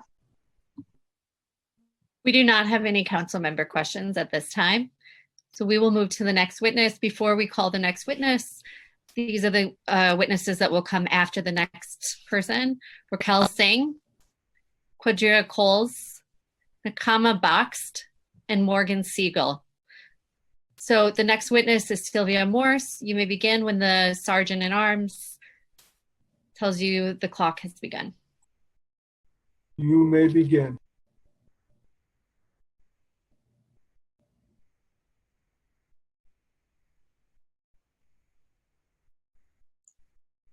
Is Sylvia Morse from SCO available?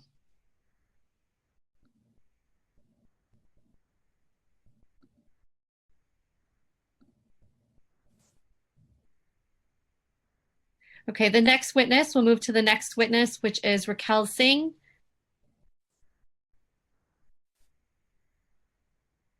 Raquel, you can go ahead.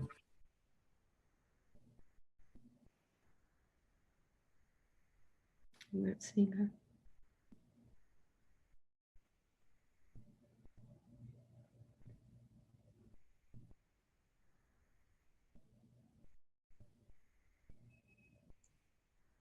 Can you hear me?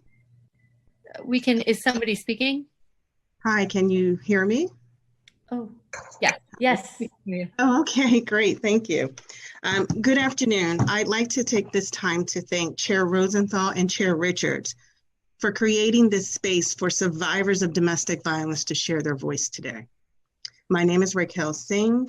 I am the Executive Director of the Voices of Women. VOW is made up of community organizers who are survivors of domestic violence and child witnesses of domestic violence. We work to reform and revolutionize domestic violence policy, its implementation, and the services survivors turn to for safety, justice, and assistance. We continue with our mission to organize intensely to protect survivors and their children. For survivors of domestic violence and their children, COVID-19 has not only rattled their existing methods of surviving an abusive relationship, it has destroyed them in many ways. The administration's current response to survivors is not enough, and they have not fully evolved to meet survivors' needs. We still don't know what happens when a survivor needs support, or when a survivor used their work, errands, and general outside time as a refuge for their abusers, from their abusers. As you know, social distancing is a form of isolation, and isolation is a primary tactic of abusers. Survivors are trapped with their abusers and nowhere else to go. Imagine having to live like this, and now think about it as a parent attempting to homeschool your child. We have deepening concerns about ACS interaction with survivors where the entry point is educational neglect. City agencies, particularly ACS and DOE, are using the same guidelines as they did pre-COVID-19 to engage survivors of domestic violence.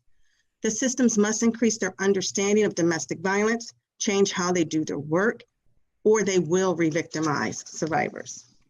There also needs to be better guidance from the administration to these agencies on how to engage survivors in need. We recognize that calls to the domestic violence hotlines may go up and down. What you are seeing is the nature of a domestic violence relationship in real time. When calls are down, it does not mean that violence in some form is not present. It could actually indicate a rise in incidents of domestic violence in conjunction with a seriously concerning inability on the part of the survivor to reach out for help due to the stay-at-home order. We recommend that these DV response systems become readily available to chat, text, and develop other touch points for survivors to reach out for help. If they do not, survivors will remain in grave danger. Thank you. Thank you for your testimony. We do not have any council member questions, and we'll move to the next witness. Quadira Coles. Hi. You may Can you hear me? begin. Good afternoon, Chair Rosenthal, Chair Richards, and members and staff of the City Council. My name is Quadira Coles, and I'm the Policy Manager at Girls for Gender Equity. GGE is an intergenerational organization based in Brooklyn, committed to all-around development of girls and young women. GGE challenges structural forces including sexism, racism, gender-based violence, transphobia, homophobia, and economic inequity. We do this work through direct services, advocacy, and culture change. GGE has been a leader in a conversation around gender-based violence, including sexual harassment and abuse, for close to 2 decades. We are offering testimony today because we want to raise awareness about the ways gender-based violence has impacted young people of color during COVID. During this pandemic, GGE has continued to center the health and well-being of our young people. Our program has been conducting ongoing safety assessment, wellness checks, and building safety plans with our young people, especially those young people who have a history of trauma. Our Sisters in Strength program, which supports survivors of child sexual abuse, sexual violence, and gender-based violence, has built curriculum on processing grief as survivors, self-care while sheltering in place, safer intimate partner relationships during COVID, and how to stay social while social distancing. Demands around social distancing, the shift to remote learning introduced new kinds of conflict. In one situation, we learned early on of a series of acts on Facebook and social media in which inappropriate and harmful photos were released to young people across New York City. Our young people were heavily impacted by this moment. They shared with their facilitators that this disruptive and triggering event had scarred them and made them concerned about this new moment where interactions are forced online and girls' bodies are easily exposed. GGE staff immediately responded. We held space, holding restorative circles and offering tools for young people to engage in self-care and address concerns. Additionally, our team has shifted the curriculum and built in a module to educate participants about cyber safety and how gender-based violence appears in the digital realm. We continue to offer support about how to navigate boundaries in online spaces. GGE filled critical gaps in services in this case, while young people's schools were ill-prepared or unequipped to respond to a trauma-informed, healing-centered way. Since March, our programs have adjusted to convene, educate, support, and organize young people virtually. We offer counseling services for all young people by our staff social workers. In these one-on-one sessions, staff are addressing the impact of grief and isolation on sleep and our emotional states. We have linked young people to meditation and wellness apps, teletherapy supports, and 24-hour hotlines. Additionally, our social workers have provided consultation on how to navigate parental and sibling relationships, especially when there is history of conflict, including a history of emotional abuse, of a young person's gender expression, sexuality, enforcement of unfair gender roles with the family system, as young girls are expected to be household caregivers instead of completing their schoolwork. GGE services have always been essential for New York City's most vulnerable youth, and now COVID-19 is exposing what our young people have always known, that GGE fills the critical service gaps that the most vulnerable youth experience due to systemic failure. We must ensure that the Young Women's Initiative and other city council efforts which meet the needs of youth survivors are preserved and protected. They remain essential during these difficult times. Thank you. We do not have any council member questions, so we'll move to the next witness. The next witness is Nakama Box from the Met Council. You may begin when Sergeant gives notice. You may begin.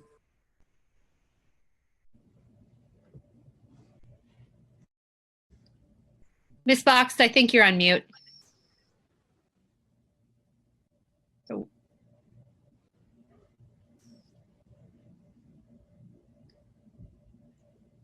We just couldn't hear your volume.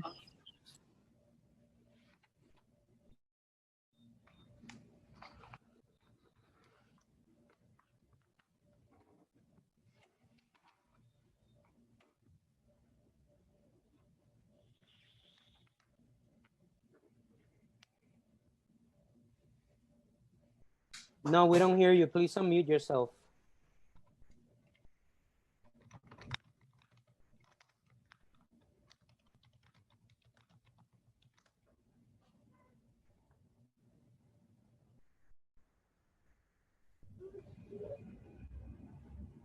It looks like she may be having some difficulties with her audio. Maybe we should go to the next witness, please.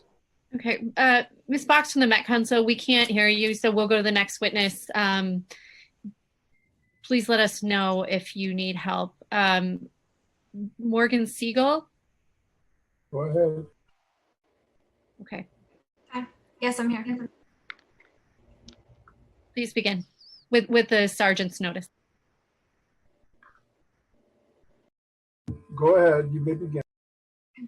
Good afternoon, Chair and Council members. My name is Morgan Siegel, and I am the Assistant Director for Case Coordination at Northern Manhattan Improvement Corporation. On behalf of NMIC, we would like to thank you for inviting us to provide testimony.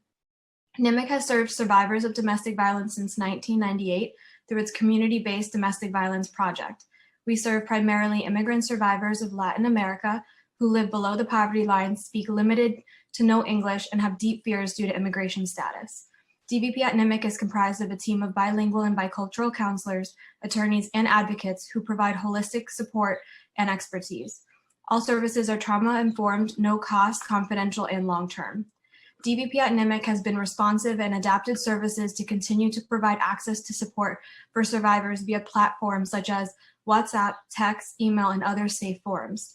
The team has been able to provide virtual support groups in Spanish, which foster community and allow for information sharing and connection during a time of physical distancing.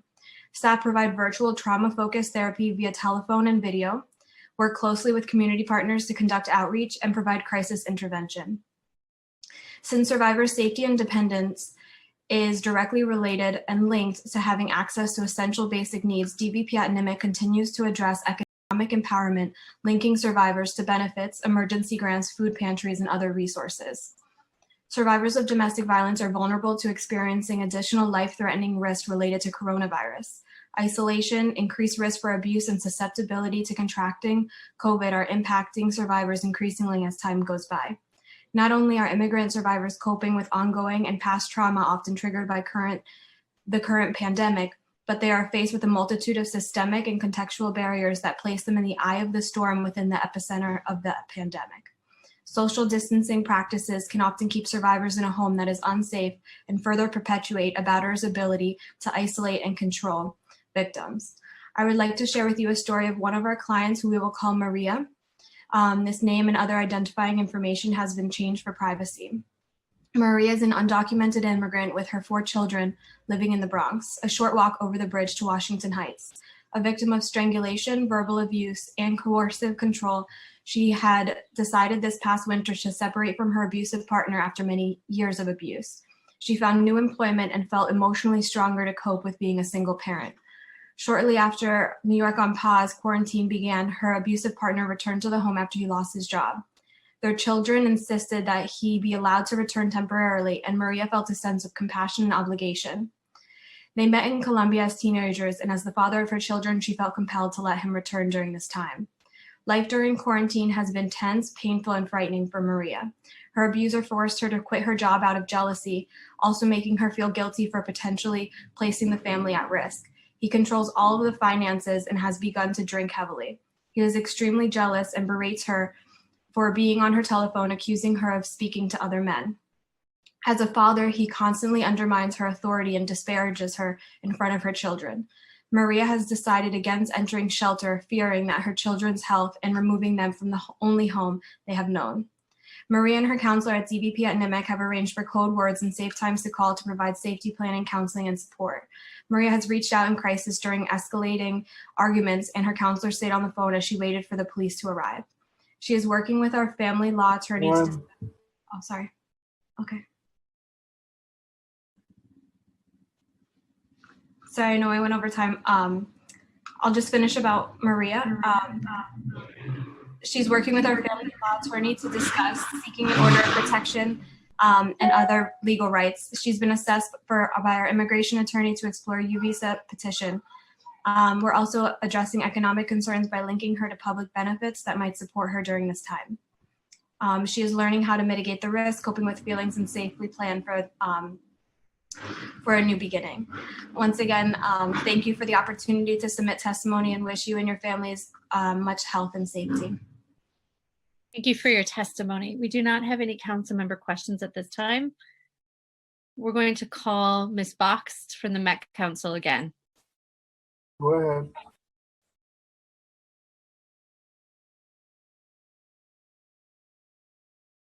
Ms. Box, we can see you speaking, but we can't hear you. Just a reminder, when you registered, you had an opportunity to upload testimony. You can also email it to testimony@council.nyc.gov, and it will be added to the record, your full testimony. We're still having technical difficulties and can't hear you, Ms. Box. You're on mute. If we could unmute you.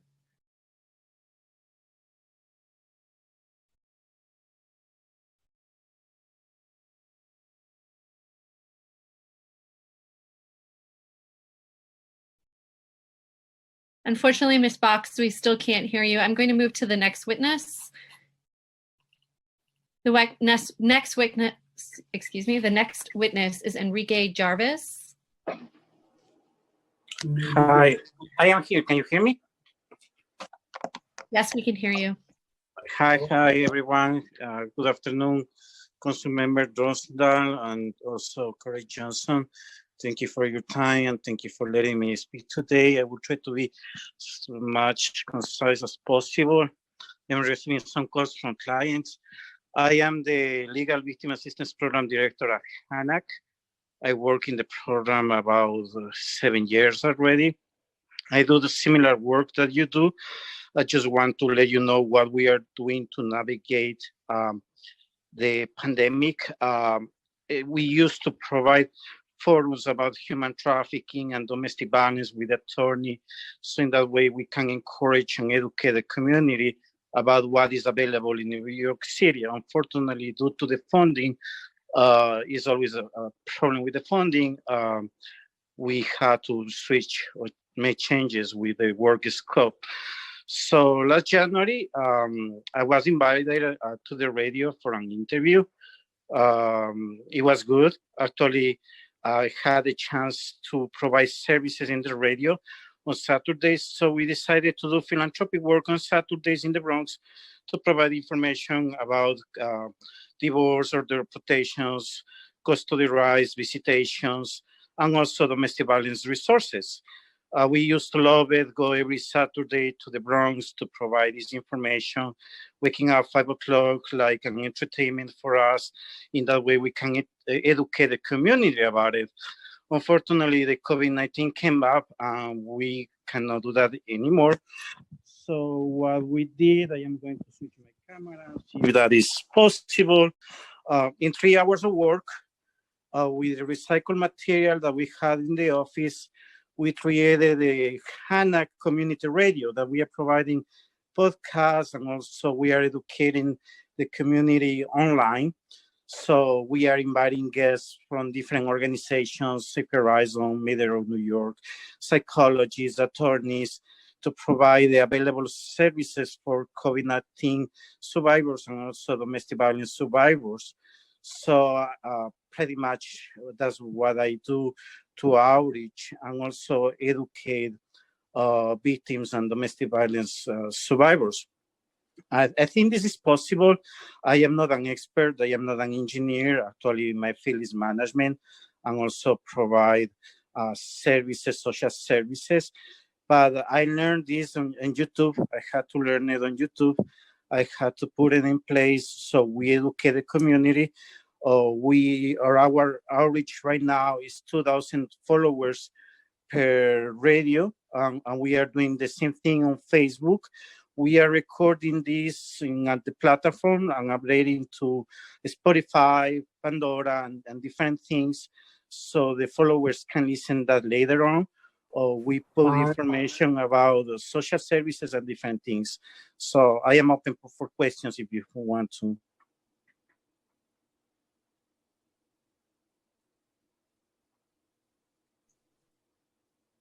We do not have any council member questions. We'll hold for one moment. we try to address a technical difficulty. Yeah, it's fine. You can wait. So while you do that, yeah, I think this can be part of services outreach. And also in the beginning of today, we were speaking about tech need in the field. So I think this can be done. Actually, we can invite other organizations, council members to share resources to this. It's free, it's online. We created even a player that the listeners can listen. We send this in WhatsApp as well. Actually, we are working with domestic violence survivors, trying to help them and empowering them to learn these technology fields. So in case in the future, they try to learn or find jobs about it, then they learn about how to do this. So this is an alternative that we are doing so far. Thank you very much for your testimony. We do not have any council member questions. If there is anyone we missed inadvertently who has signed up to testify and you have not been called, please use the raise hand function at this point in the participants panel, and we will call on you in the order that hands have been raised.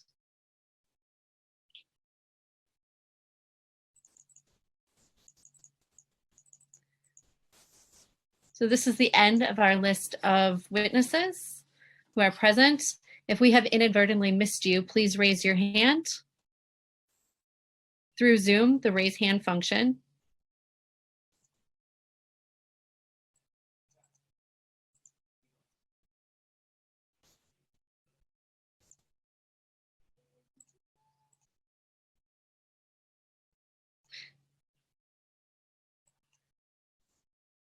Okay, we are going to try to return to Ms. Boxed.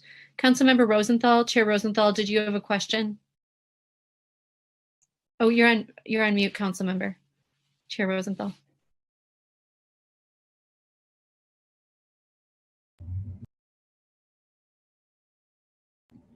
Okay, just real quick to Ms. Box, one thing that can often help is if you leave the Zoom and then you log back in. I don't know if you already did that. I just really I'm looking forward to hearing your testimony. But that was all I was going to say. Let's see if this works.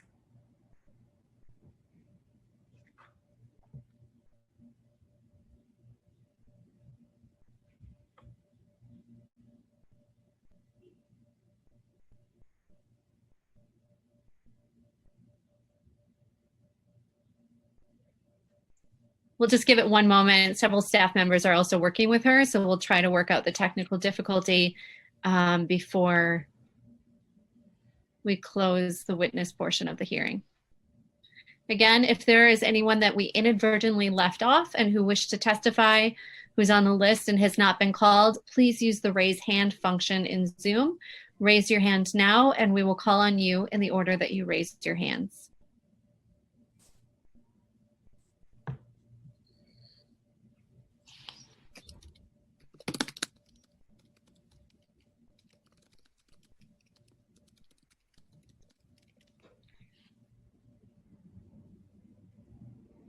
Okay, we're going to wait 30 seconds. We think that this is being addressed.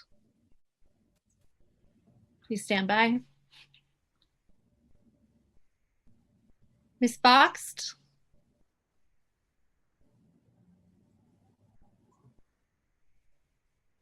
I think you're unmuted. No?